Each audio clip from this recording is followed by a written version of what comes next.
ದೇವ ಜನರಾಗಿರೋ ನಮ್ಮ ಜೀವನದಲ್ಲಿ ಅನೇಕ ಕಷ್ಟಗಳು ಬರ್ತವೆ, ಹಿಂಸೆ, ಪೀಡನೆ ಇವುಗಳೆಲ್ಲ ನಮ್ಮ ಜೀವನದಲ್ಲಿ ಬರ್ತವೆ ಅಂತ ಎಷ್ಟೋ ಸ್ಪಷ್ಟವಾಗಿ ಹೊಸ ಒಡಂಬಡಿಕೆಯಲ್ಲಿ ದೇವರ ವಾಕ್ಯ ನಮಗೆ ತಿಳಿಸುತ್ತೆ.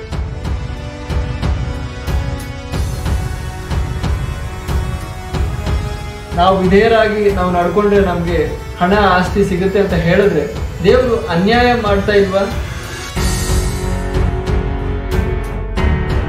ಅದು ನ್ಯಾಯನ? ದೇವ್ರು ಯಾವತ್ತೂ ಆ ರೀತಿ ಅನ್ಯಾಯ ಮಾಡಲ್ಲ. ದೇವರಿಗೆ ಪಕ್ಷಪಾತ ಇಲ್ಲ, ದೇವರಿಗೆ ಡಬಲ್ ಸ್ಟ್ಯಾಂಡರ್ಡ್ಸ್ ಇಲ್ಲ. ಸಮಸ್ತ ಸಭೆಗೆ ಒಂದೇ ಸಿದ್ಧಾಂತ, ಒಂದೇ ಮಾರ್ಗ.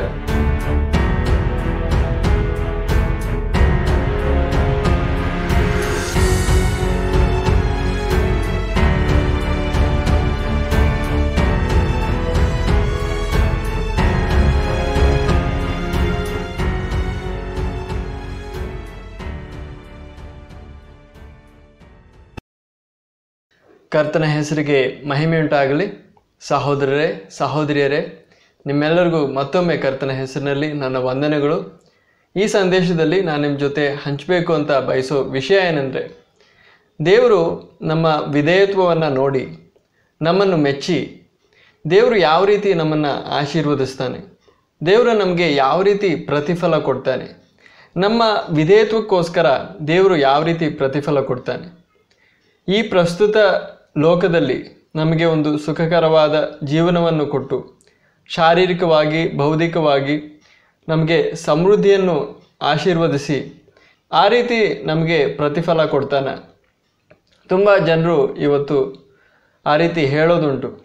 ದೇವರು ನಮ್ಮನ್ನು ಮೆಚ್ಚಿದ್ರೆ, ದೇವರ ಆಜ್ಞೆಗಳಿಗೆ ನಾವು ವಿಧೇಯರಾಗಿ ನಡ್ಕೊಂಡ್ರೆ, ದೇವರು ನಮ್ಮನ್ನು ಮೆಚ್ಚಿದ್ರೆ ದೇವರು ಈ ಲೋಕದಲ್ಲಿ ನಮಗೆ ಸುಖ ಕೊಡ್ತಾನೆ, ನಮಗೆ ಅಂತಸ್ತು, ನಮಗೆ ಸಂಪತ್ತು ಕೊಡ್ತಾನೆ, ನಮಗೆ ಈ ಲೋಕದಲ್ಲಿ ಒಂದು ಸುಖಕರವಾದ ಬಾಳನ್ನು ಅನುಗ್ರಹಿಸ್ತಾನೆ ಅಂತ. ಆದರೆ ದೇವ್ರ ವಾಕ್ಯ ಇಂತಹ ಒಂದು ಯೋಚನೆಯನ್ನು ಯಾವ ರೀತಿಯೂ ಸಮರ್ಥಿಸೋದಲ್ಲ. ಯಾಕಂದರೆ ದೇವ್ರ ವಾಕ್ಯದಲ್ಲಿ ನಾವು ವಿಶೇಷವಾಗಿ ನಾವು ಹೊಸ ಒಡಂಬಡಿಕೆಯಲ್ಲಿ ನಾವು ಸ್ಪಷ್ಟವಾಗಿ ನೋಡ್ಬೋದು, ಕ್ರೈಸ್ತರಾದ ನಮ್ಮ ಜೀವನದಲ್ಲಿ ದೇವರ ಸಭೆಯ ಸದಸ್ಯರಾಗಿರೋ, ದೇವ ಜನರಾಗಿರೋ ನಮ್ಮ ಜೀವನದಲ್ಲಿ ಅನೇಕ ಕಷ್ಟಗಳು ಬರ್ತವೆ, ಹಿಂಸೆ, ಪೀಡನೆ ಇವುಗಳೆಲ್ಲ ನಮ್ಮ ಜೀವನದಲ್ಲಿ ಬರ್ತವೆ ಅಂತ ಎಷ್ಟೋ ಸ್ಪಷ್ಟವಾಗಿ ಹೊಸ ಒಡಂಬಡಿಕೆಯಲ್ಲಿ ದೇವ್ರ ವಾಕ್ಯ ನಮಗೆ ತಿಳಿಸುತ್ತೆ. ಆದ್ದರಿಂದ ನಿಶ್ಚಯವಾಗಿ ನಾವು ದೇವರಿಗೆ ವಿಧೇಯರಾಗಿ ಜೀವಿಸಿದ್ರೆ ದೇವರು ಅದಕ್ಕೋಸ್ಕರ ಪ್ರತಿಫಲ ಕೊಡೋದು ಈ ಲೋಕದಲ್ಲಿ ಒಂದು ಸುಖಕರವಾದ ಒಂದು ಜೀವನ ಕೊಟ್ಟಲ್ಲ. ಈ ವಿಷಯದಲ್ಲಿ ಯಾವೊಂದು ಅನುಮಾನನೂ ಇಲ್ಲ. ಯಾಕಂದರೆ ದೇವ್ರ ವಾಕ್ಯ ಇದ್ರ ಬಗ್ಗೆ ತುಂಬ ಸ್ಪಷ್ಟವಾಗಿ ಹೇಳುತ್ತೆ. ಆದರೆ ಇವತ್ತು ಅನೇಕರು ಈ ರೀತಿ ಅವಕಾಶ ಪಡೋದುಂಟು. ನಾವು ದೇವರ ಆಜ್ಞೆಗಳನ್ನ ಅನುಸರಿಸಿದ್ರೆ, ದೇವರ ಆಜ್ಞೆಗಳಿಗೆ ವಿಧೇಯರಾಗಿ ನಾವು ನಡ್ಕೊಂಡ್ರೆ, ದೇವರು ನಮ್ಮನ್ನು ಮೆಚ್ಚಿದ್ರೆ ಈ ಲೋಕದಲ್ಲಿ ನಮಗೆ ಸುಖ ಸಿಗುತ್ತೆ, ನಮಗೆ ಸಂಪತ್ತು ಸಿಗುತ್ತೆ, ದೇವರು ನಮಗೆ ಸುಖಕರವಾದ ಒಂದು ಜೀವನ ಅನುಗ್ರಹಿಸ್ತಾನೆ ಅಂತ.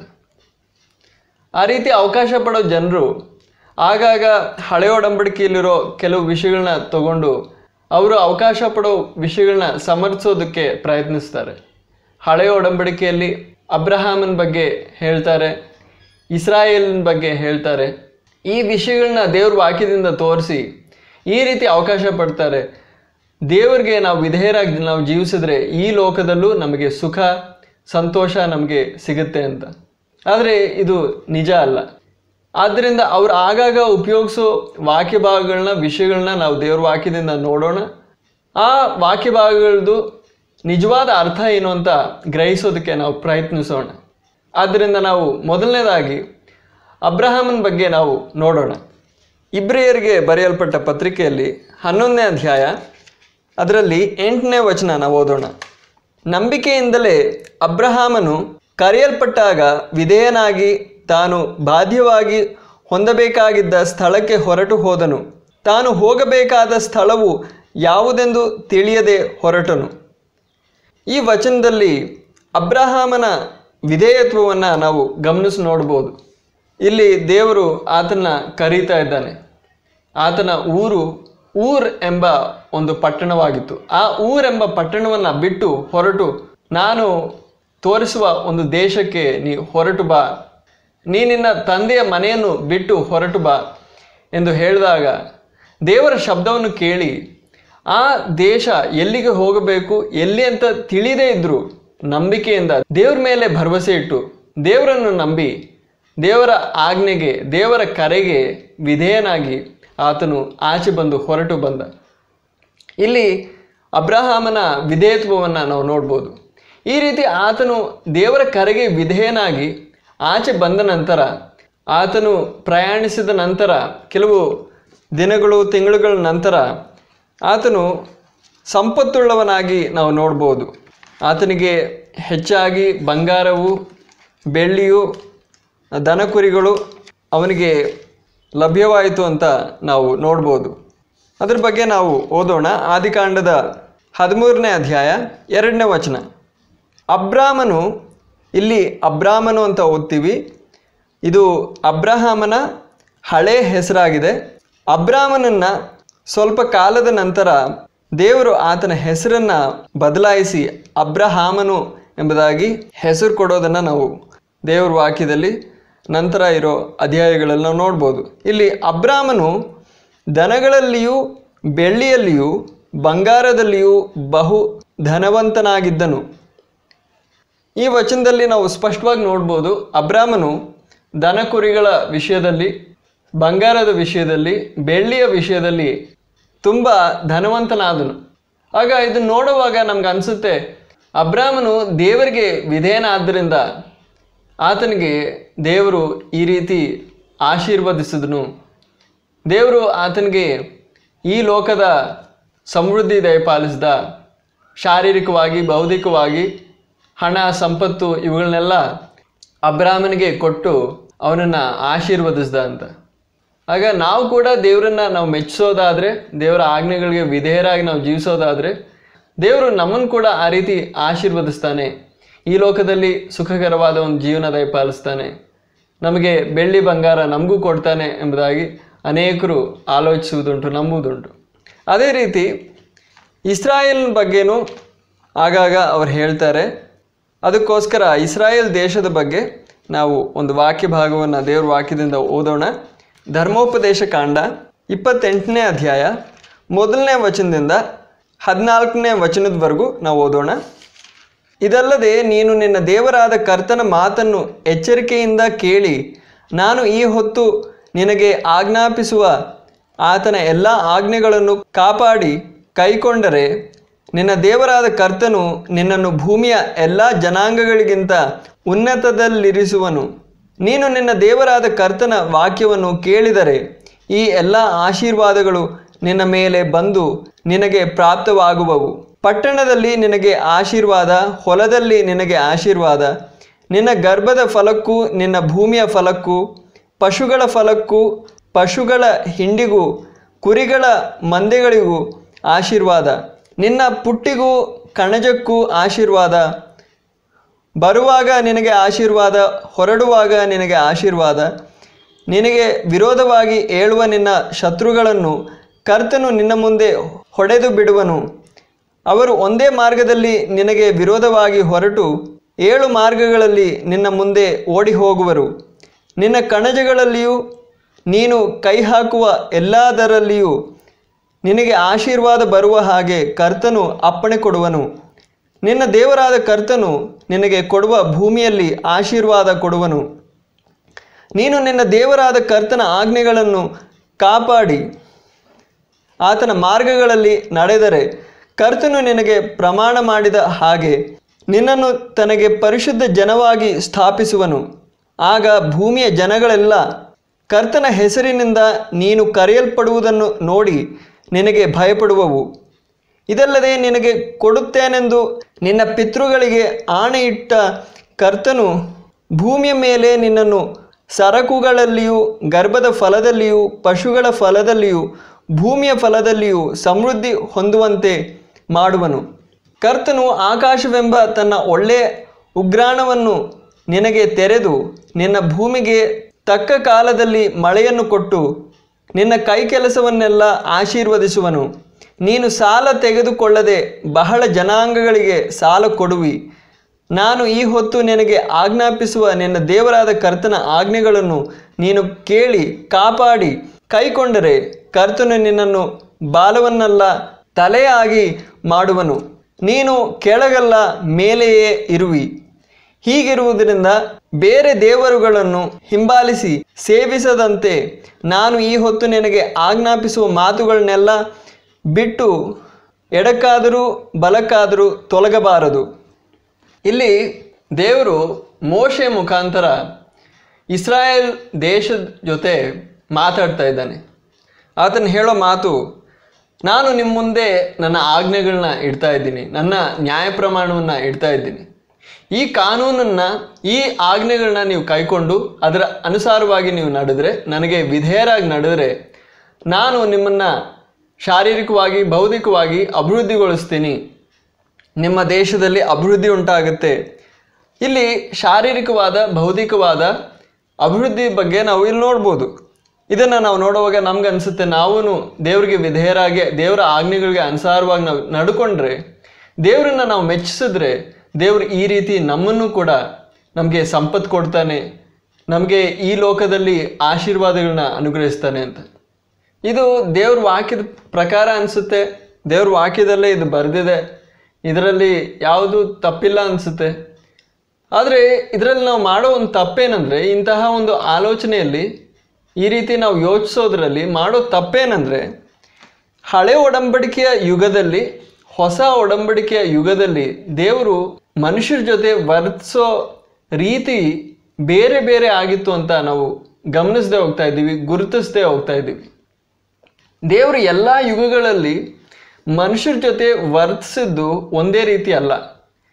ಈ ಹೊತ್ತು ಹೊಸ ಒಡಂಬಡಿಕೆಯ ಈ ಯುಗದಲ್ಲಿ ದೇವರು ಯಾವ ರೀತಿ ನಮ್ಮ ಜೊತೆ ವರ್ತಿಸ್ತಾ ಇದ್ದಾನೋ ಆ ರೀತಿ ಅಲ್ಲ. ಹಳೆ ಒಡಂಬಡಿಕೆಯ ಕಾಲದಲ್ಲಿ, ಹಳೆ ಒಡಂಬಡಿಕೆಯ ಯುಗದಲ್ಲಿ ಮನುಷ್ಯನ ಜೊತೆ, ಅಬ್ರಾಹಾಮನ ಜೊತೆ, ಇಸ್ರಾಯೇಲ್ ದೇಶದ ಜೊತೆ ವರ್ತಿಸಿದ್ದು. ಈ ವ್ಯತ್ಯಾಸ ನಾವು ಗಮನಿಸದೇ ಇದ್ದರೆ, ಈ ವ್ಯತ್ಯಾಸವನ್ನು ನಾವು ಗುರುತಿಸದೇ ಇದ್ದರೆ, ನಾವು ತಪ್ಪಾಗಿ ನಾವು ದೇವ್ರ ವಾಕ್ಯವನ್ನು ವ್ಯಾಖ್ಯಾನಿಸ್ತೀವಿ, ತಪ್ಪಾಗಿ ನಾವು ಅರ್ಥ ಮಾಡ್ಕೊಳ್ತೀವಿ, ತಪ್ಪಾಗಿ ನಾವು ದೇವ್ರ ವಾಕ್ಯವನ್ನು ನಾವು ಸ್ವೀಕರಿಸ್ತೀವಿ. ಆದ್ದರಿಂದ ದೇವರು ಬೇರೆ ಬೇರೆ ಯುಗಗಳಲ್ಲಿ, ಬೇರೆ ಬೇರೆ ಕಾಲಗಳಲ್ಲಿ ವ್ಯತ್ಯಸ್ತವಾಗಿ ಮನುಷ್ಯರ ಜೊತೆ ವರ್ತಿಸಿದ್ದು ಅಂತ ದೇವ್ರ ವಾಕ್ಯದಿಂದ ನಾವು ನೋಡೋಣ. ಅದಕ್ಕಾಗಿ ದೇವ್ರ ವಾಕ್ಯದಿಂದ ಒಂದು ವಾಕ್ಯ ಓದೋಣ. ಇಬ್ರಿಯರಿಗೆ ಬರೆಯಲ್ಪಟ್ಟ ಪತ್ರಿಕೆ 1ನೇ ಅಧ್ಯಾಯ, ಅದರಲ್ಲಿ 1ನೇ ವಾಕ್ಯನ ಓದೋಣ. ಕಳೆದ ಕಾಲದಲ್ಲಿ ಪಿತೃಗಳ ಸಂಗಡ ಪ್ರವಾದಿಗಳ ಮುಖಾಂತರ ನಾನಾ ಸಮಯಗಳಲ್ಲಿ ವಿಧ ವಿಧವಾದ ರೀತಿಯಲ್ಲಿ ಮಾತನಾಡಿದ ದೇವರು. ಇಲ್ಲಿ ನಾವು ಓದೋದು, ಕಳೆದ ಕಾಲದಲ್ಲಿ ಪಿತೃಗಳ ಸಂಗಡ, ಮನುಷ್ಯರ ಸಂಗಡ ಪ್ರವಾದಿಗಳ ಮುಖಾಂತರ ದೇವರು ಮಾತಾಡ್ದ. ಇಲ್ಲಿ ಅದಾದಮೇಲೆ ನಾವು ಓದೋದು, ನಾನಾ ಸಮಯಗಳಲ್ಲಿ ವಿಧ ವಿಧವಾದ ರೀತಿಯಲ್ಲಿ ಮಾತನಾಡಿದ ದೇವರು. ಆಗ ದೇವರು ಪೂರ್ವಕಾಲದಲ್ಲಿ, ನಮ್ಮ ಪಿತೃಗಳಾದ ಪೂರ್ವಕಾಲದಲ್ಲಿದ್ದ ಮನುಷ್ಯರ ಜೊತೆ ಮಾತಾಡಿದ್ದು ವಿಧ ವಿಧವಾದ ರೀತಿಗಳಲ್ಲಿ, ನಾನಾ ಯುಗಗಳಲ್ಲಿ ಬೇರೆ ಬೇರೆ ರೀತಿಯಲ್ಲಿ ದೇವರು ಮಾತಾಡ್ದ. ದೇವರು ಮನುಷ್ಯನ ಜೊತೆ ವರ್ತಿಸಿದ್ದು, ದೇವರು ಮನುಷ್ಯನ ಜೊತೆ ಮಾತಾಡೋದ್ರ ಮೂಲಕ. ದೇವರು ಮನುಷ್ಯನ ಜೊತೆ ಮಾತಾಡ್ತಾ ತಾನು ಯಾರು, ದೇವರು ಯಾರು ಅಂತ ನಮಗೆ ಪ್ರಕಟಿಸ್ತಾ ಇದ್ದ. ದೇವರು ಯಾರು ಅಂತ ನಾವು ಸ್ವಂತವಾಗಿ ತಿಳ್ಕೊಳ್ಳೋದಕ್ಕೆ ಸಾಧ್ಯ ಅಲ್ಲ. ಪ್ರವಾದಿಗಳ ಮುಖಾಂತರ ದೇವರು ಮನುಷ್ಯರ ಜೊತೆ ಮಾತಾಡ್ತಾ ಇದ್ದ. ಆದರೆ ಬೇರೆ ಬೇರೆ ಯುಗಗಳಲ್ಲಿ ಬೇರೆ ಬೇರೆ ರೀತಿಯಾಗಿ ದೇವರು ಮಾತಾಡ್ತಾ ಇದ್ದ, ಒಂದೇ ರೀತಿಯಲ್ಲ. ಅದಕ್ಕೆ ಉದಾಹರಣವಾಗಿ ನಾವು ಮೋಶೆಯನ್ನು ನಾವು ನೋಡ್ಬೋದು. ಮೋಶೆ ಎಂಬ ಪ್ರವಾದಿಯ ಮುಖಾಂತರ ಇಸ್ರಾಯೇಲ್ ದೇಶದ ಜೊತೆ ಮಾತಾಡೋದನ್ನು ನಾವು ಧರ್ಮೋಪದೇಶ ಕಾಂಡದಲ್ಲಿ ನಾವು ನೋಡಿದ್ವಿ. ಅಲ್ಲಿ ದೇವರು ಹೇಳಿದ್ದು, ನೀವು ನನ್ನ ಆಜ್ಞೆಗಳಿಗೆ ವಿಧೇಯರಾಗಿ ನೀವು ಜೀವಿಸಿದ್ರೆ ನಿಮಗೆ ನಾನು ಶಾರೀರಿಕವಾದ ಭೌತಿಕವಾದ ಆಶೀರ್ವಾದಗಳನ್ನ ದಯಪಾಲಿಸ್ತೀನಿ ಅಂತ. ಆದರೆ ಯಾವಾಗಲೂ ಆ ರೀತಿ ಮಾತಾಡ್ತಾ ಇರಲಿಲ್ಲ. ಬೇರೆ ಬೇರೆ ರೀತಿಯಾಗಿ ಬೇರೆ ಬೇರೆ ಯುಗಗಳಲ್ಲಿ ಮಾತಾಡ್ತಾ ಬಂದ. ಆಗ ದೇವರು ತನ್ನನ್ನು ತಾನೇ ಪ್ರಕಟಿಸ್ತಾ ಇದ್ದ. ನಿಧಾನವಾಗಿ, ಸ್ಟೆಪ್ ಬೈ ಸ್ಟೆಪ್, ಒಂದೊಂದು ಹೆಜ್ಜೆ ಹೆಜ್ಜೆ ಆಗಿ ಸ್ವಲ್ಪ ಸ್ವಲ್ಪವಾಗಿ ದೇವರು ಯಾರು ಎಂಬುದಾಗಿ ಮನುಷ್ಯನಿಗೆ ಪ್ರಕಟಿಸ್ತಾ ಇದ್ದ. ಯಾಕಂದರೆ ಮನುಷ್ಯನು ಒಂದೇ ಸಾರಿ ಎಲ್ಲ ಅರ್ಥ ಮಾಡ್ಕೊಳ್ಳೋದಕ್ಕೆ ತನಗೆ ಸಾಮರ್ಥ್ಯ ಇಲ್ಲ. ದೇವರು ಯಾರು ಎಂಬುದಾಗಿ ಒಂದೇ ಸಾರಿ ಎಲ್ಲವನ್ನ ದೇವರು ಪ್ರಕಟಿಸಲಿಲ್ಲ. ದೇವರು ಸ್ವಲ್ಪ ಸ್ವಲ್ಪವಾಗಿ ಪ್ರವಾದಿಗಳ ಮುಖಾಂತರ ದೇವರು ತನ್ನ ಜನರಿಗೆ ಪ್ರಕಟಿಸ್ತಾ ಬಂದ. ಆಗ ಹಳೆ ಒಡಂಬಡಿಕೆಯ ಕಾಲದಲ್ಲಿ ಮನುಷ್ಯನ ಯೋಚನೆ ಎಂಥದ್ದಾಗಿತ್ತು, ಮನುಷ್ಯನು ದೇವ್ರ ಬಗ್ಗೆ ಯಾವ ರೀತಿ ಯೋಚಿಸ್ತಾ ಇದ್ದ, ಅದಕ್ಕೆ ತಕ್ಕಂತೆ ಅದಕ್ಕೆ ಅನುಸಾರವಾಗಿ ಮನುಷ್ಯನು ಯಾವ ರೀತಿ ಅರ್ಥ ಮಾಡ್ಕೊಳ್ಳೋದಕ್ಕೆ ಸಾಧ್ಯನೋ ಅದರ ಪ್ರಕಾರ ದೇವರು ಮನುಷ್ಯನ ಜೊತೆ ಮಾತಾಡ್ತಾ ಇದ್ದ. ದೇವರು ಯಾರು ಎಂಬುದಾಗಿ ಮನುಷ್ಯನಿಗೆ ಪ್ರಕಟಿಸ್ಕೊಟ್ಟ.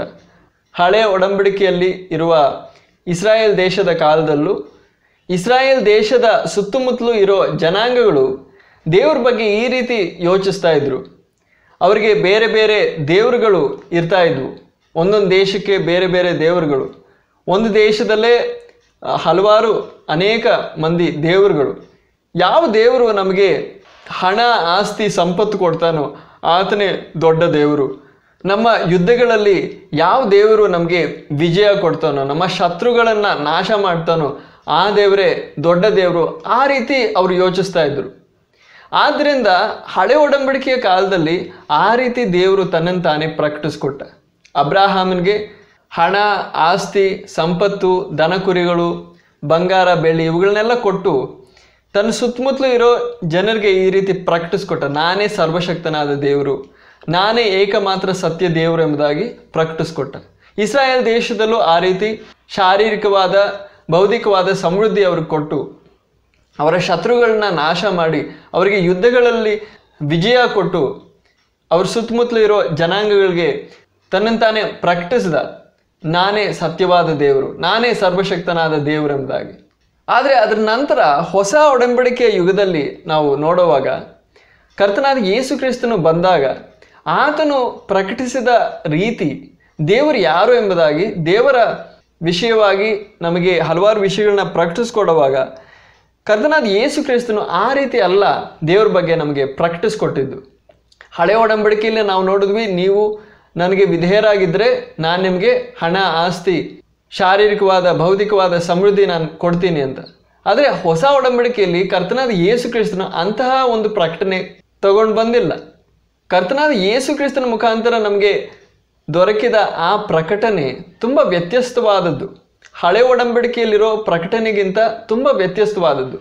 ಈ ವಿಷಯವನ್ನು ಚೆನ್ನಾಗಿ ನಾವು ಗಮನಿಸಬೇಕು, ಚೆನ್ನಾಗಿ ನಾವು ಗುರುತಿಸಬೇಕು. ಇಲ್ಲದೇ ಇದ್ದರೆ ನಾವು ಹಳೆ ಒಡಂಬಡಿಕೆಯನ್ನು ನಾವು ಓದುವಾಗ ತುಂಬ ತಪ್ಪಾಗಿ ನಾವು ತಿಳ್ಕೊಳ್ತೀವಿ, ತಪ್ಪಾಗಿ ನಾವು ಅರ್ಥ ಮಾಡ್ಕೊಳ್ತೀವಿ. ಈ ಮೊದಲನೇ ಅಧ್ಯಾಯದಲ್ಲಿ ಇಬ್ರಿಯರಿಗೆ ಬರೆಯಲ್ಪಟ್ಟ ಪತ್ರಿಕೆ ಮೊದಲನೇ ಅಧ್ಯಾಯದಲ್ಲಿ 2ನೇ ವಾಕ್ಯದಲ್ಲಿ ನಾವು ನೋಡ್ಬೋದು. ಮೊದಲನೇ ವಾಕ್ಯದಲ್ಲಿ ನಾವು ಓದಿದ್ದು, ಕಳೆದ ಕಾಲದಲ್ಲಿ ಪಿತೃಗಳ ಸಂಗಡ ಪ್ರವಾದಿಗಳ ಮುಖಾಂತರ ನಾನಾ ಸಮಯಗಳಲ್ಲಿ ವಿಧ ವಿಧವಾದ ರೀತಿಯಲ್ಲಿ ಮಾತನಾಡಿದ ದೇವರು ಈ ಅಂತ್ಯ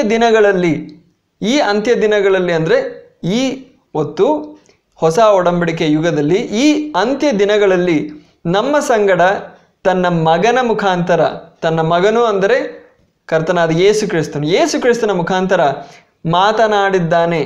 ಈತನನ್ನು ಎಲ್ಲಕ್ಕೂ ಬಾಧ್ಯನನ್ನಾಗಿ ನೇಮಿಸಿದನು, ಈತನ ಮೂಲಕವೇ ಲೋಕಗಳನ್ನು ಉಂಟು ಮಾಡಿದನು. ಆಗ ಈ ಅಂತ್ಯಕಾಲದಲ್ಲಿ, ಈ ಹೊಸ ಒಡಂಬಡಿಕೆ ಯುಗದಲ್ಲಿ ಕರ್ತನಾದ ಯೇಸು ಕ್ರಿಸ್ತನ ಮುಖಾಂತರ ದೇವರು ನಮ್ಮ ಜೊತೆ ಮಾತಾಡಿದ್ದಾನೆ. ಕರ್ತನಾದ ಯೇಸು ಕ್ರಿಸ್ತನು ತಗೊಂಡು ಬಂದ ಆ ಪ್ರಕಟಣೆ ತುಂಬ ವ್ಯತ್ಯಸ್ತವಾದದ್ದು. ಅದ್ರ ಬಗ್ಗೆ ನಾವು ಮುಂದೆ ನೋಡೋಣ. ಆದರೆ ಅದಕ್ಕಿಂತ ಮುಂಚಿತವಾಗಿ ನಾವು ಕೆಲವು ವಿಷಯಗಳನ್ನ ನಾವು ಗಮನಿಸೋಣ.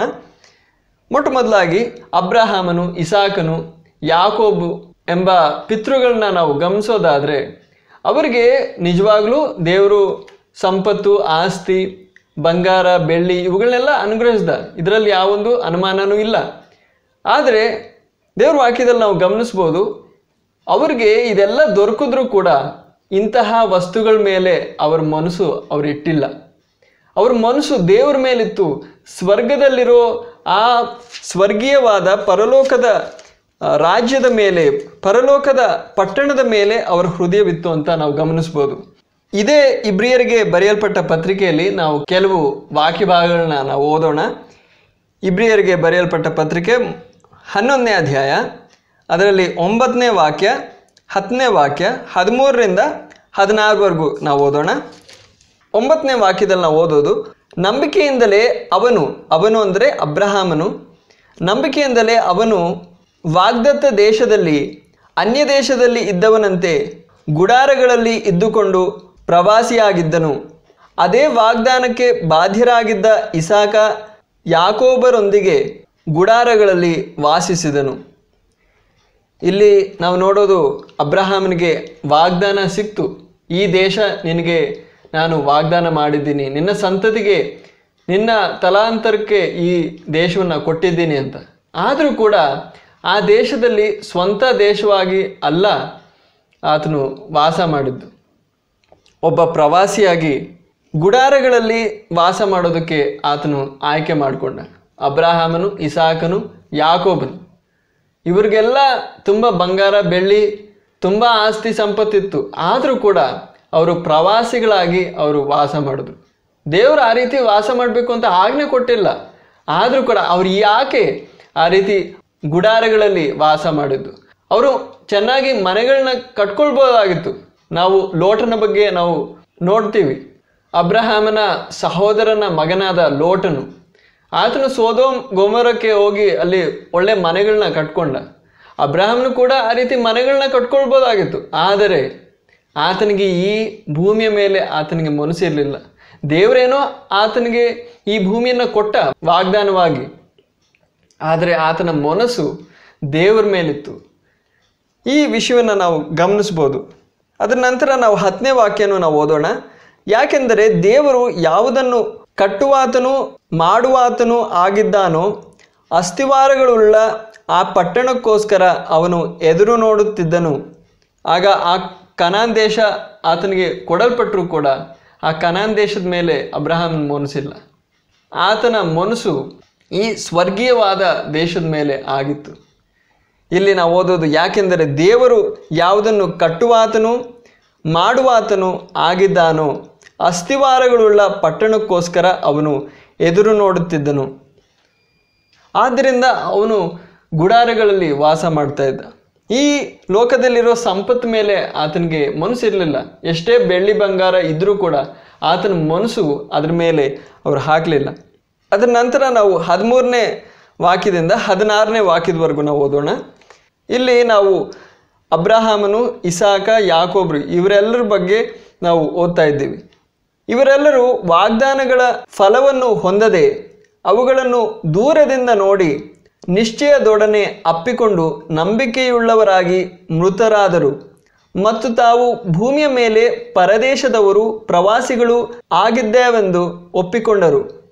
ನೋಡಿ, ಅವರು ತಾವು ಭೂಮಿಯ ಮೇಲೆ ಪರದೇಶದವರು ಪ್ರವಾಸಿಗಳು ಆಗಿದ್ದೇವೆಂದು ಒಪ್ಕೊಳ್ತಾ ಇದ್ದಾರೆ. ಇಷ್ಟೆಲ್ಲ ಬೆಳ್ಳಿ ಬಂಗಾರ ಇದ್ದರೂ ಕೂಡ ಅವರು ತಾವು ಪರದೇಶದವರು ಪ್ರವಾಸಿಗಳು ಆಗಿದ್ದೇವೆಂದು ಒಪ್ಕೊಳ್ತಾ ಇದ್ದಾರೆ. ಅದರ ನಂತರ ನಾವು ಓದೋದು, ಇಂಥ ಮಾತುಗಳನ್ನಾಡುವವರು ತಾವು ಒಂದು ದೇಶವನ್ನು ಹುಡುಕುವವರೆಂದು ಸ್ಪಷ್ಟವಾಗಿ ವ್ಯಕ್ತಪಡಿಸುತ್ತಾರೆ. ಈ ರೀತಿ ಅವರು ಜೀವಿಸೋದ್ರಿಂದ, ಈ ರೀತಿ ಅವರು ಹೇಳೋದ್ರಿಂದ ನಮಗೆ ವ್ಯಕ್ತ ಆಗೋದು, ಅವ್ರಿಗೆ ಈ ಲೋಕದಲ್ಲಿರೋ ಆ ಕನಾನ್ ದೇಶದ ಮೇಲೆ ಅವ್ರ ಮನಸ್ಸಿರಲಿಲ್ಲ. ಅವರು ಹುಡುಕ್ತಾ ಇದ್ದ ಆ ದೇಶ ಬೇರೊಂದು ದೇಶವಾಗಿತ್ತು. ಪರಲೋಕದ ದೇಶವನ್ನು ಅವರು ಹುಡುಕ್ತಾ ಇದ್ರು. 15ನೇ ವಚನ ಹೇಳೋದು, ತಾವು ಹೊರಟು ಬಂದಿದ್ದ ದೇಶದ ಮೇಲೆ ನಿಜವಾಗಿ ಮನಸ್ಸಿಟ್ಟವರಾಗಿದ್ದರೆ ತಿರುಗಿ ಅಲ್ಲಿಗೆ ಹೋಗುವುದಕ್ಕೆ ಅವರಿಗೆ ಅವಕಾಶವಿತ್ತು. ಆದರೆ ಈಗ ಅವರು ಸ್ವರ್ಗವೆಂಬ ಉತ್ತಮ ದೇಶವನ್ನು ಹಾರೈಸುವವರಾಗಿದ್ದಾರೆ. ಅವರಿಗೆ ಬೇಕಾಗಿದ್ದರೆ ಅವರು ಆ ಪಟ್ಟಣಕ್ಕೆ ತಿರುಗಿ ಹೋಗ್ಬೋದಾಗಿತ್ತು. ಆದರೆ ಆ ರೀತಿ ಅವರು ತಿರುಗಿ ಹೋಗಲಿಲ್ಲ. ಆ ಕನಾನ್ ದೇಶದಲ್ಲೂ ವಾಗ್ದತ್ತ ಭೂಮಿಯಲ್ಲೂ ಅವರು ಗುಡಾರಗಳಲ್ಲಿ ವಾಸ ಮಾಡಿದ್ರು. ಪ್ರವಾಸಿಗಳು ಪರದೇಶಿಗಳಾಗಿ ವಾಸ ಮಾಡಿದ್ರು. ಇಲ್ಲಿ ನಾವು ಓದೋದು, ಆದರೆ ಈಗ ಅವರು ಸ್ವರ್ಗವೆಂಬ ಉತ್ತಮ ದೇಶವನ್ನು ಹಾರೈಸುವವರಾಗಿದ್ದಾರೆ. ಆದ್ದರಿಂದ ದೇವರು ಅವರ ದೇವರೆನಿಸಿಕೊಳ್ಳುವುದಕ್ಕೆ ನಾಚಿಕೊಳ್ಳದೆ ಅವರಿಗೋಸ್ಕರ ಒಂದು ಪಟ್ಟಣವನ್ನು ಸಿದ್ಧ ಮಾಡಿದ್ದಾನೆ.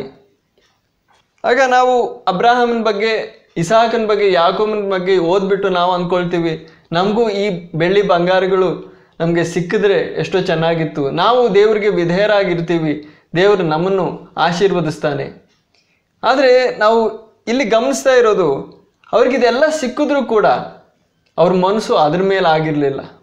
ಅದು ಮಾತ್ರವಲ್ಲದೆ ಇಸ್ರಾಯೇಲ್ ದೇಶದ ಬಗ್ಗೆನೂ ನಾವು ಗಮನಿಸುವಾಗ, ಇಸ್ರಾಯೇಲ್ ದೇಶ ಐಗುಪ್ತ ದೇಶದಲ್ಲಿ ಇದ್ದ ಸಮಯದಲ್ಲಿ ಅವರಿಗೆ ತುಂಬ ಪೀಡನೆ ಉಂಟಾಯಿತು.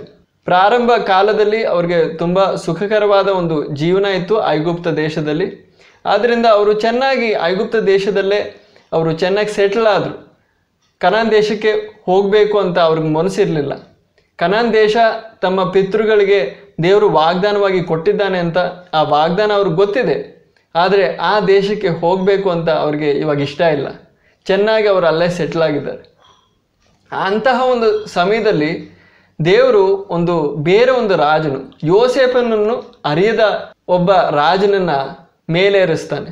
ಆ ರಾಜನು ಈ ಇಸ್ರಾಯೇಲ್ ದೇಶಕ್ಕೆ ತುಂಬ ಹಿಂಸೆ ಕೊಡೋದಕ್ಕೆ ಪ್ರಾರಂಭಿಸ್ತಾನೆ. ಅವರನ್ನು ಗುಲಾಮರನ್ನಾಗಿ ಮಾಡಿ, ಗುಲಾಮರು ಅಂದರೆ ಬಿಟ್ಟಿ ಕೆಲಸ ಮಾಡಿಸೋದು, ಆ ರೀತಿ ಅವ್ರನ್ನ ಹಿಂಸೆ ಪಡಿಸಿ ಅವರಿಂದ ಬಿಟ್ಟಿ ಕೆಲಸ ಮಾಡಿಸಿ ಇಟಿಕೆಗಳನ್ನ ಮಾಡಿಸಿ ಅವ್ರಿಗೆ ತುಂಬ ಹಿಂಸೆ ಕೊಡೋ ಒಂದು ಸಂದರ್ಭ ಉಂಟಾಯಿತು. ಅದ್ರ ಬಗ್ಗೆ ನಾವು ವಿಮೋಚನ ಕಾಂಡದಲ್ಲಿ ನಾವು ಓದ್ಬೋದು. ಈ ವಿಮೋಚನ ಕಾಂಡದಲ್ಲಿ ಅಂತಹ ಒಂದು ಹಿಂಸೆ ಅವರ ಜೀವನದಲ್ಲಿ ಏನಕ್ಕೆ ಉಂಟಾಯಿತು?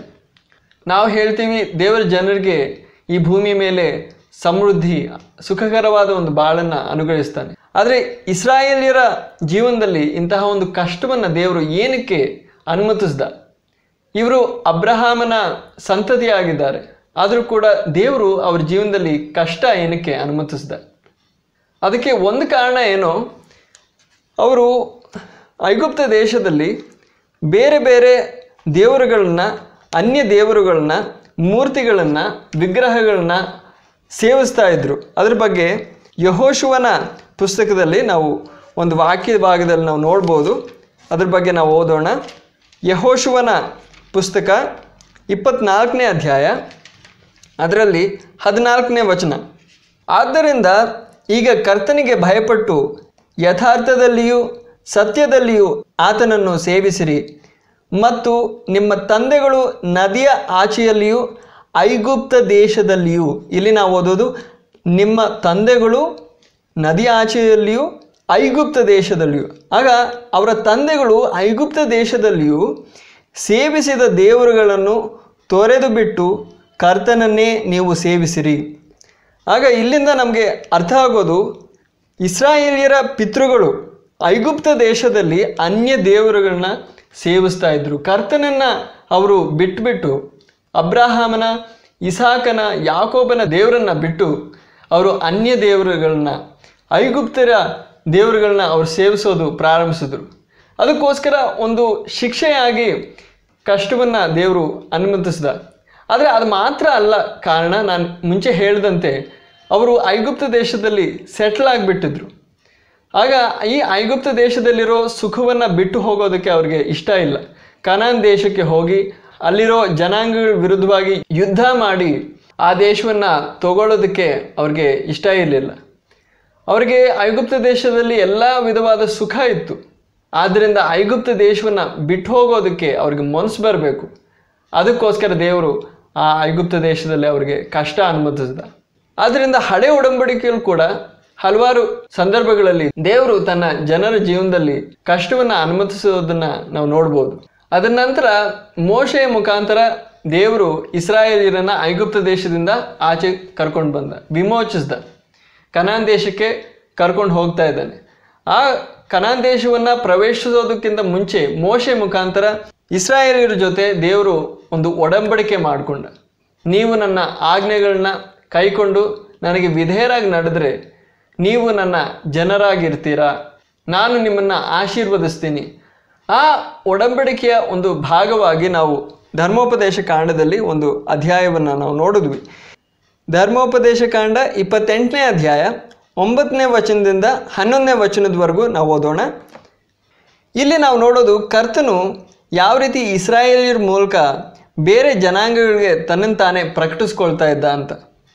ಇಲ್ಲಿ ನಾವು ಓದೋದು, ನೀನು ನಿನ್ನ ದೇವರಾದ ಕರ್ತನ ಆಜ್ಞೆಗಳನ್ನು ಕಾಪಾಡಿ ಆತನ ಮಾರ್ಗಗಳಲ್ಲಿ ನಡೆದರೆ ಕರ್ತನು ನಿನಗೆ ಪ್ರಮಾಣ ಮಾಡಿದ ಹಾಗೆ ನಿನ್ನನ್ನು ತನಗೆ ಪರಿಶುದ್ಧ ಜನವಾಗಿ ಸ್ಥಾಪಿಸುವನು. ಆಗ ಭೂಮಿಯ ಜನಗಳೆಲ್ಲ ಕರ್ತನ ಹೆಸರಿನಿಂದ ನೀನು ಕರೆಯಲ್ಪಡುವುದನ್ನು ನೋಡಿ ನಿನಗೆ ಭಯಪಡುವವು. ಇಲ್ಲ ಓದುವುದು, ಆಗ ಭೂಮಿಯ ಜನಗಳೆಲ್ಲ ಕರ್ತನ ಹೆಸರಿನಿಂದ ನೀನು ಕರೆಯಲ್ಪಡುವುದನ್ನು ನೋಡಿ ನಿನಗೆ ಭಯಪಡುವವು. ಆಗ ಇಸ್ರಾಯೇಲ್ಯರ ಮೂಲಕ ದೇವರು ತನ್ನಂತಾನೇ ಈ ಜನಾಂಗಗಳಿಗೆ ಪ್ರಕಟಿಸ್ಕೊಳ್ತಾ ಇದ್ದಾನೆ. ಅದರ ನಂತರ ನಾವು ಓದೋದು 11ನೇ ವಾಕ್ಯ. ಇದಲ್ಲದೆ ನಿನಗೆ ಕೊಡುತ್ತೇನೆಂದು ನಿನ್ನ ಪಿತೃಗಳಿಗೆ ಆಣೆ ಇಟ್ಟ ಕರ್ತನು ಭೂಮಿಯ ಮೇಲೆ ನಿನ್ನನ್ನು ಸರಕುಗಳಲ್ಲಿಯೂ ಗರ್ಭದ ಫಲದಲ್ಲಿಯೂ ಪಶುಗಳ ಫಲದಲ್ಲಿಯೂ ಭೂಮಿಯ ಫಲದಲ್ಲಿಯೂ ಸಮೃದ್ಧಿ ಹೊಂದುವಂತೆ ಮಾಡುವನು. ಆಗ ನಾನು ಮುಂಚೆ ಹೇಳಿದಂತೆ ಈ ಸಮೃದ್ಧಿ, ಬೌದ್ಧಿಕವಾದ ಶಾರೀರಿಕವಾದ ಸಮೃದ್ಧಿ ದಯಪಾಲಿಸಿ ಇಸ್ರಾಯೇಲ್ಯರ ಸುತ್ತಲೂ ಇರೋ ಜನಾಂಗಗಳಿಗೆ ದೇವರು ತನ್ನಂತಾನೇ ಪ್ರಕಟಿಸ್ತಾ ಇದ್ದ. ನಾನೇ ನಿಜವಾದ ದೇವರು, ಬೇರೆ ದೇವರುಗಳು ನಿಜವಾದ ದೇವರುಗಳಲ್ಲ, ಏಕಮಾತ್ರ ಸತ್ಯ ದೇವರು, ಇಸ್ರಾಯೇಲಿನ ದೇವರೇ ನಿಜವಾದ ದೇವರು ಎಂಬುದಾಗಿ ಆ ರೀತಿ ದೇವರು ಇಸ್ರಾಯೇಲಿಯರ ಸುತ್ತಮುತ್ತಲೂ ಇರೋ ಜನಾಂಗಗಳಿಗೆ ಪ್ರಕಟಿಸ್ತಾ ಇದ್ದ.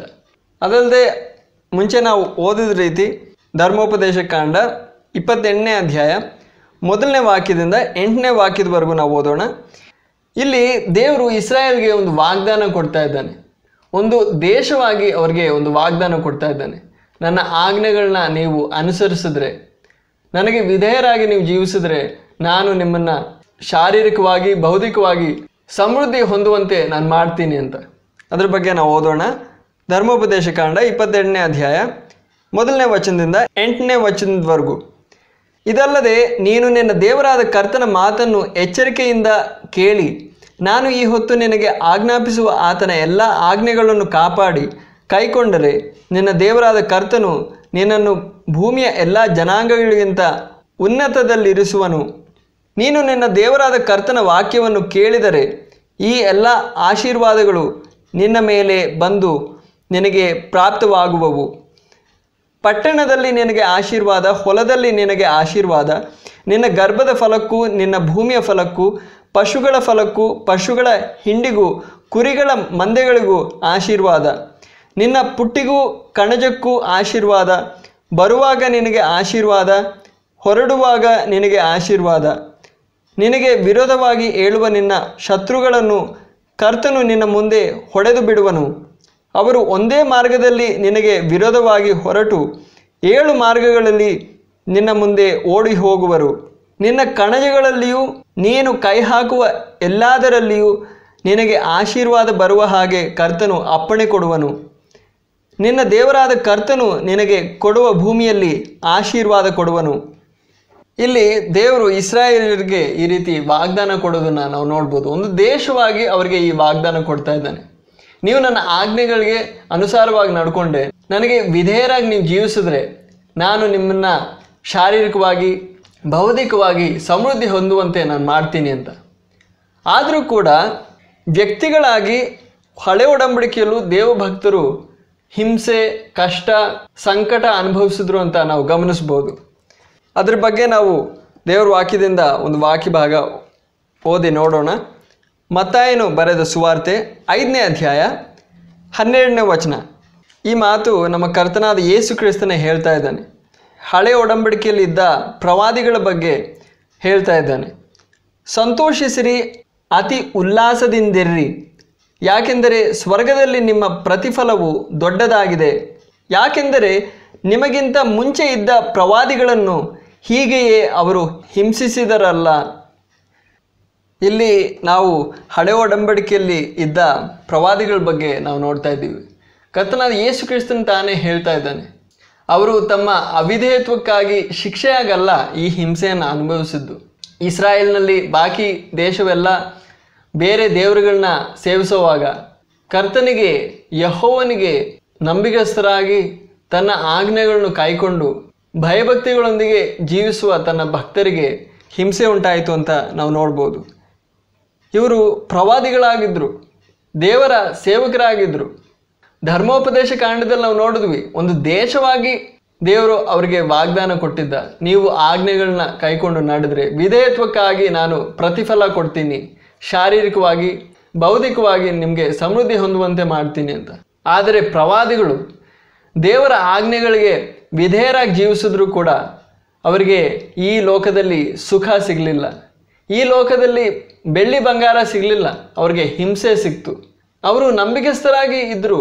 ಇಸ್ರಾಯೇಲಲ್ಲಿ ಬಾಕಿ ದೇಶವೆಲ್ಲ ಅನ್ಯಾರಾಧನೆ, ವಿಗ್ರಹಾರಾಧನೆ, ದೇವರ ವಿರುದ್ಧವಾಗಿ ಪಾಪ ಮಾಡುವಾಗ ಈ ಪ್ರವಾದಿಗಳು ತೀಕ್ಷ್ಣತೆಯೊಂದಿಗೆ ದೇವರಿಗಾಗಿ ನಂಬಿಗಸ್ತರಾಗಿ ನೆಲೆಗೊಂಡರು. ಆದರೂ ಕೂಡ ಅವರಿಗೆ ಹಿಂಸೆ ಉಂಟಾಯಿತು ಎಂಬುದಾಗಿ ಕರ್ತನಾದ ಯೇಸು ಕ್ರಿಸ್ತನೇ ನಮ್ಮನ್ನು ನೆನಪು ಪಡಿಸ್ತಾ ಇದ್ದಾನೆ.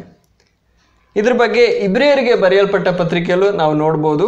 ಇಬ್ರಿಯರಿಗೆ ಬರೆಯಲ್ಪಟ್ಟ ಪತ್ರಿಕೆ 11ನೇ ಅಧ್ಯಾಯ, ಅದರಲ್ಲಿ 35ನೇ ವಚನದಿಂದ 38ನೇ ವಚನದವರೆಗೂ, ಸ್ತ್ರೀಯರು ಸತ್ತು ಹೋಗಿದ್ದ ತಮ್ಮವರನ್ನು ಜೀವದಿಂದ ತಿರುಗಿ ಹೊಂದಿದರು. ಕೆಲವರು ತಾವು ಯಾತನೆ ಹೊಂದುತ್ತಿರುವಾಗ ಶ್ರೇಷ್ಠ ಪುನರುತ್ಥಾನವನ್ನು ಹೊಂದುವುದಕ್ಕೋಸ್ಕರ ಬಿಡುಗಡೆ ಬೇಡವೆಂದು ಹೇಳಿದರು. ಬೇರೆ ಕೆಲವರು ಅಪಹಾಸ್ಯ, ಕೊರಡೆಯ ಪೆಟ್ಟು, ಹೌದು, ಇನ್ನು ಬೇಡಿ, ಸೆರೆಮನೆ ಇವುಗಳನ್ನು ಅನುಭವಿಸಿದರು. ಕೆಲವರನ್ನು ಕಲ್ಲೆಸೆದರು, ಕೆಲವರನ್ನು ಗರಗಸದಿಂದ ಕೊಯ್ದು ಕೊಂದರು, ಕೆಲವರನ್ನು ಪರಿಶೋಧಿಸಿದರು, ಕೆಲವರನ್ನು ಕತ್ತಿಯಿಂದ ಕೊಂದರು. ಕೆಲವರು ಕೊರತೆ, ಹಿಂಸೆ, ಬಾಧೆ ಇವುಗಳನ್ನು ಅನುಭವಿಸುವವರಾಗಿದ್ದು ಕುರಿ ಮೇಕೆಗಳ ಚರ್ಮಗಳನ್ನು ಉಟ್ಟುಕೊಂಡವರಾಗಿ ಅಲೆದಾಡಿದರು. ಇಂಥವರಿಗೆ ಈ ಲೋಕವು ಯೋಗ್ಯವಾದದ್ದಲ್ಲ. ಅವರು ಭೂಮಿಯ ಕಾಡು, ಬೆಟ್ಟ, ಗವಿ ಮತ್ತು ಕುಣಿಗಳಲ್ಲಿ ಅಲೆಯುವವರಾಗಿದ್ದರು. ಇಲ್ಲಿ ನೋಡಿ, ದೇವರು ವಾಕ್ಯದಲ್ಲಿ ಹಳೆ ಒಡಂಬಡಿಕೆಯಲ್ಲಿದ್ದ ಪ್ರವಾದಿಗಳ ಬಗ್ಗೆ ಯಾವ ರೀತಿ ದೇವ್ರ ವಾಕ್ಯ ನಮಗೆ ವಿವರಿಸಿ ಹೇಳುತ್ತೆ. ಅವರು ಎಂತೆಂಥ ಹಿಂಸೆಗಳನ್ನ ಅನುಭವಿಸಿದ್ರು. ಅವರು ಅವಿಧೇಯತ್ವಕ್ಕಾಗಿ, ಅಪನಂಬಿಕೆಸ್ತಿಗಾಗಿ ಅಲ್ಲ ಅವರು ಇಂತಹ ಹಿಂಸೆಯನ್ನು ಅನುಭವಿಸಿದ್ದು. ಅವರು ನಂಬಿಗಸ್ತರಾಗಿದ್ದರು, ದೇವರ ಆಜ್ಞೆಗಳಿಗೆ ವಿಧೇಯರಾಗಿ ಜೀವಿಸುವವರಾಗಿದ್ದರು. ಇಸ್ರಾಯೇಲ್ ದೇಶದಲ್ಲಿ ಬಾಕಿ ಎಲ್ಲರೂ ದೇವರನ್ನ ಬಿಟ್ಟು ಪಾಪದಲ್ಲಿ ಬಿದ್ದಿರುವಾಗ ಆ ರೀತಿ ಪಾಪ ಮಾಡೋ ಜನರನ್ನ ಎಚ್ಚರಿಸ್ತಾ ಇದ್ರು, ದೇವರ ವಾಕ್ಯವನ್ನು ಬೋಧಿಸ್ತಾ ಇದ್ರು, ದೇವರ ಹೆಸರಿನಲ್ಲಿ ಪ್ರವಾದಿಸ್ತಾ ಇದ್ರು. ಯೆಹೋವನ ಹೆಸರಿನಲ್ಲಿ ಪ್ರವಾದಿಸುತ್ತಾ ದೇವರ ಕಡೆಗೆ ಜನರನ್ನ ಸೆಳೀತಾ ಇದ್ರು. ಆದರೂ ಕೂಡ ಅಂಥವ್ರಿಗೆ ಈ ಲೋಕದಲ್ಲಿ ಅವ್ರಿಗೆ ಸಿಕ್ಕಿದ ಪ್ರತಿಫಲ ಏನಂದರೆ ಹಿಂಸೆ, ಪೆಟ್ಟು, ವೇದನೆಗಳು, ಕಾಡು, ಬೆಟ್ಟ, ಗವಿಗಳಲ್ಲಿ ಅವರು ಹಿಂಸೆ ಹೊಂದಬೇಕಾಗಿ ಬಂತು. ಅವ್ರಿಗೆ ಈ ಲೋಕದಲ್ಲಿ ಸಮೃದ್ಧಿಯಾದ ಜೀವನ ಸಿಗಲಿಲ್ಲ. ಅದು ಕೂಡ ಈ ವಿಷಯವನ್ನು ನಾವು ಹಳೆ ಒಡಂಬಡಿಕೆಯ ಯುಗದಲ್ಲಿ ನಾವು ನೋಡ್ತಾ ಇರೋದು. ಈ ರೀತಿ ಇದ್ರೂ ಕೂಡ ಹಳೆ ಒಡಂಬಡಿಕೆಯಲ್ಲಿ ದೇವ್ರು ಯಾವತ್ತು ಈ ರೀತಿ ಹಿಂಸೆ ಬರುತ್ತೆ, ನೀವು ಸರಿಯಾಗಿ ನಡ್ಕೊಂಡ್ರೂ ಕೂಡ, ವಿಧೇಯರಾಗಿ ನಂಬಿಗಸ್ತರಾಗಿ ನಡ್ಕೊಂಡ್ರೂ ಕೂಡ ನಿಮಗೆ ಹಿಂಸೆ, ನಿಮಗೆ ಕಷ್ಟ ಬರುತ್ತೆ ಅಂತ ಹೇಳಿರಲಿಲ್ಲ. ಧರ್ಮೋಪದೇಶ ಕಾಂಡದಲ್ಲಿ ದೇಶವಾಗಿ ದೇವರು ಇಸ್ರಾಯೇಲರಿಗೆ ವಾಗ್ದಾನ ಕೊಟ್ಟಿದ್ದ, ನಿಮಗೆ ಶಾರೀರಿಕವಾಗಿ, ಬೌದ್ಧಿಕವಾಗಿ ಸಮೃದ್ಧಿ ಕೊಡ್ತೀನಿ ಅಂತ. ಆದರೂ ಕೂಡ ಈ ಪ್ರವಾದಿಗಳಿಗೆ ಕಷ್ಟ ಉಂಟಾಯಿತು. ಆಗ ಹಳೆ ಒಡಂಬಡಿಕೆಯಲ್ಲಿ ದೇವ ಜನರಾದ ಇಸ್ರಾಯೇಲ್ಯರು ದೇವರ ಕಾನೂನನ್ನು ಬಿಟ್ಟು, ದೇವರ ನ್ಯಾಯ ಪ್ರಮಾಣವನ್ನು ಬಿಟ್ಟು, ದೇವರ ಆಜ್ಞೆಗಳಿಗೆ ಅವಿಧೇಯರಾಗಿ ನಡೆಯುವಾಗ ದೇವರು ಅವರನ್ನು ಶಿಕ್ಷಿಸ್ತಾ ಇದ್ದ.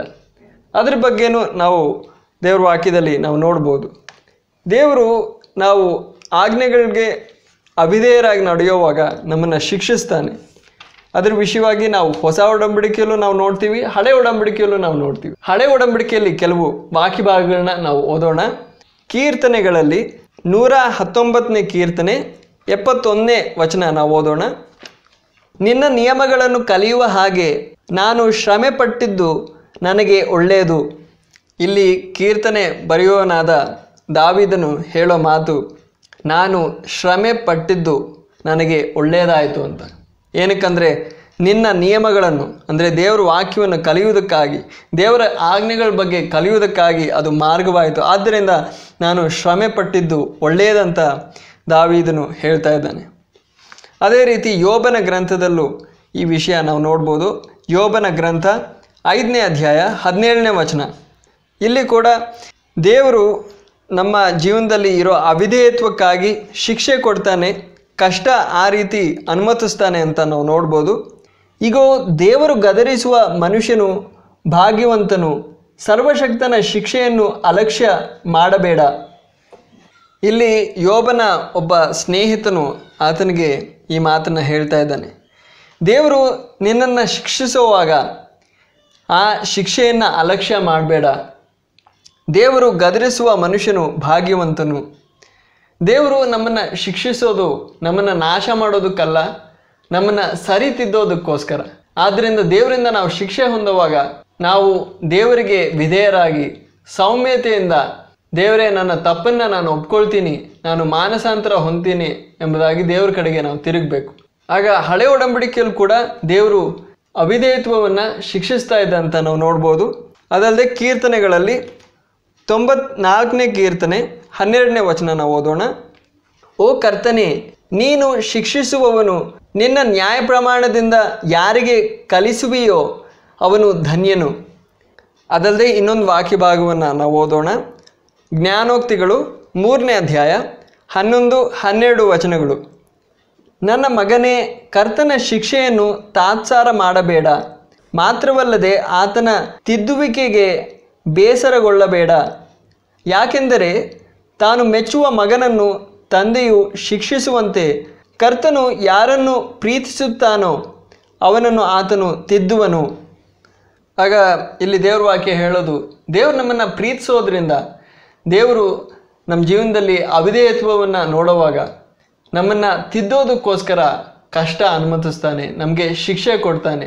ಆ ರೀತಿ ಶಿಕ್ಷೆ ಕೊಡುವಾಗ ಆ ಶಿಕ್ಷೆಯನ್ನು, ಆ ತಿದ್ದುವಿಕೆಯನ್ನು ನಾವು ತಾತ್ಸಾರ ಮಾಡಬಾರ್ದು. ದೇವರ ಪ್ರೀತಿಯನ್ನು ನಾವು ಗುರುತಿಸಿ ನಾವು ದೇವರಿಗೆ ವಿಧೇಯರಾಗಬೇಕು. ಇದೇ ಮಾತನ್ನು ದೇವರ ಆತ್ಮನು ಹೊಸ ಒಡಂಬಡಿಕೆಯಲ್ಲೂ ಕೂಡ ನಮ್ಮ ನೆನಪಿಗೆ ತರುವುದಾಗಿ ನಾವು ನೋಡ್ಬೋದು. ಇಬ್ರಿಯರಿಗೆ ಬರೆಯಲ್ಪಟ್ಟ ಪತ್ರಿಕೆ 12ನೇ ಅಧ್ಯಾಯ ಅದರಲ್ಲಿ 5-6 ವಚನಗಳನ್ನ ನಾವು ಓದೋಣ. ಮಕ್ಕಳಿಗೆ ಹೇಳುವಂತೆ ನಿಮಗೆ ಹೇಳಿದ ಎಚ್ಚರಿಕೆಯ ಮಾತನ್ನು ಮರೆತು ಬಿಟ್ಟಿದ್ದೀರೋ? ಏನೆಂದರೆ, ನನ್ನ ಮಗನೇ, ಕರ್ತನ ಶಿಕ್ಷೆಯನ್ನು ತಾತ್ಸಾರ ಮಾಡಬೇಡ. ಇಲ್ಲಿ ಆ ಜ್ಞಾನೋಕ್ತಿಗಳಲ್ಲಿ ಬರೆದ ಅದೇ ವಾಕ್ಯವನ್ನು ನಮ್ಮ ನೆನಪಿಗೆ ದೇವರು ತರ್ತಾ ಇದ್ದಾನೆ. ಮಕ್ಕಳಿಗೆ ಹೇಳುವಂತೆ ನಿಮಗೆ ಹೇಳಿದ ಎಚ್ಚರಿಕೆಯ ಮಾತನ್ನು ಮರೆತು ಬಿಟ್ಟಿದ್ದೀರೋ? ಏನೆಂದರೆ, ನನ್ನ ಮಗನೇ, ಕರ್ತನ ಶಿಕ್ಷೆಯನ್ನು ತಾತ್ಸಾರ ಮಾಡಬೇಡ, ಇಲ್ಲವೇ ಆತನು ನಿನ್ನನ್ನು ಗದರಿಸುವಾಗ ಬೇಸರಗೊಳ್ಳಬೇಡ. ಯಾಕೆಂದರೆ ಕರ್ತನು ತಾನು ಪ್ರೀತಿಸುವವನನ್ನೇ ಶಿಕ್ಷಿಸುತ್ತಾನೆ, ತಾನು ಸೇರಿಸಿಕೊಳ್ಳುವ ಪ್ರತಿಯೊಬ್ಬ ಮಗನನ್ನು ಹೊಡೆಯುತ್ತಾನೆ ಎಂಬುದು. ಆದ್ದರಿಂದ ಹಳೆ ಒಡಂಬಡಿಕೆಯಲ್ಲೂ ಹೊಸ ಒಡಂಬಡಿಕೆಯಲ್ಲೂ ನಾವು ದೇವರ ಶಿಕ್ಷೆಯನ್ನು ನಾವು ನೋಡ್ಬೋದು. ನಮ್ಮ ಜೀವನದಲ್ಲಿ ಅವಿಧೇಯತ್ವವು ದೇವರು ನೋಡುವಾಗ ನಮ್ಮ ಜೀವನದಲ್ಲಿ ಕಷ್ಟ ಅನುಮತಿಸ್ತಾನೆ, ಶಿಕ್ಷೆಯಾಗಿ ಅನುಮತಿಸ್ತಾನೆ. ಆದರೆ ಹೊಸ ಒಡಂಬಡಿಕೆಯಲ್ಲಿ ಒಂದು ಹೊಸ ವಿಷಯವಾಗಿ ನಾವು ನೋಡೋದು, ನಾವು ನಂಬಿಗಸ್ತರಾಗಿ ಜೀವಿಸುವಾಗಲೂ ಕೂಡ ನಾವು ದೇವರಿಗೆ ವಿಧೇಯರಾಗಿ ದೇವರಿಗೆ ಮೆಚ್ಚುಗೆ ಆಗುವ ರೀತಿಯಲ್ಲಿ ಜೀವಿಸುವಾಗಲೂ ಕೂಡ ನಮ್ಮ ಜೀವನದಲ್ಲಿ ದೇವರು ಕಷ್ಟಗಳನ್ನ ಅನುಮತಿಸ್ತಾನೆ. ಏನಕ್ಕೆ, ಯಾವ ಉದ್ದೇಶದಿಂದ ಆ ರೀತಿ ಕಷ್ಟಗಳನ್ನ ನಮ್ಮ ಜೀವನದಲ್ಲಿ ನಾವು ಸರಿಯಾಗಿ ನಡೆಯುವಾಗಲೂ ಅನುಮತಿಸ್ತಾನೆ ಎಂಬುದಾಗಿ ನಾವು ಬರುವ ದಿನಗಳಲ್ಲಿ ಇದರ ನಂತರ ಇರೋ ಸಂದೇಶಗಳಲ್ಲಿ ನಾವು ನೋಡೋಣ. ಆದರೆ ಹೊಸ ಒಡಂಬಡಿಕೆಯಲ್ಲಿ ದೇವ್ರ ವಾಕ್ಯ ಕ್ರೈಸ್ತ ಮಾರ್ಗದಲ್ಲಿರೋ ಕಷ್ಟದ ಬಗ್ಗೆ, ಸಂಕಟದ ಬಗ್ಗೆ ಏನು ಹೇಳುತ್ತೆ ಅಂತ ನಾವು ಕೆಲವು ವಾಕ್ಯ ಭಾಗಗಳನ್ನ ಓದಿ ನಾವು ನೋಡೋಣ. ಮೊದಲನೇದಾಗಿ ತಿಮೋತಿಯನ್ಗೆ ಬರೆಯಲ್ಪಟ್ಟ 2ನೇ ಪತ್ರಿಕೆ 3ನೇ ಅಧ್ಯಾಯ ಅದರಲ್ಲಿ 12ನೇ ವಚನ ನಾವು ಓದೋಣ. ಹೌದು, ಕ್ರಿಸ್ತ ಯೇಸುವಿನಲ್ಲಿ ಭಕ್ತಿಯುಳ್ಳವರಾಗಿ ಜೀವಿಸುವುದಕ್ಕೆ ಮನಸ್ಸು ಮಾಡುವವರೆಲ್ಲರೂ ಹಿಂಸೆಗೊಳಗಾಗುವರು. ಇಲ್ಲಿ ದೇವರು ವಾಕ್ಯ ಹೇಳೋದು, ಕ್ರಿಸ್ತ ಯೇಸುವಿನಲ್ಲಿ ಭಯಭಕ್ತಿಯುಳ್ಳವರಾಗಿ, ಅವಿಧೇಯತ್ವಕ್ಕಾಗಿ ಅಲ್ಲ, ನಾವು ಯೇಸುವಿನಲ್ಲಿ ಭಯಭಕ್ತಿಯುಳ್ಳವರಾಗಿ ಜೀವಿಸುವುದಕ್ಕೆ ಮನಸ್ಸು ಮಾಡಿದರೆ ನಮಗೆ ಹಿಂಸೆ ಉಂಟಾಗುತ್ತೆ ಅಂತ ದೇವ್ರ ವಾಕ್ಯ ಹೇಳುತ್ತೆ. ಇದು ಒಂದು ಶಿಕ್ಷೆಯಾಗಲ್ಲ, ಆದರೆ ಕ್ರೈಸ್ತ ಮಾರ್ಗದಲ್ಲಿ ಹಿಂಸೆಗಳು, ಪೀಡನೆ, ಕಷ್ಟ, ನೋವು ಇದೆ ಅಂತ ದೇವ್ರ ವಾಕ್ಯದಲ್ಲಿ ನಾವು ಹೊಸ ಒಡಂಬಡಿಕೆಯಲ್ಲಿ ವಿಶೇಷವಾಗಿ ನಾವು ನೋಡ್ಬೋದು. ಅದ್ರ ಜೊತೆ ನಾವು ಇನ್ನೊಂದು ವಾಕ್ಯ ಭಾಗವನ್ನು ನಾವು ಓದೋಣ. ಮತ್ತಾಯನು ಬರೆದ ಸುವಾರ್ತೆ 10ನೇ ಅಧ್ಯಾಯ ಅದರಲ್ಲಿ 22ನೇ ವಾಕ್ಯ ನಾವು ಓದೋಣ. ನನ್ನ ಹೆಸರಿನ ನಿಮಿತ್ತವಾಗಿ ಎಲ್ಲರೂ ನಿಮ್ಮನ್ನು ಹಾಗೆ ಮಾಡುವರು. ಇಲ್ಲಿ ಕರ್ತನಾದ ಯೇಸು ಕ್ರಿಸ್ತನು ಈ ಲೋಕದಲ್ಲಿ ನಮಗೆ ಉಂಟಾಗುವ ಸಂಕಟಗಳ ಬಗ್ಗೆ ಹೇಳುವಾಗ ಈ ಮಾತನ್ನು ಹೇಳ್ತಾ ಇದ್ದಾನೆ. ನನ್ನ ಹೆಸರಿನ ನಿಮಿತ್ತವಾಗಿ ಎಲ್ಲರೂ ನಿಮ್ಮನ್ನು ಹಾಗೆ ಮಾಡುವರು. ಆಗ ಕರ್ತನಾದ ಯೇಸು ಕ್ರಿಸ್ತನ ಹೆಸರಿನ ನಿಮಿತ್ತವಾಗಿ ಈ ಲೋಕದ ಜನರು ನಮ್ಮನ್ನು ಹಾಗೆ ಮಾಡ್ತಾರೆ. ಅದರ ನಂತರ ಆತನು ಹೇಳೋದು, ಆದರೆ ಕಡೆಯವರೆಗೆ ತಾಳುವವನು ರಕ್ಷಣೆ ಹೊಂದುವನು. ಆಗ ಈ ರೀತಿ ನಮಗೆ ಹಿಂಸೆ ಉಂಟಾಗುವಾಗ, ಈ ಲೋಕದ ಜನರು ನಮ್ಮನ್ನು ಹಾಗೆ ಮಾಡುವಾಗ ನಾವು ಕಡೆಯವರೆಗೆ ತಾಳಬೇಕು. ಕರ್ತನಿಗೋಸ್ಕರ ನಾವು ಅಂತ್ಯದವರೆಗೂ ನಂಬಿಗಸ್ತರಾಗಿ ನಿಲ್ಲಬೇಕಾಗಿದೆ. ಆವಾಗ ಮಾತ್ರನೇ ನಮಗೆ ದೇವರ ಮುಂದೆ ನಾವು ಅಂತ್ಯದಲ್ಲಿ ಯಶಸ್ವಿಯಾಗಿ ನಿಲ್ಲೋದಕ್ಕೆ ಸಾಧ್ಯ. ಅದರ ಜೊತೆ ಇನ್ನೊಂದು ವಾಕ್ಯ ಭಾಗವನ್ನು ನಾವು ಓದೋಣ. ಅಪೊಸ್ತಲರ ಕೃತ್ಯಗಳು 14ನೇ ಅಧ್ಯಾಯ, ಅದರಲ್ಲಿ 22ನೇ ವಚನ.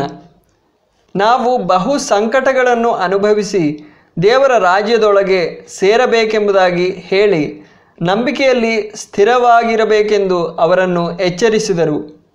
ಇಲ್ಲಿ ಅಪೊಸ್ತಲರು ಮೊದಲನೇ ಶತಮಾನದಲ್ಲಿದ್ದ ಸಭೆಯ ವಿಶ್ವಾಸಿಗಳಿಗೆ ಬೋಧಿಸುವಾಗ ಅಪೊಸ್ತಲರು ಈ ಮಾತನ್ನು ಹೇಳ್ತಾ ಇದ್ದಾರೆ. ನಾವು ಬಹು ಸಂಕಟಗಳನ್ನು ಅನುಭವಿಸಿ ದೇವರ ರಾಜ್ಯದೊಳಗೆ ಸೇರಬೇಕೆಂಬುದಾಗಿ ಹೇಳಿ ನಂಬಿಕೆಯಲ್ಲಿ ಸ್ಥಿರವಾಗಿರಬೇಕೆಂದು ಅವರನ್ನು ಎಚ್ಚರಿಸಿದರು. ಆಗ ಈ ಸಂಕಟಗಳನ್ನೆಲ್ಲ ನಾವು ಅನುಭವಿಸುವಾಗ ನಾವು ನಂಬಿಕೆಯಲ್ಲಿ ಸ್ಥಿರವಾಗಿ ನಿಲ್ಲಬೇಕೆಂಬುದಾಗಿ ದೇವರ ವಾಕ್ಯ ನಮ್ಮನ್ನು ಎಚ್ಚರಿಸ್ತಾ ಇದೆ.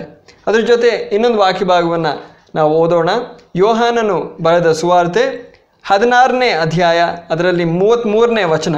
ಇಲ್ಲಿ ಕರ್ತನಾದ ಯೇಸು ಕ್ರಿಸ್ತನು ತಾನೇ ಹೇಳೋ ಒಂದು ಮಾತು ನಾವು ನೋಡ್ಬೋದು. ಈ ವಿಷಯದ ಪರಿಚಯದಲ್ಲೂ ಇದಕ್ಕಿಂತ ಮುಂಚೆ ಇರೋ ಸಂದೇಶದಲ್ಲಿ ನಾವು ಈ ವಾಕ್ಯವನ್ನು ಓದಿದ್ದೇವೆ. ಮತ್ತೊಮ್ಮೆ ಈ ವಾಕ್ಯ ಭಾಗವನ್ನು ನಾವು ಓದೋಣ. ಯೋಹಾನನು ಬರೆದ ಸುವಾರ್ತೆ 16ನೇ ಅಧ್ಯಾಯ 33ನೇ ವಚನ. ನನ್ನಲ್ಲಿ ನಿಮಗೆ ಸಮಾಧಾನವು ಉಂಟಾಗುವಂತೆ ಇವುಗಳನ್ನು ನಾನು ನಿಮಗೆ ಹೇಳಿದ್ದೇನೆ. ಲೋಕದಲ್ಲಿ ನಿಮಗೆ ಸಂಕಟ ಇರುವುದು. ಇಲ್ಲಿ ಕರ್ತನಾದ ಯೇಸು ಕ್ರಿಸ್ತನು ಎಷ್ಟು ಸ್ಪಷ್ಟವಾಗಿ ನಮಗೆ ತಿಳಿಸ್ತಾ ಇದ್ದಾನೆ. ಲೋಕದಲ್ಲಿ ನಿಮಗೆ ಸಂಕಟ ಇರುವುದು, ಆದರೆ ಧೈರ್ಯವಾಗಿರ್ರಿ, ನಾನು ಲೋಕವನ್ನು ಜಯಿಸಿದ್ದೇನೆ ಅಂದನು. ಆದ್ದರಿಂದ ನಾವು ಭಯಪಡೋದಕ್ಕೋಸ್ಕರ ಅಲ್ಲ, ನಾವು ನಿರಾಶೆಗೊಳ್ಳೋದಕ್ಕೋಸ್ಕರ ಅಲ್ಲ, ನಾವು ಎದುರಿಸಬೇಕಾಗಿರೋ ವಿಷಯಗಳನ್ನ ಕರ್ತನು ಸ್ಪಷ್ಟವಾಗಿ ತಿಳಿಸ್ತಾ ಇದ್ದಾನೆ. ಆದರೆ ಈ ವಿಷಯಗಳನ್ನೆಲ್ಲ ಎದುರಿಸೋದಕ್ಕೋಸ್ಕರ ಬಲ, ಚೈತನ್ಯ, ಧೈರ್ಯ ನಮ್ಮ ಹೃದಯಗಳಲ್ಲಿ, ನಮ್ಮ ಜೀವಿತಗಳಲ್ಲಿ ತುಂಬುತ್ತಾನೆ. ಆದ್ದರಿಂದ ನಾವು ಭಯಪಡೋದಕ್ಕೆ ಅವಶ್ಯಕತೆ ಇಲ್ಲ, ನಾವು ನಿರಾಶೆಗೊಳ್ಳೋದಕ್ಕೆ ಅವಶ್ಯಕತೆ ಇಲ್ಲ. ಆದ್ದರಿಂದ ಕರ್ತನು ಹೇಳೋದು, ಧೈರ್ಯವಾಗಿರ್ರಿ, ನಾನು ಲೋಕವನ್ನು ಜಯಿಸಿದ್ದೇನೆ. ಈ ಲೋಕವನ್ನು ಜಯಿಸಿದ ಕರ್ತನು, ಮರಣವನ್ನು, ಪಾತಾಳವನ್ನು ಜಯಿಸಿದ ಕರ್ತನು ನಮ್ಮ ಜೊತೆ ಇದ್ದಾನೆ. ಆತನು ನಮ್ಮೊಂದಿಗೆ ಇರುವಾಗ ನಾವು ಭಯಪಡಬೇಕಾಗಿರೋ ಅವಶ್ಯಕತೆ ಇಲ್ಲ. ಆದರೆ ಈ ಒಂದು ಮಾತು ಸತ್ಯವು, ಈ ಲೋಕದಲ್ಲಿ ನಮಗೆ ಸಂಕಟ ಇದೆ. ಈ ಮಾತನ್ನು ನಾವು ಮರೆತು ಹೋಗಬಾರ್ದು. ಈ ಮಾತನ್ನು ನಾವು ಮರೆತು ಹೋಗಿ ಹಳೆ ಒಡಂಬಡಿಕೆಯನ್ನು ಓದಿ, ಹೌದು ನಾವು ವಿಧೇಯರಾಗಿ ನಾವು ಜೀವಿಸಿದ್ರೆ, ದೇವರನ್ನು ನಾವು ಮೆಚ್ಚಿಸಿದ್ರೆ, ದೇವರು ನಮಗೂ ಈ ಲೋಕದಲ್ಲಿ ಸುಖಕರವಾದ ಒಂದು ಜೀವನ ನಮಗೆ ದಯಪಾಲಿಸ್ತಾನೆ ಅಂತ ಹೇಳಿದ್ರೆ, ಈ ವಾಕ್ಯ ಭಾಗಗಳಲ್ಲಿ ಒಳಗೊಂಡಿರುವ ಸತ್ಯಾಂಶಗಳನ್ನ ನಾವು ಮರೆತು ಹೋಗ್ತಾ ಇದ್ದೀವಿ. ಈ ಸತ್ಯಾಂಶಗಳನ್ನ ನಾವು ನೋಡದೇ ಇರೋ ಹಾಗೆ ನಾವು ನಮ್ಮ ಕಣ್ಗಳನ್ನ ಮುಚ್ಚಾಕ್ತಾ ಇದ್ದೀವಿ.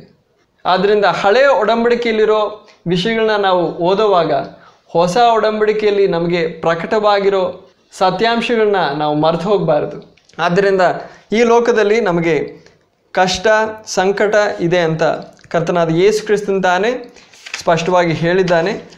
ಅದರ ನಂತರ ಕರ್ತನಾದ ಯೇಸು ಕ್ರಿಸ್ತನ ಸ್ವರ್ಗಾರೋಹಣದ ನಂತರ ಮೊದಲನೇ ಶತಮಾನದ ಸಭೆಯಲ್ಲಿ ಎಂತಹ ಹಿಂಸೆ, ಪೀಡನೆ, ಸಂಕಟ ಉಂಟಾಯಿತು ಅಂತಾನು ನಾವು ಅಪೊಸ್ತಲರ ಕೃತ್ಯಗಳ ಆ ಗ್ರಂಥದಲ್ಲಿ ನಾವು ಓದಿ ನೋಡ್ಬೋದು. ಅಪೊಸ್ತಲರ ಕೃತ್ಯಗಳು ಎಂಬಂಥದ್ದು ಮೊದಲನೇ ಶತಮಾನದ ದೇವರ ಸಭೆಯ ಚರಿತ್ರೆಯಾಗಿದೆ. ಅದರಲ್ಲಿ ಒಂದು ವಾಕ್ಯ ಭಾಗವನ್ನು ನಾವು ಓದೋಣ. ಅಪೊಸ್ತಲರ ಕೃತ್ಯಗಳು 8ನೇ ಅಧ್ಯಾಯ, ಅದರಲ್ಲಿ 1ನೇ ವಚನದಿಂದ ನಾವು ಓದಿ ಬರೋಣ. ಸೌಲನು ಅವನ ಕೊಲೆಗೆ ಸಮ್ಮತಿಸುವವನಾಗಿದ್ದನು. ಆ ಕಾಲದಲ್ಲಿ ಯೆರೂಸಲೇಮಿನಲ್ಲಿದ್ದ ಸಭೆಗೆ ದೊಡ್ಡ ಹಿಂಸೆ ಉಂಟಾಯಿತು. ಅಪೊಸ್ತಲರ ಹೊರತಾಗಿ ಎಲ್ಲರೂ ಯೂದಾಯ, ಸಮಾರ್ಯ ಸೀಮೆಗಳಲ್ಲಿ ಚದುರಿ ಹೋದರು. ಇಲ್ಲಿ ನಾವು ಓದೋದು ಸೌಲನು ಅವನ ಕೊಲೆಗೆ. ಇದು ಸ್ಟೆಫನನ ವಿಷಯವಾಗಿ ನಾವು ನೋಡ್ತಾ ಇದ್ದೀವಿ. ಸ್ಟೆಫನನು ದೇವರ ಸಭೆಯ ಮೊದಲನೇ ಹುತಾತ್ಮನಾಗಿದ್ದಾನೆ. ಆತನ ಕೊಲೆಗೆ ಸೌಲನು ಸಮ್ಮತಿಸುವವನಾಗಿದ್ದನು. ಆ ಕಾಲದಲ್ಲಿ ಯೆರೂಸಲೇಮಿನಲ್ಲಿದ್ದ ಆ ಸಭೆಗೆ ದೊಡ್ಡ ಹಿಂಸೆ ಉಂಟಾಯಿತು ಅಂತ ಇಲ್ಲಿ ನೋಡ್ಬೋದು. ಅಪೊಸ್ತಲರ ಹೊರತಾಗಿ ಎಲ್ಲರೂ ಆ ಯೆರೂಸಲೇಮ್ ಪಟ್ಟಣವನ್ನು ಬಿಟ್ಟು ಚದುರಿ ಹೋದರಂತ ನಾವಿಲ್ಲಿ ನೋಡ್ಬೋದು. ಅದರ ನಂತರ ನಾವು ಓದೋದು, ಭಕ್ತರಾದ ಜನರು ಸ್ಟೆಫನನನ್ನು ಹೊತ್ತುಕೊಂಡು ಹೋಗಿ ಹೂಣಿಟ್ಟು ಅವನಿಗೋಸ್ಕರ ಬಹಳವಾಗಿ ಗೋಳಾಡಿದರು. ಆದರೆ ಸೌಲನು ಮನೆ ಮನೆಗಳಲ್ಲಿ ಹೊಕ್ಕು ಗಂಡಸರನ್ನು ಹೆಂಗಸರನ್ನು ಎಳೆದುಕೊಂಡು ಬಂದು ಸೆರೆಮನೆಗೆ ಹಾಕಿಸಿ ಸಭೆಯನ್ನು ಹಾಳು ಮಾಡುತ್ತಿದ್ದನು. ಇಲ್ಲಿ ನಾವು ದೇವರ ವಾಕ್ಯದಲ್ಲಿ ಮೊದಲನೇ ಶತಮಾನದಲ್ಲಿ ದೇವ್ರ ಸಭೆಗೆ ವಿರುದ್ಧವಾಗಿ ಉಂಟಾದ ಹಿಂಸೆಯ ಬಗ್ಗೆ ನಾವು ನೋಡ್ಬೋದು. ಆಗ ದೇವ್ರ ಸಭೆ ಈ ಹಿಂಸೆಗೆ ಒಳಗಾಗಿದ್ದು ಅವಿಧೇಯತ್ವಕ್ಕಾಗಿ ಅಲ್ಲ. ಇವತ್ತಿಗಿಂತ ಎಷ್ಟೋ ನಂಬಿಗಸ್ತರಾಗಿ ದೇವಭಕ್ತರು ಆ ದಿನಗಳಲ್ಲಿ ನಡ್ಕೊಳ್ತಾ ಇದ್ರು. ಇವತ್ತಿರೋ ಅವಸ್ಥೆಗಿಂತ ಎಷ್ಟೋ ಒಳ್ಳೆಯ ಒಂದು ಆಧ್ಯಾತ್ಮಿಕವಾದ ಒಂದು ಅವಸ್ಥೆ ದೇವರ ಸಭೆಗೆ ಆ ಮೊದಲನೇ ಶತಮಾನದಲ್ಲಿತ್ತು. ಆದರೂ ಕೂಡ ಅವರಿಗೆ ಈ ಲೋಕದಲ್ಲಿ ದೇವರು ಅವರಿಗೆ ಸಮೃದ್ಧಿ ಹೊಂದುವಂತೆ ಮಾಡಲಿಲ್ಲ. ಈ ಲೋಕದಲ್ಲಿ ಸಮೃದ್ಧಿ ಕೊಟ್ಟು ಆಶೀರ್ವದಿಸಲಿಲ್ಲ. ಅವರಿಗೆ ಹಿಂಸೆ ಉಂಟಾಗಿದ್ದು ನಾವು ಇಲ್ಲಿ ನೋಡ್ಬೋದು.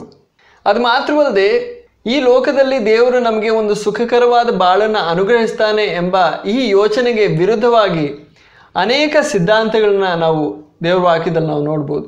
ಹೊಸ ಒಡಂಬಡಿಕೆಯಲ್ಲಿ ಸುವಾರ್ತೆಗಳಲ್ಲಿ ಕರ್ತನಾದ ಯೇಸು ಕ್ರಿಸ್ತನು ಹೇಳೋ ಮಾತುಗಳನ್ನ ನಾವು ಗಮನಿಸ್ಬೋದು.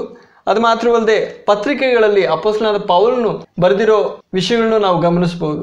ದೇವರ ವಾಕ್ಯ ಸ್ಪಷ್ಟವಾಗಿ ಇಂತಹ ಒಂದು ಯೋಚನೆ, ದೇವರು ಈ ಲೋಕದಲ್ಲಿ, ಈ ಪ್ರಸ್ತುತ ಲೋಕದಲ್ಲಿ ನಮಗೆ ಸುಖಕರವಾದ ಒಂದು ಬಾಳನ್ನು ಅನುಗ್ರಹಿಸ್ತಾನೆ, ಬೆಳ್ಳಿ ಬಂಗಾರಗಳನ್ನ ನಮಗೆ ದಯಪಾಲಿಸ್ತಾನೆ ಎಂಬ ಈ ಯೋಚನೆಗೆ ವಿರುದ್ಧವಾಗಿ ಅನೇಕ ಸಿದ್ಧಾಂತಗಳನ್ನು ನಾವು ನೋಡ್ಬೋದು.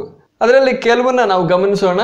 ನಾವು ಲೂಕನು ಬರೆದ ಸುವಾರ್ತೆ 9ನೇ ಅಧ್ಯಾಯ ಅದರಲ್ಲಿ 23ನೇ ವಚನ ನಾವು ಓದೋಣ. ಮತ್ತು ಆತನು ಅವರೆಲ್ಲರಿಗೆ, ಯಾವನಾದರೂ ನನ್ನ ಹಿಂದೆ ಬರುವುದಾದರೆ ಅವನು ತನ್ನನ್ನು ನಿರಾಕರಿಸಿ ತನ್ನ ಶಿಲುಬೆಯನ್ನು ಪ್ರತಿದಿನ ಹೊತ್ತುಕೊಂಡು ನನ್ನನ್ನು ಹಿಂಬಾಲಿಸಲಿ. ಇಲ್ಲಿ ಕರ್ತನಾದ ಯೇಸು ಕ್ರಿಸ್ತನು ಹೇಳೋ ಮಾತು, ಯಾರಾದರೂ ನನ್ನನ್ನು ಹಿಂಬಾಲಿಸಬೇಕು ಅಂದರೆ ಆತನು ಇಡೋ ಷರತ್ತು ಏನಂದರೆ ತನ್ನನ್ನು ತಾನೇ ನಿರಾಕರಿಸಬೇಕು, ತನ್ನ ಶಿಲುಬೆಯನ್ನು ಪ್ರತಿದಿನ ಹೊರುತ್ತಾ ತನ್ನನ್ನು ಹಿಂಬಾಲಿಸಬೇಕು.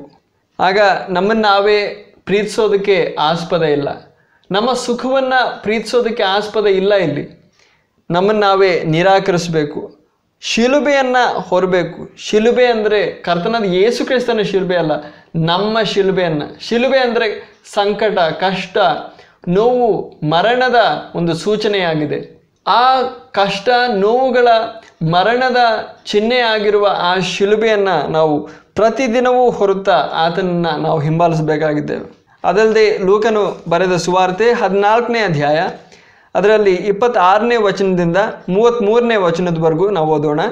ಯಾವನಾದರೂ ನನ್ನ ಬಳಿಗೆ ಬಂದು ತನ್ನ ತಂದೆಯನ್ನಾಗಲಿ ತಾಯಿಯನ್ನಾಗಲಿ ಹೆಂಡತಿಯನ್ನಾಗಲಿ ಮಕ್ಕಳನ್ನಾಗಲಿ ಸಹೋದರರನ್ನಾಗಲಿ ಸಹೋದರಿಯರನ್ನಾಗಲಿ, ಹೌದು ತನ್ನ ಸ್ವಂತ ಪ್ರಾಣವನ್ನು ಸಹ ಹಗೆ ಮಾಡದಿದ್ದರೆ ಅವನು ನನ್ನ ಶಿಷ್ಯನಾಗಿರಲಾರನು.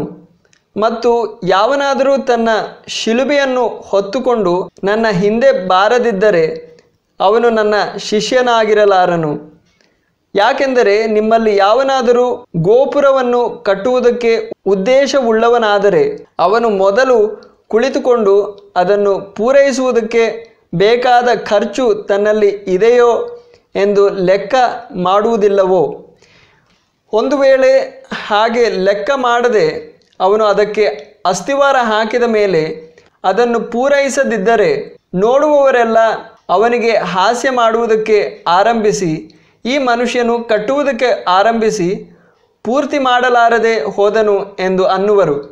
ಇಲ್ಲವೇ ಯಾವ ಅರಸನಾದರೂ ಬೇರೆ ಅರಸನಿಗೆ ವಿರೋಧವಾಗಿ ಯುದ್ಧ ಮಾಡುವುದಕ್ಕೆ ಹೋಗುವಾಗ ಮೊದಲು ಕುಳಿತುಕೊಂಡು ತನಗೆ ವಿರೋಧವಾಗಿ 20,000 ಸೈನ್ಯದೊಂದಿಗೆ ಬರುವ ಆ ಅರಸನನ್ನು ತನ್ನ 10,000 ಸೈನ್ಯದೊಂದಿಗೆ ಎದುರಿಸುವುದಕ್ಕೆ ಸಮರ್ಥನೋ ಎಂದು ವಿಚಾರಿಸುವುದಿಲ್ಲವೋ?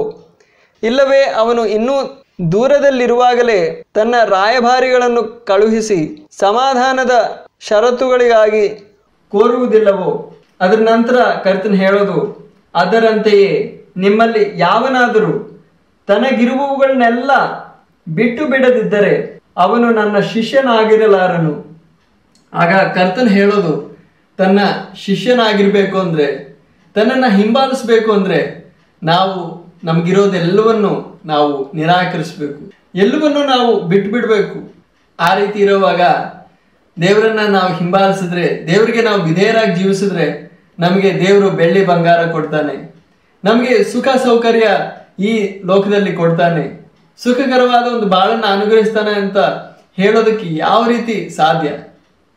ಅದಕ್ಕೆ ಒಂದು ಆಸ್ಪದನೂ ಇಲ್ಲ. ಹೊಸ ಒಡಂಬಡಿಕೆಯಲ್ಲಿ ಒಂದು ಆಸ್ಪದನೂ ಇಲ್ಲ.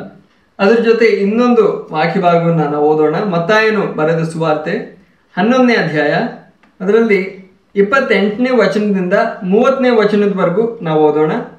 ಕಷ್ಟಪಡುವವರೇ ಮತ್ತು ಭಾರ ಹೊತ್ತುವವರೇ, ನೀವೆಲ್ಲರೂ ನನ್ನ ಬಳಿಗೆ ಬನ್ನಿರಿ, ನಾನು ನಿಮಗೆ ವಿಶ್ರಾಂತಿಯನ್ನು ಕೊಡುವೆನು. ಈ ವಾಕ್ಯವನ್ನು ನಾವು ಓದುವಾಗ ಕಷ್ಟಪಡುವವರೇ, ಭಾರ ಹೊತ್ತುವವರೇ, ನೀವೆಲ್ಲರೂ ನನ್ನ ಬಳಿಗೆ ಬನ್ನಿರಿ, ನಾನು ನಿಮಗೆ ವಿಶ್ರಾಂತಿಯನ್ನು ಕೊಡುವೆನು. ಆಗ ನಮ್ಮ ಜೀವನದಲ್ಲಿರುವ ಎಲ್ಲ ಕಷ್ಟಗಳನ್ನ ದೇವರು ನೀಗಿಸ್ತಾನೆ ಎಂಬುದಾಗಿ ನಾವು ಯೋಚಿಸ್ತೀವಿ. ಕರ್ತನಾದ ಯೇಸು ಕ್ರಿಸ್ತನ ಹತ್ರ ನಾನು ಬಂದರೆ ನಮ್ಮ ಜೀವನದಲ್ಲಿರೋ ಈ ಎಲ್ಲ ಕಷ್ಟಗಳನ್ನ, ಭಾರ, ಈ ಕಷ್ಟವನ್ನ ಎಲ್ಲ ದೇವರು ನೀಗಿಸ್ತಾನೆ ಅಂತ ನಾವು ಯೋಚಿಸ್ತೀವಿ. ಆದರೆ ಮುಂದೆ ನಾವು ಓದೋಣ, ಇದ್ರ ನಿಜವಾದ ಅರ್ಥ ಏನು ಅಂತ ನಾವು ಗ್ರಹಿಸೋದಕ್ಕೆ. ನನ್ನ ನೊಗವನ್ನು ನಿಮ್ಮ ಮೇಲೆ ತೆಗೆದುಕೊಂಡು ನನ್ನಿಂದ ಕಲಿತುಕೊಳ್ಳಿರಿ. ನಾವು ಅಂದ್ಕೊಂಡಿದ್ದು ಕಷ್ಟ ನಮ್ಮ ಜೀವನದಲ್ಲಿ ನೀಗಿಸ್ತಾನೆ, ಭಾರ ನಮ್ಮ ಜೀವನದಿಂದ ನೀಗಿಸ್ತಾನೆ. ಆದರೆ ಇಲ್ಲಿ ಕರ್ತನ ಹೇಳೋದು ನನ್ನ ನೊಗವನ್ನು ನಿಮ್ಮ ಮೇಲೆ ತೆಗೆದುಕೊಂಡು. ಆಗ ಕರ್ತನಾದ ಯೇಸು ಕ್ರಿಸ್ತನ ನೊಗವನ್ನು ನಾವು ಹೊರಬೇಕಾಗುತ್ತೆ. ನನ್ನ ನೊಗವನ್ನು ನಿಮ್ಮ ಮೇಲೆ ತೆಗೆದುಕೊಂಡು ನನ್ನಿಂದ ಕಲಿತುಕೊಳ್ಳಿರಿ, ಯಾಕೆಂದರೆ ನಾನು ಸಾತ್ವಿಕನು ದೀನ ಮನಸ್ಸುಳ್ಳವನು ಆಗಿರುವುದರಿಂದ ನೀವು ನಿಮ್ಮ ಆತ್ಮಗಳಿಗೆ ವಿಶ್ರಾಂತಿಯನ್ನು ಕಂಡುಕೊಳ್ಳುವಿರಿ. ಇಲ್ಲಿ ದೇವರ ವಾಕ್ಯ ನಮ್ಗೆ ತಿಳಿಸೋದು ನಾವು ಎಂತಹ ವಿಶ್ರಾಂತಿಯನ್ನ ನಾವು ಕರ್ತನಾದ ಯೇಸು ಕ್ರಿಸ್ತನಲ್ಲಿ ಕಂಡುಕೊಳ್ತೀವಿ. ನಮ್ಮ ಶರೀರಕ್ಕೋಸ್ಕರ ಇರೋ ವಿಶ್ರಾಂತಿ ಅಲ್ಲ, ಒಂದು ಶಾರೀರಿಕವಾದ ಒಂದು ವಿಶ್ರಾಂತಿ ಅಲ್ಲ ಕರ್ತನಾದ ಯೇಸು ಕ್ರಿಸ್ತನು ಇಲ್ಲಿ ಹೇಳೋದು. ಆತನು ಹೇಳೋದು ನೀವು ನಿಮ್ಮ ಆತ್ಮಗಳಿಗೆ ವಿಶ್ರಾಂತಿಯನ್ನು ಕಂಡುಕೊಳ್ಳುವಿರಿ. ಆಗ ಮುಂಚೆ ಕರ್ತನ ಹೇಳಿದ್ದು ಕಷ್ಟಪಡುವವರೇ ಭಾರ ಹೊತ್ತುವವರೇ ಅಂತ ಹೇಳಿದ್ರೆ, ರಕ್ಷಣೆಗೋಸ್ಕರ ಎಷ್ಟೋ ಜನರು ಕರ್ಮಗಳನ್ನ ಮಾಡ್ತಾ ಇದ್ದಾರೆ. ತಮ್ಮ ಮೋಕ್ಷಕ್ಕೋಸ್ಕರ, ಮುಕ್ತಿಗೋಸ್ಕರ, ರಕ್ಷಣೆಗೋಸ್ಕರ, ತಮ್ಮ ಪಾಪಗಳಿಗೆ ನಿವಾರಣೆ ಆಗೋದಕ್ಕೋಸ್ಕರ ಎಷ್ಟೋ ಕರ್ಮಗಳನ್ನ ಮಾಡ್ತಾ ಇದ್ದಾರೆ. ಅವರನ್ನ ನೋಡಿ ಕರ್ತನ ಹೇಳಿದ್ದು ಕಷ್ಟಪಡುವವರೇ, ಭಾರ ಹೊತ್ತುವವರೇ, ನೀವು ರಕ್ಷಣೆ ಹೊಂದ್ರಿ. ನನ್ನ ಮೂಲಕ ನೀವು ರಕ್ಷಣೆ ಹೊಂದಬಹುದು, ನಂಬಿಕೆಯ ಮೂಲಕ ರಕ್ಷಣೆ ಹೊಂದಬಹುದು. ನೀವು ನಿಮ್ಮ ಕರ್ಮಗಳಿಂದ ರಕ್ಷಣೆ ಹೊಂದಲಾರಿರಿ, ಆದ್ದರಿಂದ ನೀವು ನನ್ನ ಬಳಿಗೆ ಬನ್ನಿರಿ, ನಾನು ನಿಮಗೆ ವಿಶ್ರಾಂತಿಯನ್ನು ಕೊಡ್ತೀನಿ, ಅದು ನಿಮ್ಮ ಆತ್ಮಗಳಿಗೆ ವಿಶ್ರಾಂತಿಯನ್ನ ಕೊಡ್ತೀನಿ ಅಂತ ದೇವರು ಇಲ್ಲಿ ಹೇಳ್ತಾ ಇದ್ದಾನೆ. ಅದ ನಂತರ ಕರ್ತನ ಹೇಳೋದು, ಯಾಕೆಂದರೆ ನನ್ನ ನೊಗವು ಮೃದುವಾದದ್ದು, ನನ್ನ ಹೊರೆಯು ಹಗುರವಾದದ್ದು ಆಗಿದೆ ಎಂದು ಹೇಳಿದನು. ಆಗ ಕರ್ತನ ನೊಗವು ಅಂದ್ರೆ ಏನು? ಕರ್ತನ ಮೂಲಕ ರಕ್ಷಣೆ ಹೊಂದಿದ ನಂತರ ನಾವು ಕರ್ತನ ಆಜ್ಞೆಗಳನ್ನ ನಾವು ಅನುಸರಿಸಬೇಕಾಗಿದೆ.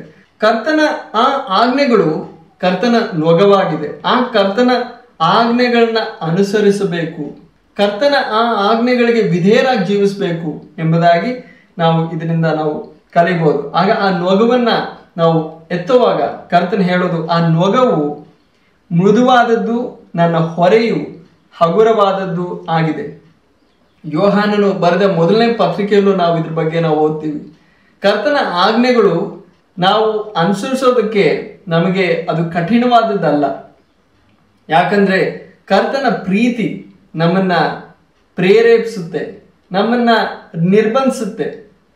ಕರ್ತನನ್ನ ನಾವು ಪ್ರೀತಿಸಿದ್ರೆ ಕರ್ತನ ಆಜ್ಞೆಗಳನ್ನ ನಾವು ಅನುಸರಿಸ್ತೀವಿ, ವಿಧೇಯರಾಗಿ ನಾವು ಜೀವಿಸ್ತೀವಿ. ಅದು ಕಠಿಣವಾದದ್ದಲ್ಲ, ತುಂಬಾ ಭಾರವಾದದ್ದಲ್ಲ.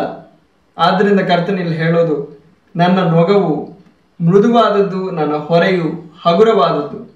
ಆದ್ರಿಂದ ಈ ವಾಕ್ಯ ನಾವು ತಗೊಂಡು ಈ ರೀತಿ ನಾವು ಯೋಚಿಸಬಾರ್ದು. ಕರ್ತನ ಹತ್ರ ನಾವು ಬಂದ್ರೆ ನಮ್ಗೆ ವಿಶ್ರಾಂತಿ ದೊರಕುತ್ತೆ, ಅದರ ಅರ್ಥ ನಮ್ಮ ಜೀವನದಲ್ಲಿ ಯಾವ ಕಷ್ಟನೂ ಬರಲ್ಲ, ಸಂಕಟನೂ ಬರಲ್ಲ. ಅದು ನಿಜ ಅಲ್ಲ. ಯಾಕಂದ್ರೆ ಮೊದಲನೇ ಶತಮಾನದಲ್ಲಿ ನಾವು ದೇವ್ರ ಸಭೆಯನ್ನ ನಾವು ನೋಡಿದ್ವಿ. ಅಪೊಸ್ತಲರ ಕೃತಿಗಳಲ್ಲಿ ಸಭೆಯ ಚರಿತ್ರೆಯನ್ನ ನಾವು ಗಮನಿಸುವಾಗ ಅವ್ರಿಗೆ ಎಷ್ಟು ಕಷ್ಟಗಳು ಉಂಟಾಯಿತು. ಹಳೆ ಒಡಂಬಡಿಕೆಯಲ್ಲೂ ನಾವು ನೋಡಿದ್ವಿ, ಪ್ರವಾದಿಗಳಿಗೆ ಎಂತಹ ಹಿಂಸೆಗಳು ಉಂಟಾಯಿತು. ಆದ್ರಿಂದ ನಮ್ಮ ಜೀವನದಲ್ಲಿ ಹಿಂಸೆ ಉಂಟಾಗಲ್ಲ, ಕಷ್ಟ ಬರಲ್ಲ ಅಂತ ಅನ್ಕೋಬೇಡಿ. ನೀವು ದೇವರಿಗೆ ವಿಧೇಯರಾಗಿ ನೀವು ಜೀವಿಸಿದ್ರೆ ದೇವರು ಆ ರೀತಿ ಸುಖಕರವಾದ ಒಂದು ಬಾಳನ್ನ ನಿಮ್ಗೆ ಅನುಗ್ರಹಿಸ್ತಾನೆ ಅಂತ ಅನ್ಕೊಂಡ್ರೆ ನೀವು ವಂಚನೆಗೆ ಒಳಗಾಗಿದ್ದೀರಾ, ನಿಮ್ಗೆ ಮೋಸ ಆಗ್ತಾ ಇದೆ.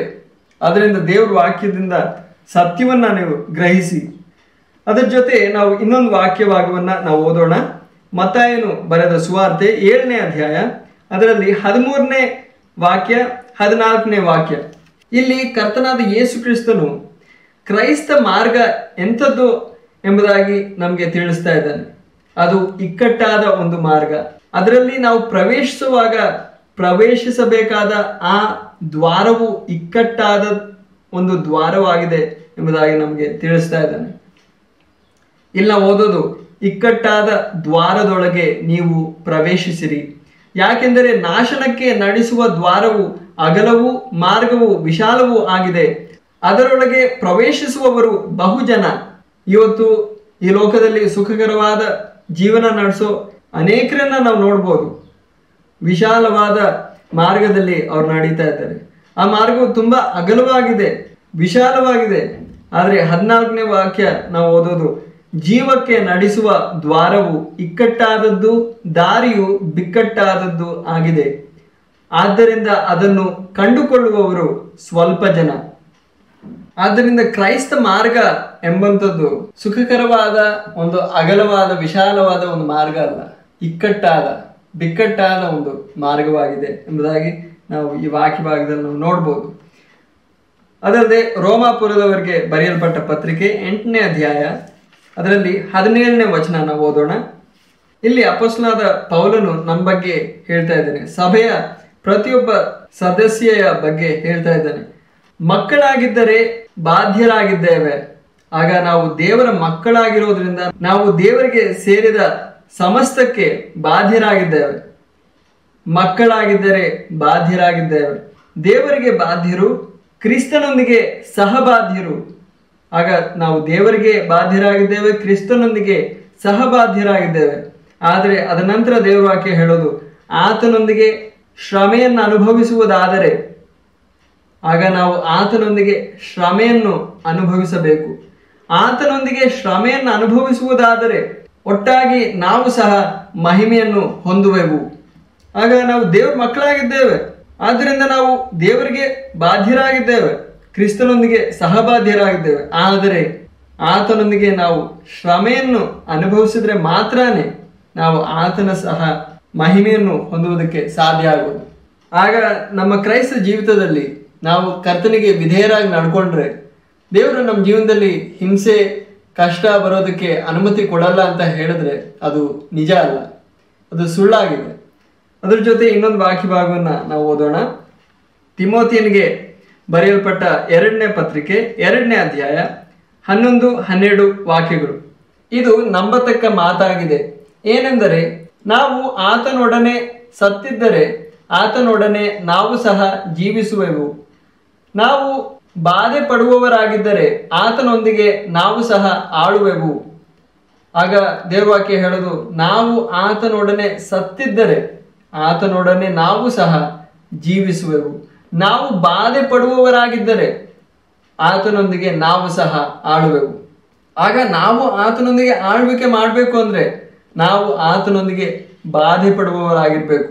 ಅದ ನಂತರ ದೇವವಾಕ್ಯ ಹೇಳೋದು, ಆತನನ್ನು ಅಲ್ಲಗಳೆದರೆ ಆತನು ಸಹ ನಮ್ಮನ್ನು ಅಲ್ಲಗಳೆಯುವನು. ಆಗ ನಮ್ಮ ಜೀವನದಲ್ಲಿ ಎಷ್ಟೇ ಕಷ್ಟಗಳು ಎಷ್ಟೇ ಸಂಕಟ ಬಂದರೂ ಕೂಡ ನಾವು ಕರ್ತನನ್ನ ಅಲ್ಲಗಳೆಯಬಾರದು. ನಾವು ಆತನನ್ನ ಅಲ್ಲಗಳೆದರೆ ಆತನು ನಮ್ಮನ್ನು ಸಹ ಅಲ್ಲಗಳೆಯುವನು. ಆಗ ನಾವು ಕರ್ತನ ಜೊತೆ ಆಳ್ವಿಕೆ ಮಾಡಬೇಕಾಗಿರೋರಾಗಿದ್ದೇವೆ. ಆದರೆ ಆತನ ಜೊತೆ ಆಳ್ವಿಕೆ ಮಾಡಬೇಕು ಅಂದರೆ ಆತನ ಜೊತೆ ನಾವು ಈ ಲೋಕದಲ್ಲಿ ಶ್ರಮೆಗಳು ಕಷ್ಟ ನಾವು ಅನುಭವಿಸ್ಬೇಕಾಗಿದೆ.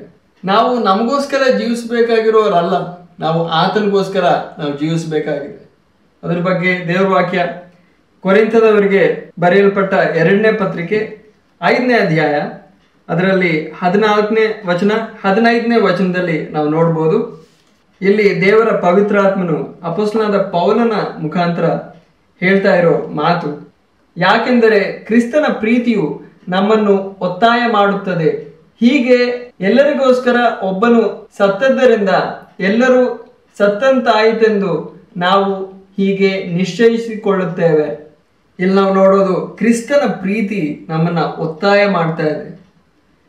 ಆತ ನಮಗೋಸ್ಕರ ಸತ್ತಿರೋದ್ರಿಂದ ನಾವು ನಿಶ್ಚಯಿಸ್ಕೊಳ್ಳೋದು, ನಾವು ಸತ್ತಂತಾಯಿತು.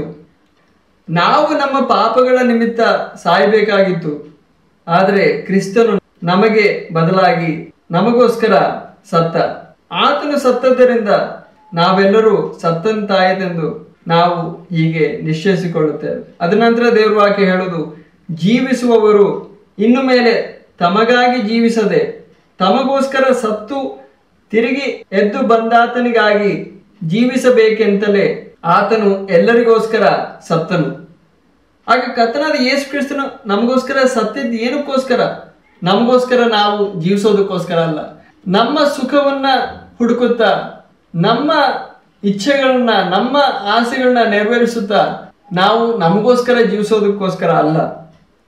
ಆತನು ನಮಗೋಸ್ಕರ ಸತ್ತಿದ್ದು ನಾವು ನಮಗೋಸ್ಕರ ಜೀವಿಸದೆ ನಮಗೋಸ್ಕರ ಯಜ್ಞವಾದ ನಮ್ಮ ಕರ್ತನಿಗೋಸ್ಕರ ಜೀವಿಸಬೇಕೆಂದು ಆತನು ನಮಗೋಸ್ಕರ ಯಜ್ಞವಾಗಿ ಶಿಲುಬೆಯ ಮೇಲೆ ಆತನು ಮರಣಿಸಿದ್ದಾನೆ. ಆದ್ದರಿಂದ ನಮ್ಮ ಸುಖಕ್ಕೋಸ್ಕರ ಅಲ್ಲ ನಾವು ಜೀವಿಸಬೇಕಾಗಿರುವುದು. ಆದ್ದರಿಂದ ಈ ಎಲ್ಲ ವಿಷಯಗಳು, ಈ ಎಲ್ಲ ಸಿದ್ಧಾಂತಗಳು ನಮಗೆ ಸ್ಪಷ್ಟವಾಗಿ ತೋರಿಸುತ್ತೆ, ಈ ಲೋಕದಲ್ಲಿ ನಮಗೆ ಸುಖಕರವಾದ ಒಂದು ಬಾಳನ್ನ ದೇವರು ಅನುಗ್ರಹಿಸಲ್ಲ. ಇದು ಹೊಸ ಒಡಂಬಡಿಕೆಯಲ್ಲಿರೋ ಒಂದು ಸಿದ್ಧಾಂತ ಅಲ್ಲವೇ ಅಲ್ಲ. ನಾವು ಹಳೆ ಒಡಂಬಡಿಕೆಯಲ್ಲಿರೋ ಕೆಲವು ವಿಷಯಗಳನ್ನ ನಾವು ತಗೊಂಡು ಅವುಗಳನ್ನ ನಾವು ತಪ್ಪಾಗಿ ಗ್ರಹಿಸ್ತಾ ಇದ್ದೀವಿ, ತಪ್ಪಾಗಿ ತಿಳ್ಕೊಳ್ತಾ ಇದ್ದೀವಿ. ನಾವು ದೇವರಿಗೆ ವಿಧೇಯರಾಗಿದ್ರೆ, ನಾವು ದೇವರಿಗೆ ನಂಬಿಗಸ್ತರಾಗಿ ನಡ್ಕೊಂಡ್ರೆ ಅದಕ್ಕೆ ಪ್ರತಿಫಲ ಈ ಲೋಕದಲ್ಲಲ್ಲ. ಸಹೋದರರೇ ಸಹೋದರಿಯರೇ, ಈ ಲೋಕದಲ್ಲಲ್ಲ. ನಾವು ನಮ್ಮ ಪ್ರತಿಫಲವನ್ನ ಕರ್ತನಿಂದ ಹೊಂದೋದು ಸ್ವರ್ಗದಲ್ಲಿ. ಕ್ರಿಸ್ತನ ನ್ಯಾಯಾಸನದ ಮುಂದೆ ನಾವು ನಿಂತ್ಕೊಳ್ಳುವಾಗ ಮಾತ್ರನೇ ನಮಗೆ ನಿಜವಾದ ನಮ್ಮ ಪ್ರತಿಫಲವನ್ನ ನಾವು ಹೊಂದೋದು. ಈ ಲೋಕದಲ್ಲಿ ನಮಗೆ ಸುಖ, ಬೆಳ್ಳಿ ಬಂಗಾರ ಅನುಗ್ರಹಿಸಿ ನಮ್ಮನ್ನ ಆಶೀರ್ವದಿಸಲ್ಲ. ದೇವರ ಯೋಜನೆ ಅದಲ್ಲ. ಆದ್ರೆ ಅದರ ಅರ್ಥ ದೇವರು ನಮ್ಮ ಅವಶ್ಯಕತೆಗಳನ್ನ ನೆರವೇರಿಸಲ್ಲ ಅಂತ ಅಲ್ಲ. ನಮ್ಮ ಜೀವನದಲ್ಲಿರೋ ಅವಶ್ಯಕತೆಗಳನ್ನ ನೆರವೇರಿಸ್ತಾನೆ. ದೇವರ ವಾಕ್ಯ ನಿಶ್ಚಯವಾಗಿ ಹೇಳುತ್ತೆ, ಅದರಲ್ಲಿ ಅನುಮಾನ ಇಲ್ಲ. ನಮ್ಮ ಜೀವನದಲ್ಲಿರೋ ಅವಶ್ಯಗಳನ್ನ ದೇವರು ನೆರವೇರಿಸ್ತಾನೆ. ಆದರೆ ಅದೇ ವೇಳೆ ನಾವು ಈ ಮಾತನ್ನ ನಾವು ಮರ್ತು ಹೋಗಬಾರ್ದು. ಕ್ರೈಸ್ತ ಜೀವನದಲ್ಲಿ ಸಂಕಟ ಇದೆ. ನಮ್ಮ ಜೀವನದಲ್ಲಿ ಸಂಕಟ, ನೋವು, ಕಷ್ಟಗಳನ್ನ ದೇವರು ಅನುಮತಿಸ್ತಾನೆ. ಆದರೆ ಒಳ್ಳೆಯ ಒಂದು ಕಾರಣ, ಒಳ್ಳೆಯ ಒಂದು ಉದ್ದೇಶ ಇಲ್ಲದೆ ಅಲ್ಲ. ಆ ಉದ್ದೇಶ ಏನು ಅಂತ, ಆ ಕಾರಣಗಳು ಏನೆಲ್ಲ ಅಂತ ನಾವು ಮುಂದೆ ಬರುವ ದಿನಗಳಲ್ಲಿ ನಾವು ನೋಡೋಣ. ಆದರೆ ಇಷ್ಟವರೆಗೂ ನಾವು ನೋಡಿದ್ದು ಕ್ರೈಸ್ತ ಜೀವನದಲ್ಲಿ, ಕ್ರೈಸ್ತ ಮಾರ್ಗದಲ್ಲಿ ಕಷ್ಟ, ಸಂಕಟ ಇದೆ ಅಂತ. ಮೊದಲನೇ ಶತಮಾನದಲ್ಲಿದ್ದ ಸಭೆಗೆ ಸಂಕಟ ಉಂಟಾಯಿತು. ಈ ಶತಮಾನದಲ್ಲಿರೋ ಸಭೆಗೂ ಸಂಕಟ ಉಂಟಾಗುತ್ತೆ. ನಮ್ಮೆಲ್ಲರಿಗೂ ಒಂದೇ ಸಿದ್ಧಾಂತ, ಒಂದೇ ಪುಸ್ತಕ ಇರೋದು. ದೇವರು ನಮಗೆ ಕೊಟ್ಟಿರೋ ನ್ಯಾಯ ಪ್ರಮಾಣ ಒಂದೇ. ನಮಗೆ ಮೋಶೆಯ ನ್ಯಾಯ ಪ್ರಮಾಣ ಅಲ್ಲ, ಹಳೆ ಒಡಂಬಡಿಕೆಯ ನ್ಯಾಯ ಪ್ರಮಾಣ ಇದೆ, ಅದೇ ಧರ್ಮಶಾಸ್ತ್ರ ನಮ್ಗಿಲ್ಲ. ಆದ್ರೆ ಹೊಸ ಒಡಂಬಡಿಕೆಯಲ್ಲಿ ಕಾನೂನು ಇಲ್ಲ ಅಂತ ನಾವು ಹೇಳ್ಬಾರದು. ಹೊಸ ಒಡಂಬಡಿಕೆಯಲ್ಲೂ ಕಾನೂನಿದೆ. ಅದೇನಂದ್ರೆ ನಮ್ಮ ಕರ್ತನಾದ ಯೇಸು ಕ್ರಿಸ್ತನ ಆಜ್ಞೆಗಳು. ಅದು ಮಾತ್ರವಲ್ಲದೆ ಪತ್ರಿಕೆಗಳಲ್ಲಿ ತನ್ನ ಅಪೊಸ್ತಲರ ಮುಖಾಂತರ ನಮಗೆ ಕೊಡಲ್ಪಟ್ಟ ಆಜ್ಞೆಗಳು. ಈ ಆಜ್ಞೆಗಳು ಎಲ್ಲ ಸೇರಿ ನಮಗೆ ನ್ಯಾಯ ಪ್ರಮಾಣವಾಗಿದೆ, ಕರ್ತನ ಕಾನೂನಾಗಿದೆ. ಆಗ ಕ್ರಿಸ್ತನ ನ್ಯಾಯ ಪ್ರಮಾಣ, ಆ ಸಿದ್ಧಾಂತ ಸಮಸ್ತ ಸಭೆಗೆ ಮೊದಲನೇ ಶತಮಾನದಿಂದ ಇವತ್ತುವರೆಗೂ ದೇವರ ಸಮಸ್ತ ಸಭೆಗೆ ಒಂದೇ ಆಗಿದೆ. ದೇವರು ಯಾವತ್ತೂ ಪಕ್ಷಪಾತ ಮಾಡಲ್ಲ. ದೇವರಿಗೆ ಡಬಲ್ ಸ್ಟ್ಯಾಂಡರ್ಡ್ಸ್ ಇಲ್ಲ. ಎಲ್ಲರಿಗೂ ಒಂದೇ ರೀತಿಯಾದ ಸಿದ್ಧಾಂತವಾಗಿದೆ. ಯಾಕಂದ್ರೆ ದೇವರ ವಾಕ್ಯ ಹೇಳೋದು ಸಭೆ ಒಂದಾಗಿದೆ. ಅದ್ರ ಬಗ್ಗೆ ನಾವು ದೇವರ ವಾಕ್ಯದಿಂದ ನಾವು ಕೆಲವು ವಾಕ್ಯ ಭಾಗಗಳನ್ನ ನಾವು ನೋಡೋಣ. ಎಫೆಸದವರಿಗೆ ಬರೆಯಲ್ಪಟ್ಟ ಪತ್ರಿಕೆ 2ನೇ ಅಧ್ಯಾಯ 20ನೇ ವಚನದಿಂದ 22ನೇ ವಚನದವರೆಗೂ ನಾವು ಓದೋಣ. ಅಪೊಸ್ತಲರು, ಪ್ರವಾದಿಗಳು ಎಂಬ ಅಸ್ತಿವಾರದ ಮೇಲೆ ನೀವು ಕಟ್ಟಲ್ಪಟ್ಟಿದ್ದೀರಿ. ಯೇಸು ಕ್ರಿಸ್ತನೇ ಮುಖ್ಯವಾದ ಮೂಲೆಗಲ್ಲು. ಇಲ್ಲಿ ಕರ್ತನ ಸಭೆಯನ್ನ ಒಂದು ಕಟ್ಟಡವಾಗಿ, ಒಂದು ಆಲಯವಾಗಿ ದೇವರ ವಾಕ್ಯದಲ್ಲಿ ಚಿತ್ರೀಕರಿಸಲ್ಪಟ್ಟಿದೆ. ನಾವೊಂದು ಕಟ್ಟಡವನ್ನು ಕಟ್ಟುವಾಗ ಮೊದಲನೇದಾಗಿ ನಾವು ಅಸ್ತಿವಾರವನ್ನು ಹಾಕ್ತೀವಿ. ಆ ಅಸ್ತಿವಾರದ ಕಲ್ಲುಗಳನ್ನ ನಾವು ಹಾಕುವಾಗ ಮೊದಲನೇ ಕಲ್ಲು ಮೂಲೆಗಲ್ಲಾಗಿ ನಾವು ಹಾಕ್ತೀವಿ. ಆ ಮೊದಲನೇ ಮೂಲೆಗಲ್ಲನ್ನು ನಾವು ಮುಖ್ಯವಾದ ಮೂಲೆಗಲ್ಲು ಅಂತೀವಿ. ಅದು ಯೇಸು ಕ್ರಿಸ್ತನೇ ಎಂಬುದಾಗಿ ಇಲ್ಲಿ ನಾವು ಓದ್ತಾ ಇದ್ದೀವಿ.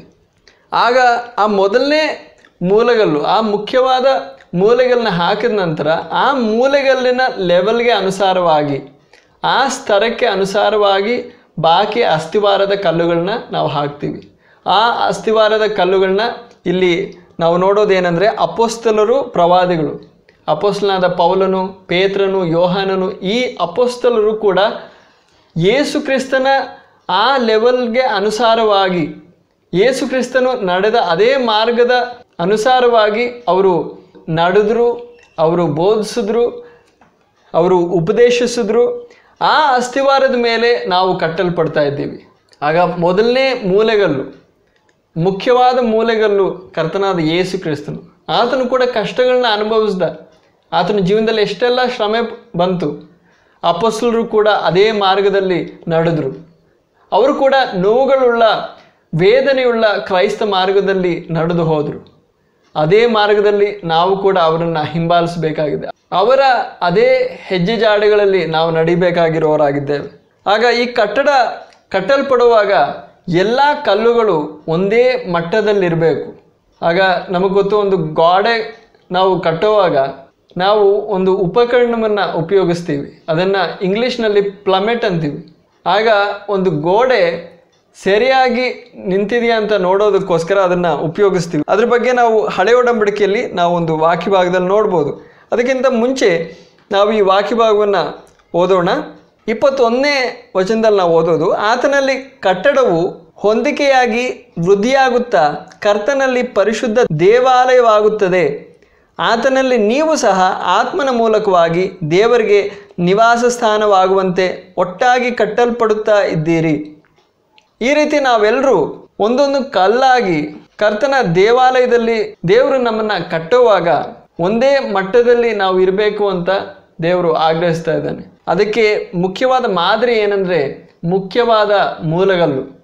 ಮುಖ್ಯವಾದ ಮೂಲಗಲ್ಲಾದ ಕರ್ತನಾದ ಯೇಸು ಕ್ರಿಸ್ತನ ಅದೇ ಸ್ವಾರೂಪ್ಯದಲ್ಲಿ ನಾವು ಕಟ್ಟಲ್ಪಡಬೇಕು. ಒಂದೇ ಮಟ್ಟದಲ್ಲಿ ದೇವರು ತನ್ನ ಆಲಯವನ್ನು ಕಟ್ತಾ ಇದ್ದಾನೆ. ಅದ್ರ ಬಗ್ಗೆ ನಾವು ಪ್ರವಾದಿಯಾದ ಜಕರ್ಯನ ಗ್ರಂಥದಲ್ಲಿ 4ನೇ ಅಧ್ಯಾಯ ಅದರಲ್ಲಿ 10ನೇ ವಚನದಲ್ಲಿ ನಾವು ಓದೋಣ. ಯಾಕೆಂದರೆ ಸಣ್ಣ ಕಾರ್ಯಗಳ ದಿನವನ್ನು ತಿರಸ್ಕರಿಸಿದವನ್ಯಾರು? ಯಾಕೆಂದರೆ ಆ 7 ಅಂದರೆ ಭೂಮಿಯಲ್ಲೆಲ್ಲ ಅತ್ತಿತ್ತ ಓಡಾಡುವ ಕರ್ತನ ಕಣ್ಣುಗಳು ನೂಲುಗುಂಡವನ್ನು ಜೆರುಬ್ಬಾಬೆಲನ ಕೈಯಲ್ಲಿ ನೋಡುವಾಗ ಸಂತೋಷ ಪಡುತ್ತವೆ. ಇಲ್ಲಿ ನಾವು ಓದೋದು, ಭೂಮಿಯಲ್ಲೆಲ್ಲ ಅತ್ತಿತ್ತ ಓಡಾಡುವ ಕರ್ತನ ಕಣ್ಣುಗಳು ಏನನ್ನು ನೋಡ್ತಾ ಇದೆ? ದೇವಾಲಯವನ್ನು ಕಟ್ತಾ ಇದ್ದ ಆ ಜೆರುಬ್ಬಾಬೆಲನ ಕೈಯಲ್ಲಿದ್ದ ಆ ನೂಲುಗುಂಡನ್ನು ನೋಡ್ತಾ ಇದೆ. ಆ ರೀತಿ ಆ ನೂಲುಗುಂಡನ್ನು ನೋಡುವಾಗ ಕರ್ತನು ಸಂತೋಷ ಪಡುತ್ತಿದ್ದಾನೆ. ಕರ್ತನು ಮೆಚ್ಚುವುದು ಯಾವಾಗ? ಕರ್ತನು ಸಂತೋಷಿಸುವುದು ಯಾವಾಗ? ನಾವು ದೇವಾಲಯವಾಗಿ ಕಟ್ಟಲ್ಪಡುವಾಗ, ಆ ನೂಲುಗುಂಡನ್ನು ನೋಡುವಾಗ. ಅಂದರೆ ಮುಖ್ಯವಾದ ಮೂಲೆಗಲ್ಲಾದ ಕರ್ತನಾದ ಯೇಸು ಕ್ರಿಸ್ತನ ಅದೇ ಮಟ್ಟದಲ್ಲಿ ನಾವು ಕಟ್ಟಲ್ಪಡುವಾಗ, ಆತನು ಯಾವ ಮಾರ್ಗದಲ್ಲಿ ನಡೆದನೋ ಅದೇ ಮಾರ್ಗದಲ್ಲಿ ನಾವು ಕೂಡ ನಡೆಯುವಾಗ, ಆತನು ಕೊಟ್ಟ ಆಜ್ಞೆಗಳನ್ನ ನಾವು ಅನುಸರಿಸಿ ಹೊಸ ಒಡಂಬಡಿಕೆಯಲ್ಲಿ ನಮಗೆ ಕೊಟ್ಟಿರುವ ಆ ಪ್ರಕಟಣೆಯ ಬೆಳಕಿನಲ್ಲಿ ನಾವು ನಡೆಯುವಾಗ ಕರ್ತನು ಸಂತೋಷಿಸುತ್ತಾನೆ. ಅದನ್ನು ನೋಡುವಾಗ ಕರ್ತನು ಮೆಚ್ಚುತ್ತಾನೆ. ಈ ರೀತಿ ಹೇಳುವಾಗ ಕೆಲವರು ಈ ರೀತಿನೂ ಕೇಳ್ಬೋದು. ಸಭೆಯ ಚರಿತ್ರೆಯನ್ನು ನಾವು ನೋಡುವಾಗ ಪೂರ್ವ ಕಾಲದಲ್ಲಿ ಕ್ರೈಸ್ತ ಸಿದ್ಧಾಂತ ಎಲ್ಲ ಪ್ರಕಟ ಆಗಿರಲಿಲ್ಲ. ಕ್ರಿಸ್ತನ ಸಭೆಯ ಚರಿತ್ರೆಯನ್ನು ನಾವು ಗಮನಿಸುವಾಗ ಕತ್ತಲೆಯ ಕಾಲವೂ ಇತ್ತು.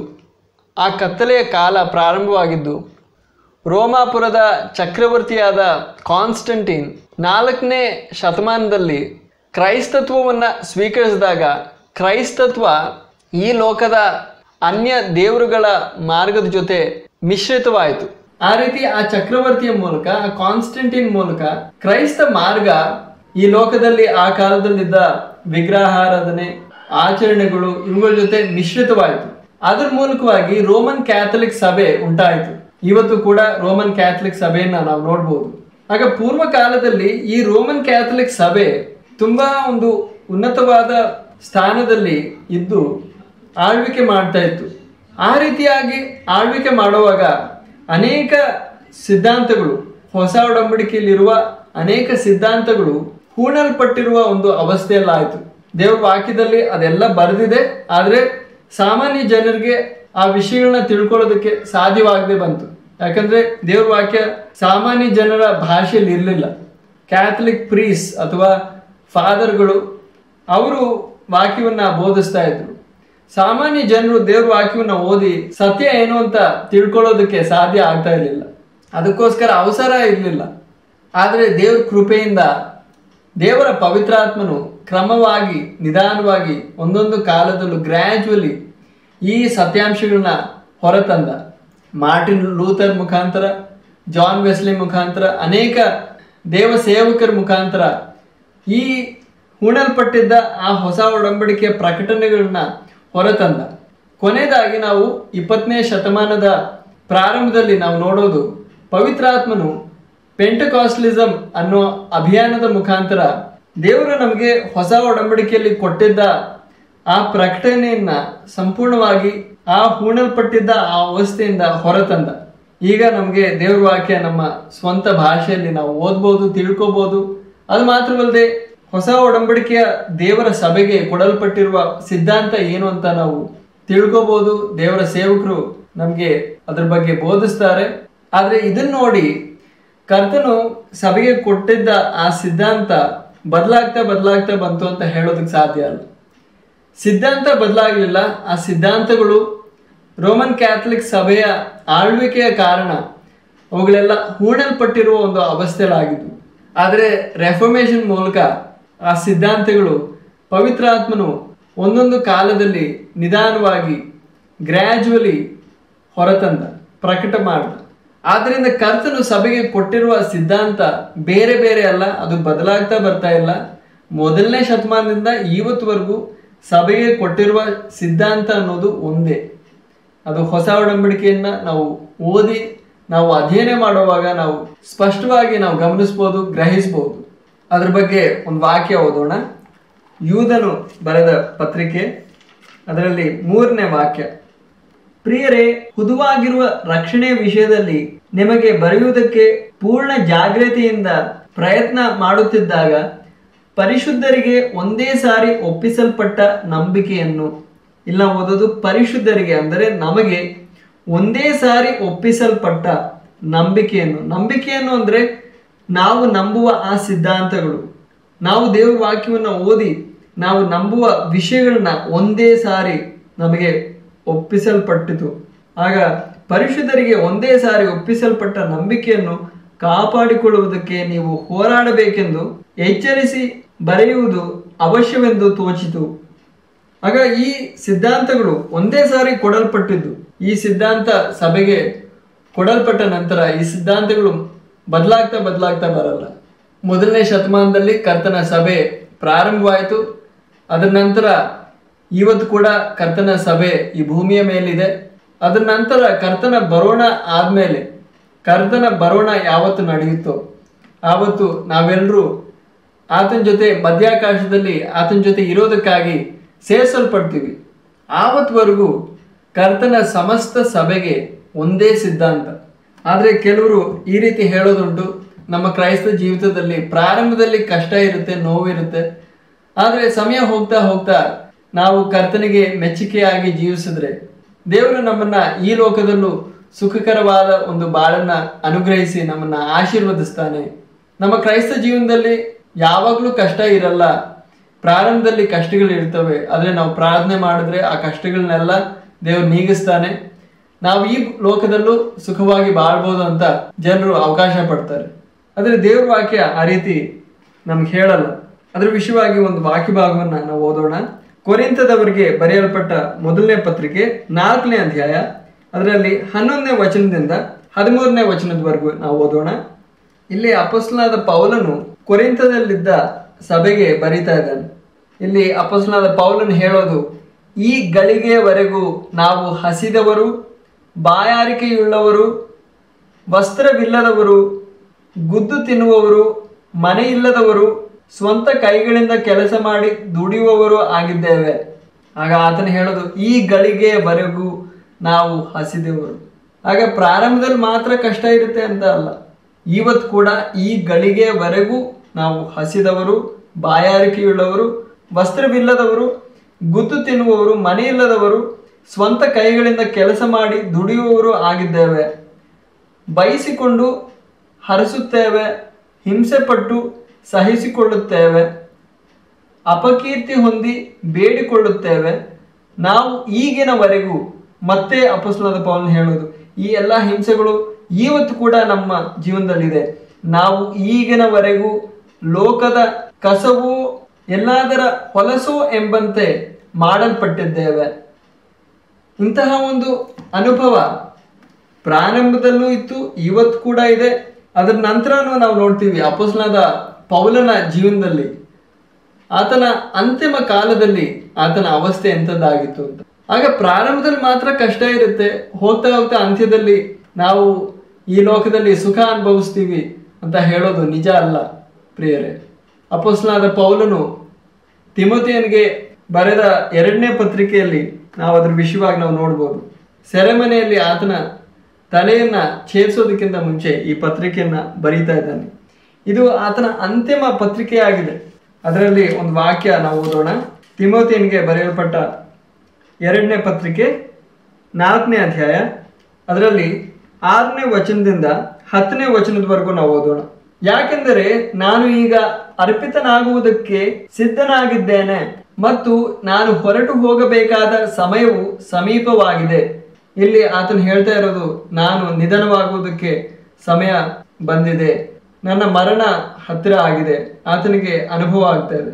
ಅದರ ನಂತರ ಆತನು ಹೇಳೋದು, ನಾನು ಒಳ್ಳೆಯ ಹೋರಾಟವನ್ನು ಹೋರಾಡಿದ್ದೇನೆ, ನಾನು ನನ್ನ ಓಟವನ್ನು ಮುಗಿಸಿದ್ದೇನೆ, ನಾನು ನಂಬಿಕೆಯನ್ನು ಕಾಪಾಡಿದ್ದೇನೆ. ಈ ರೀತಿ ಆತನು ಒಳ್ಳೆ ಸೇವೆಯನ್ನು ಮಾಡಿದ, ಒಳ್ಳೆಯ ಹೋರಾಟವನ್ನು ಹೋರಾಡಿದ, ತನ್ನ ನಂಬಿಕೆಯನ್ನು ಕಾಪಾಡಿದ, ತಾನು ಕರ್ತನನ್ನ ಅಲ್ಲಗಳೆಯಲಿಲ್ಲ, ತನ್ನ ಓಟವನ್ನ ಆತನು ಮುಗಿಸಿದ. ಅದರ ನಂತರ ಆತನು ಹೇಳೋದು, ಇನ್ನು ಮುಂದೆ ನನಗೋಸ್ಕರ ನೀತಿಯ ಕಿರೀಟವು ಇಡಲ್ಪಟ್ಟಿದೆ, ಅದನ್ನು ನೀತಿಯುಳ್ಳ ನ್ಯಾಯಾಧಿಪತಿಯಾದ ಕರ್ತನು ಆ ದಿನದಲ್ಲಿ ನನಗೆ ಕೊಡುವನು. ಕೊಟ್ಟಿದ್ದಾನೆ ಅಂತ ಅಲ್ಲ, ಕೊಡುವನು. ಇನ್ನೂ ಆತನಿಗೆ ಆ ಪ್ರತಿಫಲ ಸಿಗಲಿಲ್ಲ. ಅಂತಿಮ ಕಾಲದಲ್ಲಿ ಆತನು ಹೇಳೋ ಈ ಪದಗಳನ್ನ ನಾವು ಗಮನಿಸಬೇಕಾಗಿದೆ. ಆತನಿಗೆ ಈ ಲೋಕದಲ್ಲಿ ಯಾವ ಸುಖನೂ ಸಿಗಲಿಲ್ಲ. ನನಗೆ ಮಾತ್ರವಲ್ಲದೆ ಆತನ ಬರವಣವನ್ನು ಪ್ರೀತಿಸುವವರೆಲ್ಲರಿಗೆ ಸಹ ಕೊಡುವನು. ಆಗ ನಾವು ಕೂಡ ಅದೇ ನಿರೀಕ್ಷೆ ಇಟ್ಟು ನಾವು ಬದುಕಬೇಕಾಗಿರೋರಾಗಿದ್ದೇವೆ. ಅದರ ನಂತರ ಆತನು ಹೇಳೋದು, ನನ್ನ ಬಳಿಗೆ ಬೇಗ ಬರುವುದಕ್ಕೆ ನೀನು ಪ್ರಯತ್ನ ಮಾಡು. ಇಲ್ಲಿ ತಿಮೊಥೆಯನಿಗೆ ಹೇಳ್ತಾ ಇದ್ದಾನೆ, ನೀನು ಬೇಗ ಬರಬೇಕು ಅಂತ. ಆದರೆ ತಿಮೊಥೆಯನು ಸೇರೋದಕ್ಕಿಂತ ಮುಂಚೆನೆ ಅಪೊಸ್ತಲನಾದ ಪೌಲನ ತಲೆಯನ್ನ ಅವರು ಛೇದಿಸ್ತಾರೆ. ತಿಮೊಥೆಯನು ಅಲ್ಲಿ ಬರುವಾಗ ಅಪೊಸ್ತಲನಾದ ಪೌಲನು ಅಲ್ಲಿ ಜೀವಂತವಾಗಿಲ್ಲ. ಅದಕ್ಕಿಂತ ಮುಂಚೆ ಈ ಪತ್ರಿಕೆಯನ್ನ ಬರೆದು ತಿಮೊಥೆಯನಿಗೆ ಹೇಳ್ತಾ ಇದ್ದಾನೆ, ನೀನು ಬೇಗ ಬಾ, ಬರುವಾಗ ನನ್ನ ಕೆಲವು ವಸ್ತುಗಳನ್ನ ತಗೊಂಡ್ ಬಾ ಅಂತ.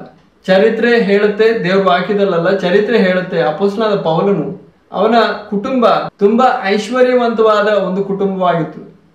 ಅವರಿಗೆ ತಮ್ಮ ಸ್ವಂತ ಹಡಗುಗಳಿತ್ತು. ಆ ಕಾಲದಲ್ಲಿ ಹಡಗುಗಳು ಅಂದ್ರೆ ತುಂಬಾ ಐಶ್ವರ್ಯ ಇರೋರು ಮಾತ್ರನೇ ಸ್ವಂತ ಹಡಗುಗಳಿದ್ದಿದ್ದು. ಆದರೆ ಅಪೊಸ್ತಲನಾದ ಪೌಲನು ಕರ್ತನಾದ ಯೇಸು ಕ್ರಿಸ್ತನ ಹಿಂಬಾಲಿಸೋದಕ್ಕೆ ಪ್ರಾರಂಭಿಸಿದಾಗ ಈ ಎಲ್ಲ ವಿಷಯಗಳನ್ನ ಆತನು ತ್ಯಜಿಸಿದ. ಆತನು ಕರ್ತನಿಗೆ ಎಷ್ಟೆಲ್ಲ ಸೇವೆ ಮಾಡ್ದ, ಎಷ್ಟೆಲ್ಲ ಸಭೆಗಳನ್ನ ಸ್ಥಾಪನೆ ಮಾಡ್ದ, ಎಷ್ಟೆಲ್ಲ ಪತ್ರಿಕೆಗಳನ್ನ, ಹೊಸ ಒಡಂಬಡಿಕೆಯಲ್ಲಿ ಎಷ್ಟೆಲ್ಲ ಪತ್ರಿಕೆಗಳನ್ನ ಕರ್ತನು ಬರೆಯೋದಕ್ಕೆ ಆತನನ್ನ ಉಪಯೋಗಿಸ್ದ. ಆದರೂ ಕೂಡ ಅಂತಿಮ ಕಾಲದವರೆಗೂ ಆತನಿಗೆ ಯಾವೊಂದು ಸಮೃದ್ಧಿನೂ ಈ ಲೋಕದಲ್ಲಿ ಸಿಗಲಿಲ್ಲ. ಅಂದ್ರೆ ಆಧ್ಯಾತ್ಮಿಕವಾಗಿ ತುಂಬಾ ಸಮೃದ್ಧಿ ಸಿಕ್ತು, ಆದರೆ ಶಾರೀರಿಕವಾಗಿ, ಭೌತಿಕವಾಗಿ, ಹಣ, ಆಸ್ತಿ, ಸುಖ ಸೌಕರ್ಯಗಳು ಯಾವುದು ಆತನಿಗೆ ಸಿಗಲಿಲ್ಲ. ಅಂತ್ಯದಲ್ಲಿ ಆತನಿಗೆ ಇದ್ದ ಕೆಲವು ವಸ್ತುಗಳನ್ನ ತಿಮೊಥೆಯನೇ ನೀನು ಬೇಗ ತಗೊಂಡ್ ಬಾ ಅಂತ ಒಂದು ಪತ್ರಿಕೆಯನ್ನ ಬರೀತಾ ಇದ್ದಾನೆ. ಇಲ್ಲಿ ಆ ವಸ್ತುಗಳನ್ನ ತಗೊಂಡ್ ಬಾ ಅಂತ ಹೇಳುವಾಗ ಆ ಪದಗಳಿಂದ ನಮ್ಗೆ ಅರ್ಥ ಆಗೋದು, ಆತನಿಗೆ ಕೊನೆಯಾಗಿ ಆತನ ಕೈಯಲ್ಲಿ ಇದ್ದ ಆಸ್ತಿ ಎಷ್ಟು ಅಂತ. ಅದ್ರ ಬಗ್ಗೆ ನಾವು ಓದೋಣ. ಇಲ್ಲಿ ನಾವು 9ನೇ ವಾಕ್ಯ ನಾವು ಓದಿದ್ವಿ, ನನ್ನ ಬಳಿಗೆ ಬೇಗ ಬರುವುದಕ್ಕೆ ನೀನು ಪ್ರಯತ್ನ ಮಾಡು, ಯಾಕೆಂದರೆ ದೇವನು ಇಹಲೋಕವನ್ನು ಪ್ರೀತಿಸಿ ನನ್ನನ್ನು ತೊರೆದು ಬಿಟ್ಟು ಥೆಸಲೋನಿಕಕ್ಕೆ ಹೋದನು. ಆಗ ಕೆಲವರು ಆತನ್ನ ಬಿಟ್ಟು ಹೋಗಿದ್ದಾರೆ. ಕ್ರೆಸ್ಕನು ಗಲಾತ್ಯಕ್ಕೂ ತೀತನು ದಲ್ಮಾತ್ಯಕ್ಕೂ ಹೋದರು. ಆಗ ಆತನು ಒಬ್ಬಂಟಿಗನಾಗಿ ಏಕಾಂತತೆಯಲ್ಲಿ ರೋಮಾಪುರದಲ್ಲಿ ಆ ಸೆರೆಮನೆಯಲ್ಲಿ ಇದ್ದು ಈ ಪತ್ರಿಕೆಯನ್ನ ಬರೀತಾ ಇದ್ದಾನೆ. ಅದರ ನಂತರ ನಾವು 13ನೇ ವಾಕ್ಯನ ಓದೋದು. ತ್ರೋವದಲ್ಲಿ ನಾನು ಕರ್ಪನ ಬಳಿಯಲ್ಲಿ ಬಿಟ್ಟು ಬಂದ ಮೇಲಂಗಿಯನ್ನು, ಪುಸ್ತಕಗಳನ್ನು, ಮುಖ್ಯವಾಗಿ ಚರ್ಮದ ಕಾಗದಗಳನ್ನು ನೀನು ಬರುವಾಗ ತೆಗೆದುಕೊಂಡು ಬಾ. ಆಗ ಅಂತಿಮವಾಗಿ ಆತನ ಆಸ್ತಿ ಅಂತ ಹೇಳೋದಕ್ಕೆ ಇದ್ದ ವಸ್ತುಗಳು ಒಂದು ಮೇಲಂಗಿ, ಕೆಲವು ಪುಸ್ತಕಗಳು, ಅದರಲ್ಲಿ ಮುಖ್ಯವಾಗಿ ಚರ್ಮದ ಕಾಗದಗಳು. ಅದಲ್ಲದೆ ಆತನ ಕೈಯಲ್ಲಿ ತುಂಬಾ ಆಸ್ತಿ ಯಾವುದೂ ಇಲ್ಲ, ಒಂದು ಸೆರೆಮನೆಯಲ್ಲಿ ಇದ್ದಾನೆ. ತಿಮೋಥಿಯನ್ಗೆ ಹೇಳ್ತಾ ಇದ್ದಾನೆ, ನೀನು ಬೇಗ ಬಾ. ಆತನು ಚಳಿಗಾಲದಲ್ಲಿ ಹೊದ್ಕೊಳ್ಳೋದಕ್ಕೋಸ್ಕರ ಆ ಮೇಲಂಗಿನೂ ಇಲ್ಲದೆ ಇದ್ದಾನೆ. ಕರ್ಪನ ಬಳಿಯಲ್ಲಿ ಬಿಟ್ಟು ಬಂದ ಮೇಲಂಗಿಯನ್ನು ನೀನು ತಗೊಂಡ್ ಬಾ. ಆಗ ನಾವು ನ್ಯಾಯವಾಗಿ ನಾವು ಹೋಲಿಸಿ ನೋಡ್ಬೇಕು, ಹಳೆ ಒಡಂಬಡಿಕೆ, ಹೊಸ ಒಡಂಬಡಿಕೆ.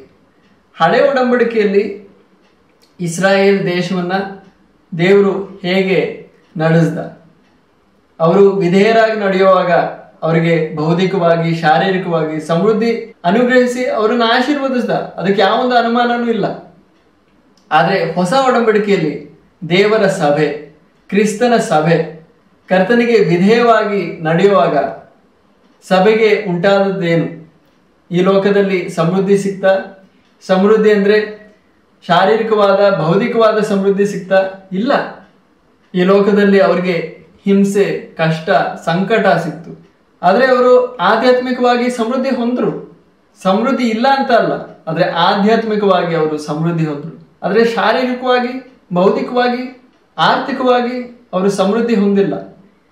ಅವರ ವಿಧೇಯತ್ವಕ್ಕಾಗಿ, ಅವರ ನಂಬಿಕಸ್ತಿಕೆಗಾಗಿ ಅವರು ಈ ಲೋಕದಲ್ಲಿ ಪ್ರತಿಫಲ ಹೊಂದಲಿಲ್ಲ. ಇಲ್ಲಿ ಪೌಲನು ಕೂಡ ಹೇಳೋದು, ಆ ಪ್ರತಿಫಲ ಆ ದಿನದಲ್ಲಿ ನನಗೆ ಕೊಡುವನು. ನನಗೆ ಮಾತ್ರವಲ್ಲದೆ ಆತನ ಬರೋಣವನ್ನು ಪ್ರೀತಿಸುವವರೆಲ್ಲರಿಗೆ ಸಹ ಕೊಡುವನು. ಆಗ ಕರ್ತನ ಬರೋಣವನ್ನು ಪ್ರೀತಿಸುವ ನಮ್ಮೆಲ್ಲರಿಗೂ ಕರ್ತನು ಆ ಪ್ರತಿಫಲವನ್ನ ಕೊಡ್ತಾನೆ. ಆಗ ನಮ್ಮ ಪ್ರತಿಫಲ ಸಿಗುವುದು ಕರ್ತನ ಬರೋಣದಲ್ಲಿ. ಆದರೆ ಈ ಲೋಕದಲ್ಲಿ ನಮಗೆ ಯಾವೊಂದು ಪ್ರತಿಫಲನೂ ಇಲ್ಲ. ನಾವು ಆ ಪ್ರತಿಫಲಕ್ಕೋಸ್ಕರ ಕಾಯ್ತಾ ಇದ್ದೀವಿ. ಆದ್ರಿಂದ ನಾವು ಹಳೆ ಒಡಂಬಡಿಕೆಯಲ್ಲಿರೋ ಅವಸ್ಥೆ, ಹೊಸ ಒಡಂಬಡಿಕೆಯಲ್ಲಿರೋ ಅವಸ್ಥೆನ ನಾವು ಹೋಲಿಸಿ ನೋಡುವಾಗ ಒಂದೇ ರೀತಿಯಲ್ಲ ದೇವರು ತನ್ನ ಜನರ ಜೊತೆ ವರ್ತಿಸಿದ್ದು. ಆಗ ನಾವು ವಿಧೇಯರಾಗಿ ನಾವು ನಡ್ಕೊಂಡ್ರೆ ನಮ್ಗೆ ಹಣ, ಆಸ್ತಿ ಸಿಗುತ್ತೆ ಅಂತ ಹೇಳಿದ್ರೆ ದೇವರು ಅನ್ಯಾಯ ಮಾಡ್ತಾ ಇಲ್ವಾ? ಮೊದಲನೇ ಶತಮಾನದಲ್ಲಿ ಅಪೊಸ್ತಲನಾದ ಪೌಲನು, ಪೇತ್ರನು ಇವ್ರಿಗೆಲ್ಲ ಹಣ, ಆಸ್ತಿ ಕೊಡ್ಬೇಕಾಗಿತ್ತಲ್ವಾ? ಮೊದಲನೇ ಶತಮಾನದಲ್ಲಿ ಎಷ್ಟು ಭಕ್ತರು ಕರ್ತನಿಗೋಸ್ಕರ ಕಷ್ಟಪಟ್ಟರು, ನಂಬಿಗಸ್ತರಾಗಿ ನೆಲೆಗೊಂಡ್ರು, ಕರ್ತನಿಗೋಸ್ಕರ ಎಷ್ಟೆಲ್ಲ ಕಷ್ಟ, ಎಷ್ಟೆಲ್ಲ ನೋವು ಅನುಭವಿಸಿದ್ರು. ಅವ್ರಿಗೆ ಈ ಲೋಕದಲ್ಲಿ ಕರ್ತನು ಯಾವೊಂದು ಸುಖ, ಬೆಳ್ಳಿ, ಬಂಗಾರ ಕೊಡ್ಲಿಲ್ಲ. ಆ ರೀತಿ ಇರುವಾಗ ನಮಗೆ ಇವತ್ತು ಈ 21ನೇ ಶತಮಾನದಲ್ಲಿ ನಮ್ಮ ವಿಧೇಯತ್ವಕ್ಕಾಗಿ ಇಲ್ಲೇ ಪ್ರತಿಫಲ ಕೊಟ್ರೆ ಅದು ನ್ಯಾಯನ? ದೇವ್ರು ಯಾವತ್ತೂ ಆ ರೀತಿ ಅನ್ಯಾಯ ಮಾಡಲ್ಲ. ದೇವರಿಗೆ ಪಕ್ಷಪಾತ ಇಲ್ಲ, ದೇವರಿಗೆ ಡಬಲ್ ಸ್ಟ್ಯಾಂಡರ್ಡ್ಸ್ ಇಲ್ಲ. ಸಮಸ್ತ ಸಭೆಗೆ ಒಂದೇ ಸಿದ್ಧಾಂತ, ಒಂದೇ ಮಾರ್ಗ. ಆದ್ರಿಂದ ಹಳೆ ಒಡಂಬಡಿಕೆಯನ್ನ ನಾವು ಓದುವಾಗ ತಪ್ಪಾಗಿ ನಾವು ತಿಳ್ಕೋಬಾರ್ದು. ಹಳೆ ಒಡಂಬಡಿಕೆಯಲ್ಲಿ ಕೆಲವು ಮಾತುಗಳನ್ನ ನಾವು ತಗೊಳ್ತೀವಿ, ಕೆಲವು ಮಾತುಗಳನ್ನ ನಾವು ಬಿಟ್ಬಿಡ್ತೀವಿ. ನಾವು ಕುರಿಗಳನ್ನ, ಮೇಕೆಗಳನ್ನ ತಗೊಂಡು ನಾವು ಬಲಿ ಏನೋ ಮಾಡಲ್ಲ. ಹಳೆ ಒಡಂಬಡಿಕೆಯಲ್ಲಿ ಆ ರೀತಿ ಬಲಿಗಳಿದ್ವು. ಆದ್ರೆ ಅದು ನಮ್ಗೆ ಚೆನ್ನಾಗಿ ಗೊತ್ತು, ಕ್ರಿಸ್ತನ ಯಜ್ಞ ನಮಗೆ ಸಂಪೂರ್ಣವಾಗಿ ಸಾಕಾಗಿದೆ. ಇವಾಗ ಕುರಿ, ಮೇಕೆಗಳ ಯಜ್ಞಗಳು ನಮ್ಗೆ ಬೇಕಾಗಿಲ್ಲ ಅಂತ. ಆದ್ರೆ ಹಳೆ ಒಡಂಬಡಿಕೆಯಲ್ಲಿ ಕೆಲವು ವಿಷಯಗಳನ್ನ ನಾವು ನೋಡುವಾಗ ನಮ್ಗೆ ಇಷ್ಟ ಆಗುತ್ತೆ. ಅಬ್ರಹಾಮನು ಐಶ್ವರ್ಯ ಹೊಂದಿದ, ಬೆಳ್ಳಿ ಬಂಗಾರ ಹೊಂದಿದ. ಇಸ್ರಾಯೇಲ್ನ ವಿಷಯವಾಗಿ ದೇವರು ಮಾಡಿದ ವಾಗ್ದಾನವನ್ನು ನೋಡುವಾಗ ಹೌದು, ನಾವು ವಿಧೇಯರಾಗಿದ್ರೆ ದೇವರು ನಮ್ಗೆ ಬೆಳ್ಳಿ ಬಂಗಾರ ಕೊಡ್ತಾನೆ. ಆದ್ರೆ ಆ ರೀತಿ ಅಲ್ಲ. ನಾವು ಹಳೆ ಒಡಂಬಡಿಕೆಯನ್ನ ನಾವು ತಪ್ಪಾಗಿ ತಿಳ್ಕೊಳ್ತಾ ಇದ್ವಿ. ಆಗ ಕೆಲವು ವಿಷಯಗಳನ್ನ ನಾವು ಇಷ್ಟಪಡೋದನ್ನ ನಾವು ತಗೊಳ್ಳೋದು, ಇಷ್ಟಪಡದೇ ಇರೋದನ್ನ ನಾವು ಬಿಟ್ಬಿಡೋದು, ಆ ರೀತಿ ನಾವು ಮಾಡಬಾರ್ದು. ದೇವ್ರ ವಾಕ್ಯವನ್ನ ನಾವು ಸರಿಯಾಗಿ ನಾವು ತಿಳ್ಕೊಳ್ಳೋಣ, ಸರಿಯಾಗಿ ನಾವು ಗ್ರಹಿಸೋಣ. ಆದ್ರಿಂದ ಹಳೆ ಒಡಂಬಡಿಕೆಯಿಂದ ಹೊಸ ಒಡಂಬಡಿಕೆ ಬರುವಾಗ ಉಂಟಾದ ವ್ಯತ್ಯಾಸಗಳನ್ನ ನಾವು ಸ್ವಲ್ಪ ಗಮನಿಸೋಣ. ಮೊಟ್ಟ ಮೊದಲಾಗಿ ಯಜ್ಞಗಳ ಬಗ್ಗೆ ನಾವು ನೋಡೋದಾದ್ರೆ, ಹಳೆ ಒಡಂಬಡಿಕೆಯಲ್ಲಿ ಪಶುಗಳ, ಕುರಿ, ಮೇಕೆಗಳ ಯಜ್ಞಗಳಿದ್ವು. ಆದ್ರೆ ಹೊಸ ಒಡಂಬಡಿಕೆಯಲ್ಲಿ ಕ್ರಿಸ್ತನ ಯಜ್ಞ, ಒಂದೇ ಯಜ್ಞದಲ್ಲಿ ಎಲ್ಲ ಸಂಪೂರ್ಣವಾಗಿ ಮುಕ್ತಾಯವಾಯಿತು. ಇನ್ನು ನಮಗೆ ಕುರಿ, ಮೇಕೆಗಳ ಯಜ್ಞಗಳು ನಮಗೆ ಬೇಕಾಗಿಲ್ಲ. ಅದ್ರ ಬಗ್ಗೆ ಒಂದು ವಾಕ್ಯ ಭಾಗವನ್ನ ನಾವು ಓದೋಣ. ಇಬ್ರಿಯರಿಗೆ ಬರೆಯಲ್ಪಟ್ಟ ಪತ್ರಿಕೆ 10ನೇ ಅಧ್ಯಾಯ, ಅದರಲ್ಲಿ 11, 12, 14 ವಚನಗಳನ್ನ ನಾವು ಓದೋಣ. ಇದಲ್ಲದೆ ಪ್ರತಿ ಯಾಜಕನು ಅಂದ್ರೆ ಯಜ್ಞಗಳನ್ನ ಹಳೆ ಒಡಂಬಡಿಕೆಯಲ್ಲಿ ಯಜ್ಞಗಳನ್ನ ಅರ್ಪಿಸ್ತಾ ಇದ್ದ ಸೇವಕರು, ದೇವರ ಸೇವಕರು. ಆ ಸೇವಕರು ದಿನಾಲೂ ಸೇವೆ ಮಾಡುತ್ತಾ ಎಂದಿಗೂ ಪಾಪವನ್ನು ತೆಗೆದುಹಾಕಲಾರದಂಥ ಒಂದೇ ವಿಧವಾದ ಯಜ್ಞಗಳನ್ನು ಪದೇ ಪದೇ ಅರ್ಪಿಸುತ್ತಾ ನಿಂತುಕೊಂಡಿರುವನು. ಆಗ ಅವರು ಪದೇ ಪದೇ ಯಜ್ಞಗಳನ್ನ ಅರ್ಪಿಸ್ತಾ ಇದ್ರು. ಆದರೆ 12ನೇ ವಚನ ಹೇಳೋದು, ಆದರೆ ಈ ಮನುಷ್ಯನು ಅಂದರೆ ಕರ್ತನಾದ ಯೇಸು ಕ್ರಿಸ್ತನು ಪಾಪಗಳಿಗೋಸ್ಕರ ನಿರಂತರವಾದ ಒಂದೇ ಯಜ್ಞವನ್ನು ಅರ್ಪಿಸಿದ ಮೇಲೆ ದೇವರ ಬಲಗಡೆಯಲ್ಲಿ ಕುಳಿತುಕೊಂಡನು. ಯಾಕೆಂದರೆ ಆತನು ಪವಿತ್ರರಾಗುವವರನ್ನು ಒಂದೇ ಅರ್ಪಣೆಯಿಂದ ನಿರಂತರಕ್ಕೂ ಸಂಪೂರ್ಣರನ್ನಾಗಿ ಮಾಡಿದ್ದಾನೆ. ಆಗ ಕ್ರಿಸ್ತನ ಒಂದೇ ಯಜ್ಞ ನಮಗೆ ಸಾಕಾಗಿದೆ. ಪದೇ ಪದೇ ನಾವು ಹಳೆ ಒಡಂಬಡಿಕೆಯಲ್ಲಿ ನಡೆಸ್ತಾ ಇದ್ದ ಆ ರೀತಿಯಲ್ಲಿ ಕುರಿ ಮೇಕೆಗಳ ಯಜ್ಞಗಳು ನಮಗೆ ಬೇಕಾಗಿಲ್ಲ. ಅದರ ಜೊತೆ ಇಬ್ರಿಯರಿಗೆ ಬರೆಯಲ್ಪಟ್ಟ ಪತ್ರಿಕೆಯಲ್ಲೇ 9ನೇ ಅಧ್ಯಾಯ 10ನೇ ವಚನ ನಾವು ಓದೋಣ. ಅವು ಅನ್ನಪಾನಾದಿಗಳಲ್ಲಿಯೂ ವಿವಿಧ ಸ್ನಾನಗಳಲ್ಲಿಯೂ ಶಾರೀರಿಕ ನಿಯಮಗಳಲ್ಲಿಯೂ ತಿದ್ದುಪಾಟಿನ ಕಾಲದವರೆಗೆ ಮಾತ್ರ ನೇಮಕವಾಗಿದ್ದವು. ಇಲ್ಲ ಓದೋದು, ಅವು ಅನ್ನಪಾನಾದಿಗಳಲ್ಲಿಯೂ ವಿವಿಧ ಸ್ನಾನಗಳಲ್ಲಿಯೂ ಶಾರೀರಿಕ ನಿಯಮಗಳಲ್ಲಿಯೂ, ಅಂದರೆ ಈ ವಿಷಯಗಳೆಲ್ಲ ಶಾರೀರಿಕವಾದ ನಿಯಮಗಳು ಆಚರಣೆಗಳೆಲ್ಲ ಹಳೆ ಒಡಂಬಡಿಕೆಯಲ್ಲಿ ಇದ್ವು. ಆದರೆ ಹೊಸ ಒಡಂಬಡಿಕೆಯಲ್ಲಿ ಬರುವಾಗ ಅವುಗಳೆಲ್ಲ ತೆಗೆದುಹಾಕಲ್ಪಟ್ಟಿವೆ. ಯಾಕಂದ್ರೆ ಇಲ್ಲಿ ನಾವು ಓದೋದು ತಿದ್ದುಪಾಟಿನ ಕಾಲದವರೆಗೆ ಮಾತ್ರ ನೇಮಕವಾಗಿದ್ದವು. ಆದ್ದರಿಂದ ಹಳೆ ಒಡಂಬಡಿಕೆಯಲ್ಲಿದ್ದ ಆ ವಿಷಯಗಳು ಹೊಸ ಒಡಂಬಡಿಕೆ ಪ್ರಾರಂಭ ಆಗುವವರೆಗೂ ಅವು ಇದ್ವು. ಕರ್ತನಾದ ಯೇಸು ಕ್ರಿಸ್ತನು ಬಂದ ನಂತರ ಈ ತಿದ್ದುಪಾಟಿನ ಕಾಲವು ಪ್ರಾರಂಭವಾಯಿತು. ಆದ್ದರಿಂದ ಆ ಶಾರೀರಿಕವಾದ ನಿಯಮಗಳು, ನಿಷ್ಠೆಗಳು, ಆ ಆಚರಣೆಗಳು ನಮಗಿಲ್ಲ. ಆದರೆ ಅವುಗಳಿಂದ ನಮಗೆ ಆಧ್ಯಾತ್ಮಿಕವಾದ ಸತ್ಯಾಂಶಗಳನ್ನ, ಪಾಠಗಳನ್ನ ನಾವು ತಿಳ್ಕೋಬೇಕು, ಅವುಗಳನ್ನ ನಾವು ಓದಬೇಕು. ಇಲ್ಲ ಅಂತ ಅಲ್ಲ, ಅದು ವ್ಯರ್ಥವಾದದ್ದಲ್ಲ. ಆದರೆ ಅವುಗಳನ್ನ ಓದುವಾಗ ಅವುಗಳನ್ನ ನಾವು ಆಕ್ಷರಿಕವಾಗಲ್ಲ, ಶಾರೀರಿಕವಾಗಲ್ಲ ನಾವು ಸ್ವೀಕರಿಸೋದು. ನಾವು ಆಧ್ಯಾತ್ಮಿಕವಾಗಿ ಅವುಗಳನ್ನ ನೋಡಿ ಅವುಗಳಲ್ಲಿರುವ ಆಧ್ಯಾತ್ಮಿಕವಾದ ಪಾಠಗಳನ್ನ ನಾವು ಕಲಿಬೇಕಾಗಿದೆ. ಆದ್ದರಿಂದ ಯಾವ್ಯಾವ ವಿಷಯಗಳು ಆಕ್ಷರಿಕವಾಗಿ ಶಾರೀರಿಕವಾಗಿ ಇದ್ವೋ ಹಳೆ ಒಡಂಬಡಿಕೆಯಲ್ಲಿ, ಅವುಗಳೆಲ್ಲ ಆಧ್ಯಾತ್ಮಿಕವಾಗಿ ಮಾರಲ್ಪಟ್ಟಿವೆ ಹೊಸ ಒಡಂಬಡಿಕೆಯಲ್ಲಿ. ಅದರ ವಿಷಯವಾಗಿ ಇನ್ನೊಂದು ವಾಕ್ಯ ಭಾಗವನ್ನು ನಾವು ಓದೋಣ. ಕೊಲೊಸ್ಸೆಯವರಿಗೆ ಬರೆಯಲ್ಪಟ್ಟ ಪತ್ರಿಕೆ 2ನೇ ಅಧ್ಯಾಯ 16-17 ವಚನಗಳು. ಹೀಗಿರುವುದರಿಂದ ಅನ್ನಪಾನಗಳ ವಿಷಯದಲ್ಲಿಯೂ ಪವಿತ್ರ ದಿನ, ಅಮಾವಾಸ್ಯೆ, ಸಬ್ಬತ್ತು ಎಂಬಿವುಗಳ ವಿಷಯದಲ್ಲಿಯೂ ನಿಮಗೆ ಯಾರೂ ತೀರ್ಪು ಮಾಡದಿರಲಿ. ಈ ವಿಷಯಗಳು ಹಳೆ ಒಡಂಬಡಿಕೆಯಲ್ಲಿ ಇದ್ವು. ಪವಿತ್ರ ದಿನ, ಅಮಾವಾಸ್ಯೆ, ಸಬ್ಬತ್ತು ಈ ವಿಷಯಗಳೆಲ್ಲ ಹಳೆ ಒಡಂಬಡಿಕೆಯಲ್ಲಿ ಇದ್ವು. ಆದರೆ ಈ ವಿಷಯಗಳ ವಿಷಯದಲ್ಲಿ ನಿಮಗೆ ಯಾರು ತೀರ್ಪು ಮಾಡದಿರಲಿ. ಏನಕ್ಕೆ ಅಂದರೆ 17ನೇ ವಚನ ಹೇಳೋದು, ಇವು ಬರಬೇಕಾಗಿದ್ದವುಗಳ ಛಾಯೆಯಾಗಿವೆ, ಆದರೆ ಶರೀರವು ಕ್ರಿಸ್ತನದೇ. ಆಗ ಈ ಆಚರಣೆಗಳು ಎಲ್ಲ, ಈ ಶಾರೀರಿಕವಾದ ಆಚರಣೆಗಳೆಲ್ಲ ಕ್ರಿಸ್ತನು ಬರುವವರೆಗೆ ಒಂದು ಛಾಯೆಯಾಗಿದ್ವು. ಆದರೆ ಈ ವಿಷಯಗಳೆಲ್ಲ ಯಾರ ಛಾಯೆ ಅಂದರೆ ಕ್ರಿಸ್ತನ ಛಾಯೆಯಾಗಿದೆ. ಕ್ರಿಸ್ತನ ಜೀವನ, ಕ್ರಿಸ್ತನ ಯಜ್ಞ, ಕ್ರಿಸ್ತನ ಸೇವೆ, ಇವುಗಳಿಗೆಲ್ಲ ಈ ಆಚರಣೆಗಳು ಛಾಯೆಯಾಗಿದ್ವು. ಆದರೆ ಈಗ ಕ್ರಿಸ್ತನು ಬಂದ ನಂತರ ಆ ಆಚರಣೆಗಳನ್ನ ನಾವು ನಡೆಸೋ ಅವಶ್ಯಕತೆ ಇಲ್ಲ. ಆದರೆ ಆ ಆಚರಣೆಗಳ ಬಗ್ಗೆ ನಾವು ಓದ್ತೀವಿ, ಕಲಿತೀವಿ.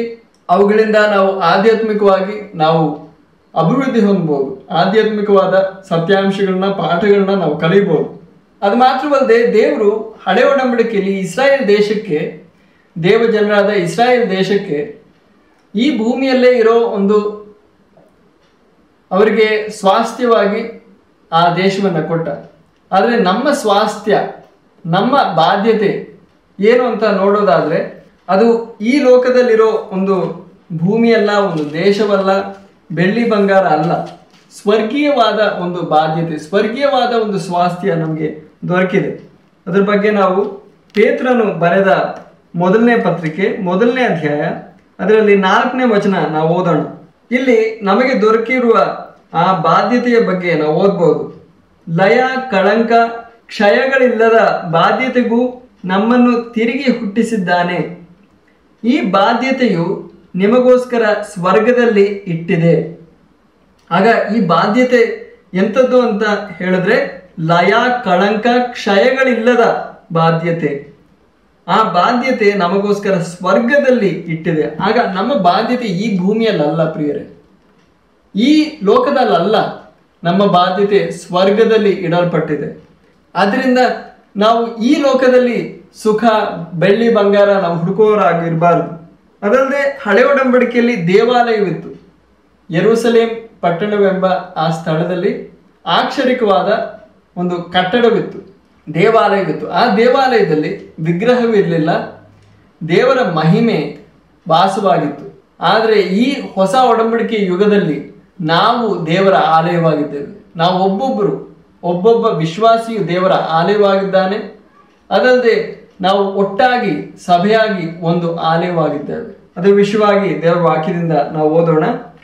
ಎಫೆಸದವರಿಗೆ ಬರೆಯಲ್ಪಟ್ಟ ಪತ್ರಿಕೆ 2ನೇ ಅಧ್ಯಾಯ 21ನೇ ವಚನ. ಆತನಲ್ಲಿ ಕಟ್ಟಡವು ಹೊಂದಿಕೆಯಾಗಿ ವೃದ್ಧಿಯಾಗುತ್ತಾ ಕರ್ತನಲ್ಲಿ ಪರಿಶುದ್ಧ ದೇವಾಲಯವಾಗುತ್ತದೆ. ಆಗ ಸಭೆ ಒಂದು ದೇವಾಲಯವಾಗಿ ಈ ವಾಕ್ಯಭಾಗದಲ್ಲಿ ಚಿತ್ರೀಕರಿಸಲ್ಪಟ್ಟಿದೆ. ಆಗ ಕರ್ತನ ಸಭೆ, ಹೊಸ ಒಡಂಬಡಿಕೆಯಲ್ಲಿರೋ ಕರ್ತನ ಸಭೆ ಕರ್ತನ ದೇವಾಲಯವಾಗಿದೆ, ದೇವರ ದೇವಾಲಯವಾಗಿದೆ. ಅದು ಮಾತ್ರವಲ್ಲದೆ ಒಬ್ಬೊಬ್ಬ ವಿಶ್ವಾಸಿಯು ಕೂಡ ಪವಿತ್ರಾತ್ಮನ ದೇವಾಲಯವಾಗಿದೆ ಎಂಬುದಾಗಿ ದೇವರ ವಾಕ್ಯ ನಮಗೆ ಹೇಳುತ್ತೆ. ಯಾಕಂದರೆ ನಮ್ಮೊಬ್ಬೊಬ್ಬರಲ್ಲೂ ಪವಿತ್ರಾತ್ಮನು ನೆಲೆಗೊಂಡಿರುವನಾಗಿದ್ದಾನೆ, ಪವಿತ್ರಾತ್ಮನು ಸಾಕ್ಷಾತ್ ದೇವರಾಗಿದ್ದಾನೆ. ಆದ್ದರಿಂದ ದೇವರು ನಮ್ಮಲ್ಲಿ ವಾಸಿಸುವುದರಿಂದ ನಾವು ಒಬ್ಬೊಬ್ಬರು ದೇವರ ಆಲಯವಾಗಿದ್ದೇವೆ. ಕೊರಿಂಥದವರಿಗೆ ಬರೆಯಲ್ಪಟ್ಟ ಮೊದಲನೇ ಪತ್ರಿಕೆ 6ನೇ ಅಧ್ಯಾಯ, ಅದರಲ್ಲಿ 19-20 ವಚನಗಳು. ಏನು? ದೇವರಿಂದ ದೊರಕಿ ನಿಮ್ಮೊಳಗೆ ನೆಲೆಗೊಂಡಿರುವ ಪವಿತ್ರಾತ್ಮನಿಗೆ ನಿಮ್ಮ ದೇಹವು ಆಲಯವಾಗಿದೆ ಎಂಬುದು ನಿಮಗೆ ತಿಳಿಯದೋ? ನೀವು ನಿಮ್ಮ ಸ್ವಂತ ಸೊತ್ತಲ್ಲ, ಯಾಕೆಂದರೆ ನೀವು ಕ್ರಯಕ್ಕೆ ಕೊಂಡುಕೊಳ್ಳಲ್ಪಟ್ಟವರಾಗಿದ್ದೀರಿ. ಆದ್ದರಿಂದ ದೇವರ ಸೊತ್ತಾಗಿರುವ ನಿಮ್ಮ ದೇಹದಲ್ಲಿಯೂ ನಿಮ್ಮ ಆತ್ಮದಲ್ಲಿಯೂ ದೇವರನ್ನು ಮಹಿಮೆ ಪಡಿಸಿರಿ. ಆಗ ದೇವರ ವಾಕ್ಯ ಹೇಳೋದು, ದೇವರಿಂದ ನಮಗೆ ದೊರಕಿ ನಮ್ಮೊಳಗೆ ನೆಲೆಗೊಂಡಿರುವ ಪವಿತ್ರಾತ್ಮನಿಗೆ ನಮ್ಮ ದೇಹವು ಆಲಯವಾಗಿದೆ. ಅದು ನಮಗೆ ತಿಳಿಯೋದು. ನಾವು ನಮ್ಮ ಸ್ವಂತ ಸೊತ್ತಲ್ಲ, ಯಾಕೆಂದರೆ ನಾವು ಕ್ರಯಕ್ಕೆ ಕೊಂಡುಕೊಳ್ಳಲ್ಪಟ್ಟವರಾಗಿದ್ದೇವೆ. ಆದ್ದರಿಂದ ದೇವರ ಸೊತ್ತಾಗಿರುವ ನಮ್ಮ ದೇಹದಲ್ಲಿಯೂ ನಮ್ಮ ಆತ್ಮದಲ್ಲಿಯೂ ದೇವರನ್ನು ನಾವು ಮಹಿಮೆ ಪಡಿಸಬೇಕು. ಆದ್ದರಿಂದ ನಾವು ದೇವರ ಆಲಯವಾಗಿದ್ದೇವೆ. ನಮಗೆ ಒಂದು ಆಕ್ಷರಿಕವಾದ ಒಂದು ಕಟ್ಟಡ ಇವತ್ತಿಲ್ಲ. ನಾವು ಚರ್ಚ್ ಬಿಲ್ಡಿಂಗ್ ಅಂತ ಹೇಳ್ತೀವಿ, ಅದು ದೇವರ ಆಲಯ ಅಲ್ಲ. ನಾವು ದೇವರ ಆಲಯವಾಗಿದ್ದೇವೆ. ಚರ್ಚ್ಗೆ ಹೋಗಬೇಕು ಅಂತ ಯಾವ ನಿರ್ಬಂಧನೂ ಇಲ್ಲ. ಚರ್ಚ್ ಬಿಲ್ಡಿಂಗ್ ಇಲ್ಲ ಅಂದರೆ ನಾವು ಮನೆಯಲ್ಲೂ ನಾವು ಆರಾಧನೆ ಮಾಡ್ಬೋದು. ಸಭೆ ಅನ್ನೋದು ಒಂದು ಕಟ್ಟಡ ಅಲ್ಲ. ಮನೆಗಳಲ್ಲೂ ನಾವು ಆರಾಧನೆ ಮಾಡ್ಬೋದು, ನಾವು ಕಾಡಲ್ಲಿ ಆರಾಧನೆ ಮಾಡ್ಬೋದು, ಒಂದು ಮರದ ಕೆಳಗಡೆನೂ ನಾವು ಆರಾಧನೆ ಮಾಡ್ಬೋದು. ಆದ್ದರಿಂದ ಈ ಹೊಸ ಒಡಂಬಡಿಕೆಯ ಯುಗದಲ್ಲಿ ಒಂದು ಕಟ್ಟಡ ದೇವರ ಆಲಯ ಅಲ್ಲ. ನಾವು ಒಬ್ಬೊಬ್ಬರು ಪವಿತ್ರಾತ್ಮನ ಆಲಯವಾಗಿದ್ದೇವೆ. ಸಭೆ ಕರ್ತನ ದೇಹವಾಗಿರುವ ಸಭೆ 1ನೇ ಶತಮಾನದಲ್ಲಿ ಪ್ರಾರಂಭಿಸಿ ಇವತ್ತುವರೆಗೂ ಎಲ್ಲರೂ ಸೇರಿ ಆ ಒಂದು ದೇಹ ಕರ್ತನ ಆಲಯವಾಗಿದೆ. ಅದಲ್ಲದೆ ಹಳೆ ಒಡಂಬಡಿಕೆಯಲ್ಲಿ ಯಾಜಕರಿದ್ರು. ನಾನು ಮುಂಚೆ ಹೇಳಿದಂತೆ ಹಳೆ ಒಡಂಬಡಿಕೆಯಲ್ಲಿ ಕುರಿ ಮೇಕೆಯ ಬಲಿಗಳನ್ನ ಅರ್ಪಿಸೋ ಯಾಜಕರಿದ್ರು. ಆದರೆ ಈ ಹೊಸ ಒಡಂಬಡಿಕೆಯಲ್ಲಿ ಯಾಜಕರಿಲ್ಲ. ಹಳೆ ಒಡಂಬಡಿಕೆಯಲ್ಲಿ ಯಾರಾದರೂ ಬಲಿ ಅರ್ಪಿಸ್ಬೇಕು ಅಂದರೆ ಸ್ವತಃ ಅರ್ಪಿಸೋದಕ್ಕೆ ಸಾಧ್ಯ ಅಲ್ಲ. ಅವರು ಯಾಜಕರ ಹತ್ರ ಹೋಗ್ಬೇಕು, ಯಾಜಕರಿಗೆ ಕೊಡಬೇಕು. ಯಾಜಕರು ಅವರು ದೇವ್ರ ಮಧ್ಯ ಯಾಜಕರು ನಿಂತು ಅವ್ರಿಗೋಸ್ಕರ ಯಾಜಕರು ಪ್ರಾರ್ಥನೆ ಮಾಡ್ತಾ ಇದ್ರು, ಧೂಪ ಅರ್ಪಿಸ್ತಾ ಇದ್ರು, ಯಜ್ಞಗಳನ್ನ ಅರ್ಪಿಸ್ತಾ ಇದ್ರು. ಆದರೆ ಇವತ್ತು ದೇವರು ಮತ್ತು ನಮ್ಮ ಮಧ್ಯೆ ಬೇರೆ ಯಾವ ಮನುಷ್ಯರು ಇಲ್ಲ, ಯಾಜಕರಿಲ್ಲ. ಕರ್ತನಾದ ಯೇಸು ಕ್ರಿಸ್ತನ್ ಮಾತ್ರನೇ ದೇವರು, ನಾವು ನಮ್ಮ ಮಧ್ಯ ಇರೋದು. ಆದ್ದರಿಂದ ಯಾಜಕರು ಯಾರು ಅಂತ ಹೇಳಿದ್ರೆ ನಾವು ಒಬ್ಬೊಬ್ಬ ವಿಶ್ವಾಸಿಯು ಹೊಸ ಒಡಂಬಡಿಕೆಯಲ್ಲಿ ಯಾಜಕರಾಗಿದ್ದೇವೆ. ಇದು ಒಂದು ದೊಡ್ಡ ವ್ಯತ್ಯಾಸವಾಗಿದೆ ಹಳೆ ಒಡಂಬಡಿಕೆಯಿಂದ ಹೊಸ ಒಡಂಬಡಿಕೆಗೆ ಬರುವಾಗ. ಅದರ ವಿಷಯವಾಗಿ ದೇವರ ವಾಕ್ಯ ನಾವು ಓದೋಣ. ಪೇತ್ರನು ಬರೆದ ಮೊದಲನೇ ಪತ್ರಿಕೆ 2ನೇ ಅಧ್ಯಾಯ, ಅದರಲ್ಲಿ 9ನೇ ವಚನ. ಆದರೆ ಕತ್ತಲೆಯೊಳಗಿದ್ದ ನಿಮ್ಮನ್ನು ತನ್ನ ಆಶ್ಚರ್ಯವಾದ ಬೆಳಕಿಗೆ ಸೇರಿಸಿದ ಆತನ ಸ್ತುತಿಗಳನ್ನು ಪ್ರಕಟಿಸುವವರಾಗುವಂತೆ ನೀವು ಆಯಲ್ಪಟ್ಟ ವಂಶದವರು, ರಾಜರಾದ ಯಾಜಕ ವರ್ಗದವರು, ಪರಿಶುದ್ಧ ಜನಾಂಗವು, ಅಸಾಮಾನ್ಯರಾದ ಜನರು ಆಗಿದ್ದೀರಿ.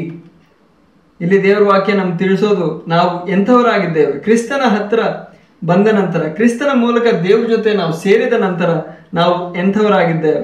ಕತ್ತಲೆಯೊಳಗಿದ್ದ ನಮ್ಮನ್ನು ತನ್ನ ಆಶ್ಚರ್ಯವಾದ ಬೆಳಕಿಗೆ ಸೇರಿಸಿದ ಆತನ ಸ್ತುತಿಗಳನ್ನು ಪ್ರಕಟಿಸುವವರಾಗುವಂತೆ ನಾವು ಆಯಲ್ಪಟ್ಟ ವಂಶದವರು, ರಾಜರಾದ ಯಾಜಕ ವರ್ಗದವರು. ಆಗ ನಾವೇ ಯಾಜಕರಾಗಿದ್ದೇವೆ. ಪರಿಶುದ್ಧ ಜನಾಂಗವು, ಅಸಾಮಾನ್ಯರಾದ ಜನರು ಆಗಿದ್ದೇವೆ. ಆದ್ದರಿಂದ ಇವತ್ತು ಹೊಸ ಒಡಂಬಡಿಕೆಯ ಈ ಯುಗದಲ್ಲಿ ದೇವರು ನಮ್ಮ ಮಧ್ಯೆ ಒಂದು ಯಾಜಕ ಇಲ್ಲ, ನಾವು ಸ್ವತಃವೇ ಯಾಜಕರಾಗಿದ್ದೇವೆ. ನಮ್ಮ ಮಹಾಯಾಜಕನು ಕರ್ತನಾದ ಯೇಸು ಕ್ರಿಸ್ತನಾಗಿದ್ದಾನೆ. ಆತನ ನಂತರ ನಾವೆಲ್ಲರೂ ಕೂಡ ಸಮವಾಗಿ ಯಾಜಕರಾಗಿದ್ದೇವೆ. ಆದ್ದರಿಂದ ನಾವು ಧೈರ್ಯವಾಗಿ, ನೇರವಾಗಿ ನಾವು ದೇವರನ್ನ ನಾವು ಸಮೀಪಿಸ್ಬೋದು. ದೇವರ ಸಿಂಹಾಸನವನ್ನ ನಾವು ಧೈರ್ಯವಾಗಿ, ನೇರವಾಗಿ ನಾವು ಸಮೀಪಿಸ್ಬೋದು. ಪ್ರಾರ್ಥನೆ ಮಾಡ್ಬೋದು, ಆರಾಧನೆ ಮಾಡ್ಬೋದು. ಇದು ಒಂದು ದೊಡ್ಡ ವ್ಯತ್ಯಾಸವಾಗಿದೆ ಹಳೆ ಒಡಂಬಡಿಕೆಯಿಂದ ಹೊಸ ಒಡಂಬಡಿಕೆ. ಈ ಎಲ್ಲ ವ್ಯತ್ಯಾಸಗಳಿದ್ರೂ ಕೂಡ ನಾವು ಇವತ್ತು ಕೂಡ ಹಳೆ ಒಡಂಬಡಿಕೆಯನ್ನು ನಾವು ಉಪಯೋಗಿಸ್ತೀವಿ. ಹಳೆ ಒಡಂಬಡಿಕೆಯನ್ನು ನಾವು ಓದ್ತೀವಿ. ಹಳೆ ಒಡಂಬಡಿಕೆ ದೇವರ ವಾಕ್ಯವಾಗಿದೆ, ಸತ್ಯವಾಗಿದೆ, ನಮಗೆ ಪ್ರಯೋಜನಕರವಾಗಿದೆ. ನಾವು ಹಳೆ ಒಡಂಬಡಿಕೆಯನ್ನು ಶಾರೀರಿಕವಾಗಿ, ಆಕ್ಷರಿಕವಾಗಿ ತಗೊಳ್ಬಾರ್ದು, ಆಧ್ಯಾತ್ಮಿಕವಾಗಿ ತಗೋಬೇಕು. ಮೊದಲನೇ ಶತಮಾನದಲ್ಲಿ ಕರ್ತನ ಸಭೆಗೆ ಹೊಸ ಒಡಂಬಡಿಕೆಯ ಪುಸ್ತಕಗಳು ಇನ್ನೂ ಲಭ್ಯವಾಗಿ ಇರಲಿಲ್ಲ. ಹೊಸ ಒಡಂಬಡಿಕೆ ಒಂದೊಂದು ಪುಸ್ತಕವು ಮತ್ತಾಯ, ಮಾರ್ಕ, ಲೂಕನು ಇವುಗಳೆಲ್ಲ ಬರ್ತಾ ಇದ್ದ ಕಾಲದಲ್ಲಿ ಅವರು ಹೊಸ ಒಡಂಬಡಿಕೆಯ ಪುಸ್ತಕಗಳಲ್ಲ, ಹಳೆ ಒಡಂಬಡಿಕೆಯ ಪುಸ್ತಕಗಳನ್ನ ತಗೊಂಡು ಬೋಧಿಸ್ತಾ ಇದ್ರು. ದೇವರ ವಾಕ್ಯ ಬೋಧಿಸೋದು ಅಂತ ಹೇಳಿದ್ರೆ ಹಳೆ ಒಡಂಬಡಿಕೆ ಪುಸ್ತಕಗಳನ್ನೇ ತಗೊಂಡು ಬೋಧಿಸ್ತಾ ಇದ್ದಿದ್ದು. ಪೇತ್ರನು, ಯೋಹಾನನು, ಪೌಲನು, ಈ ಅಪೊಸ್ತಲರೆಲ್ಲ ಹಳೆ ಒಡಂಬಡಿಕೆ ಪುಸ್ತಕಗಳನ್ನ ಬೋಧಿಸ್ತಾ ಇದ್ರು. ಆದರೆ ಯಾವತ್ತೂ ಕೂಡ ನಾವು ವ್ಯಾಖ್ಯಾನಿಸುವ ರೀತಿ ಅಬ್ರಹಾಮನಿಗೆ ಬೆಳ್ಳಿ ಬಂಗಾರ ಸಿಕ್ತು, ಇಸ್ರಾಯೇಲ್ಗೆ ಬೆಳ್ಳಿ ಬಂಗಾರ ಸಿಕ್ತು, ನಮಗೂ ಸಿಗುತ್ತೆ, ಆ ರೀತಿ ಯಾವತ್ತೂ ಅವ್ರು ಯೋಚನೆನೂ ಮಾಡಿಲ್ಲ. ಯಾಕಂದ್ರೆ ಹೊಸ ಒಡಂಬಡಿಕೆ ಪ್ರಕಟಣೆ ಅಷ್ಟು ಸ್ಪಷ್ಟವಾಗಿತ್ತು ಅವ್ರಿಗೆ. ಆದರೆ ನಾವು ಇವತ್ತು ಹೊಸ ಒಡಂಬಡಿಕೆ ಪ್ರಕಟಣೆ ನಾವು ಸ್ಪಷ್ಟವಾಗಿ ತಿಳ್ಕೊಳ್ದೆ, ಹೊಸ ಒಡಂಬಡಿಕೆಯಲ್ಲಿ ನಮಗೆ ದೊರಕಿದ ಪ್ರಕಟಣೆ ಏನು ಅಂತ ನಮಗೆ ಗ್ರಹಿಸೋದಕ್ಕೆ ಸಾಧ್ಯ ಆಗದೆ ಇರೋದ್ರಿಂದ ನಾವು ಆ ರೀತಿ ನಾವು ಯೋಚಿಸ್ತಾ ಇದ್ದೀವಿ. ಆದ್ರಿಂದ ಒಂದು ಜನರಲ್ ಪ್ರಿನ್ಸಿಪಲ್ ಆಗಿ ಹಳೆ ಒಡಂಬಡಿಕೆಯನ್ನ ನಾವು ಓದೋವಾಗ, ಧ್ಯಾನಿಸುವಾಗ, ಅಧ್ಯಯನ ಮಾಡುವಾಗ ಯಾವತ್ತೂ ಕೂಡ ಲಿಟ್ರಲ್ ಆಗಲ್ಲ, ಯಾವತ್ತೂ ಕೂಡ ಆಕ್ಷರಿಕವಾಗಿ ಇಲ್ಲದೆ, ಭೌತಿಕವಾಗಿ ಇಲ್ಲದ್ರೆ ಶಾರೀರಿಕವಾಗಿ ಅಲ್ಲ ನಾವು ತಗೊಳ್ಬೇಕಾಗಿರೋದು, ಆಧ್ಯಾತ್ಮಿಕವಾಗಿ ನಾವು ಹಳೆ ಒಡಂಬಡಿಕೆಯನ್ನ ನಾವು ತಗೊಳ್ಬೇಕು. ಅದ್ರ ಜೊತೆ ನಾವು ಇನ್ನೊಂದು ಮಾತನ್ನ ನಾವು ಗಮನಿಸ್ಬೋದು. ಹಳೆ ಒಡಂಬಡಿಕೆಯ ವಾಕ್ಯ ಭಾಗಗಳನ್ನ ಹೊಸ ಒಡಂಬಡಿಕೆಯಲ್ಲಿ ಅಪೊಸ್ತಲರು ಬರೆಯುವಾಗ ಯಾವತ್ತೂ ಕೂಡ ಆ ಹಳೆ ಒಡಂಬಡಿಕೆಯ ವಾಕ್ಯ ಭಾಗಗಳನ್ನ ಶಾರೀರಿಕವಾಗಿಯೋ ಆಕ್ಷರಿಕವಾಗಿಯೋ ಅವರು ವ್ಯಾಖ್ಯಾನಿಸಲಿಲ್ಲ, ಅವರು ಬೋಧಿಸಲಿಲ್ಲ. ಅದ್ರ ಕುರಿತಾಗಿ ಒಂದು ಉದಾಹರಣೆ ಕೊಡಬೇಕು ಅಂತ ಬಯಸ್ತಾ ಇದ್ದೀನಿ. ಕೊರಿಂಥದವರಿಗೆ ಬರೆಯಲ್ಪಟ್ಟ ಮೊದಲನೇ ಪತ್ರಿಕೆಯಲ್ಲಿ 10ನೇ ಅಧ್ಯಾಯ, ಅದರಲ್ಲಿ 1ನೇ ವಚನದಿಂದ 4ನೇ ವಚನದವರೆಗೂ ನಾವು ಓದೋಣ. ಇಲ್ಲಿ ಮತ್ತೊಮ್ಮೆ ಇಸ್ರಾಯೇಲಿಯರ ಬಗ್ಗೆ ನಾವು ಓದ್ತಾ ಇದ್ದೀವಿ. ಇಲ್ಲ ಓದೋದು: ಇದಲ್ಲದೆ ಸಹೋದರರೇ, ನೀವು ಈ ವಿಷಯಗಳನ್ನು ಅರಿಯುವವರಾಗಿರಬಾರದೆಂದು ನನ್ನ ಅಪೇಕ್ಷೆಯಲ್ಲ. ಅದೇನೆಂದರೆ, ನಮ್ಮ ಪಿತೃಗಳೆಲ್ಲರೂ ಮೇಘದ ಕೆಳಗೆ ಇದ್ದು ಸಮುದ್ರವನ್ನು ದಾಟಿದರು. ಅವರೆಲ್ಲರೂ ಮೋಶೆಗಾಗಿ ಮೇಘದಲ್ಲಿಯೂ ಸಮುದ್ರದಲ್ಲಿಯೂ ಬಾಪ್ತಿಸ್ಮ ಹೊಂದಿದರು.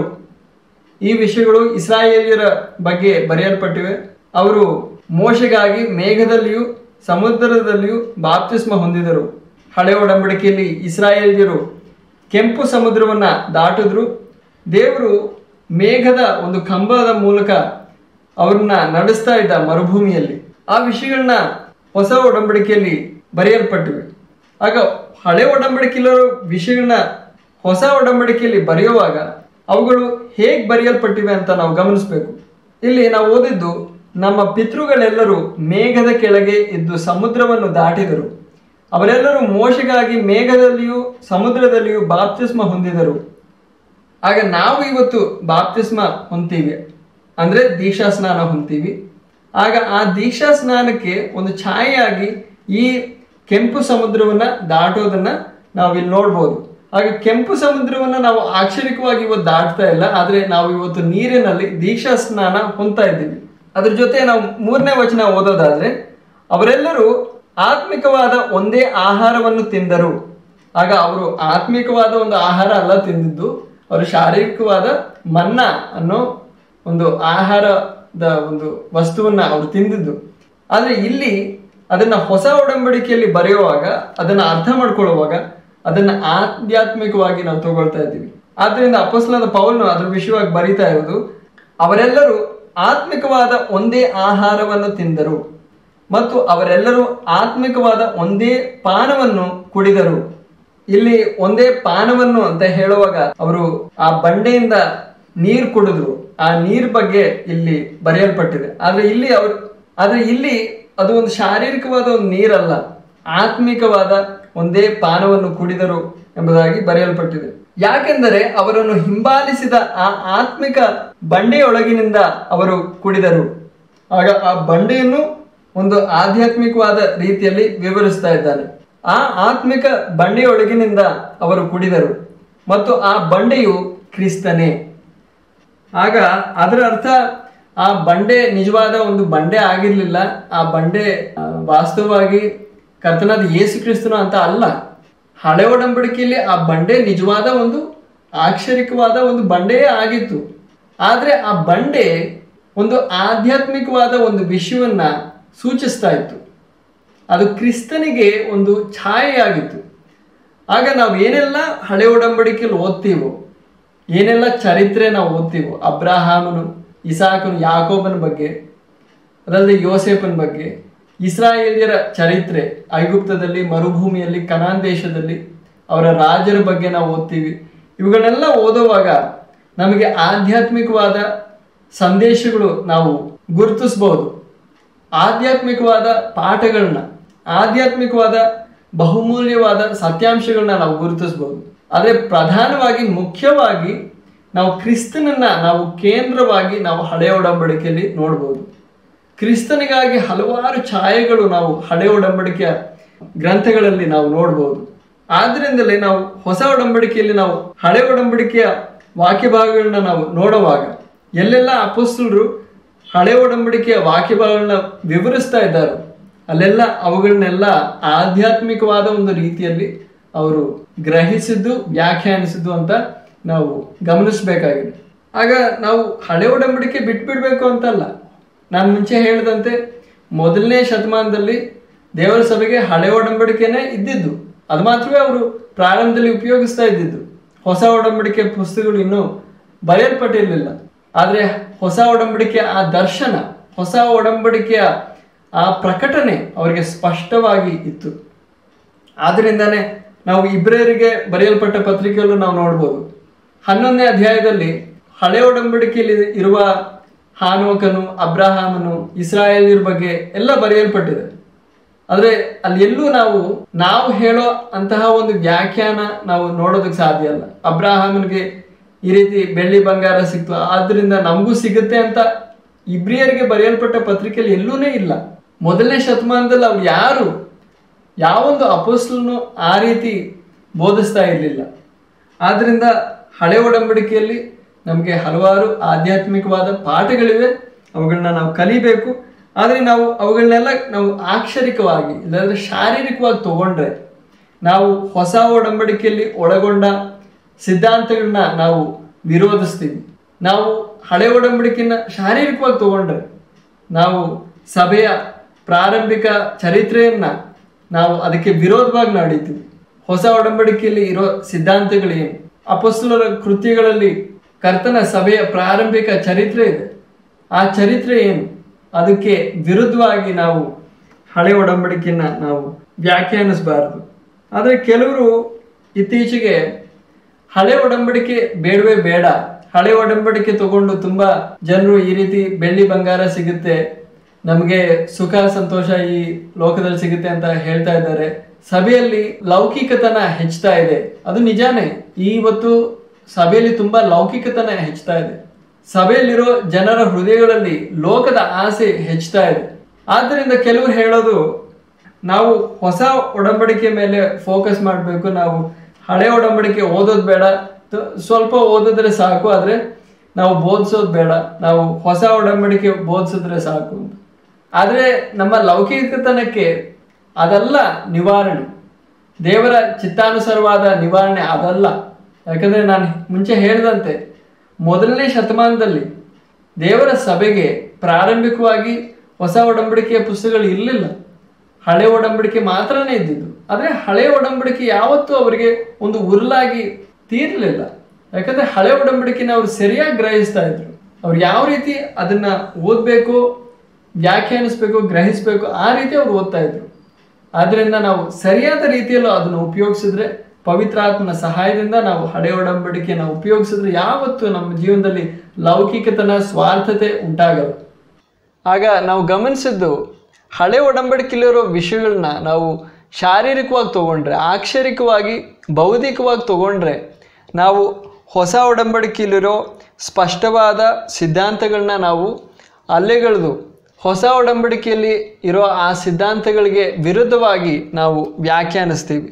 ನಾವು ಹೊಸ ಒಡಂಬಡಿಕೆಯಲ್ಲಿ ಕರ್ತನ ಸಭೆಗೆ ಕೊಡಲ್ಪಟ್ಟಿರೋ ಆ ಸಿದ್ಧಾಂತಗಳನ್ನ ನಾವು ಅಲಕ್ಷ್ಯ ಮಾಡ್ತಾ ಇದ್ದೀವಿ, ಅವುಗಳನ್ನ ನೋಡದೇ ಇರೋ ಹಾಗೆ ನಾವು ಮಾಡ್ತಾ ಇದ್ದೀವಿ.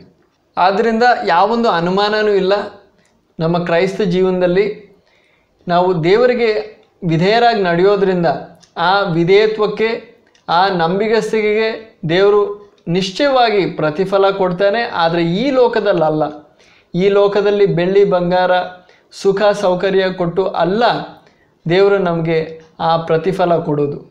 ಆ ಪ್ರತಿಫಲ ನಾವು ಕ್ರಿಸ್ತನ ನ್ಯಾಯಾಸನದ ಮುಂದೆ ನಿಲ್ಲುವಾಗ ನಮಗೆ ಸಿಗುತ್ತೆ ಅಂತ ದೇವ್ರ ವಾಕ್ಯದಲ್ಲಿ ನಾವು ಓದಿ ನೋಡ್ಬೋದು. ಅದರ ವಿಷಯವಾಗಿ ಕೆಲವು ವಾಕ್ಯ ಭಾಗಗಳನ್ನ ನಾವು ಓದೋಣ. ಕೊರಿಂಥದವರಿಗೆ ಬರೆಯಲ್ಪಟ್ಟ 2ನೇ ಪತ್ರಿಕೆ 5ನೇ ಅಧ್ಯಾಯ 9-10 ವಚನಗಳು.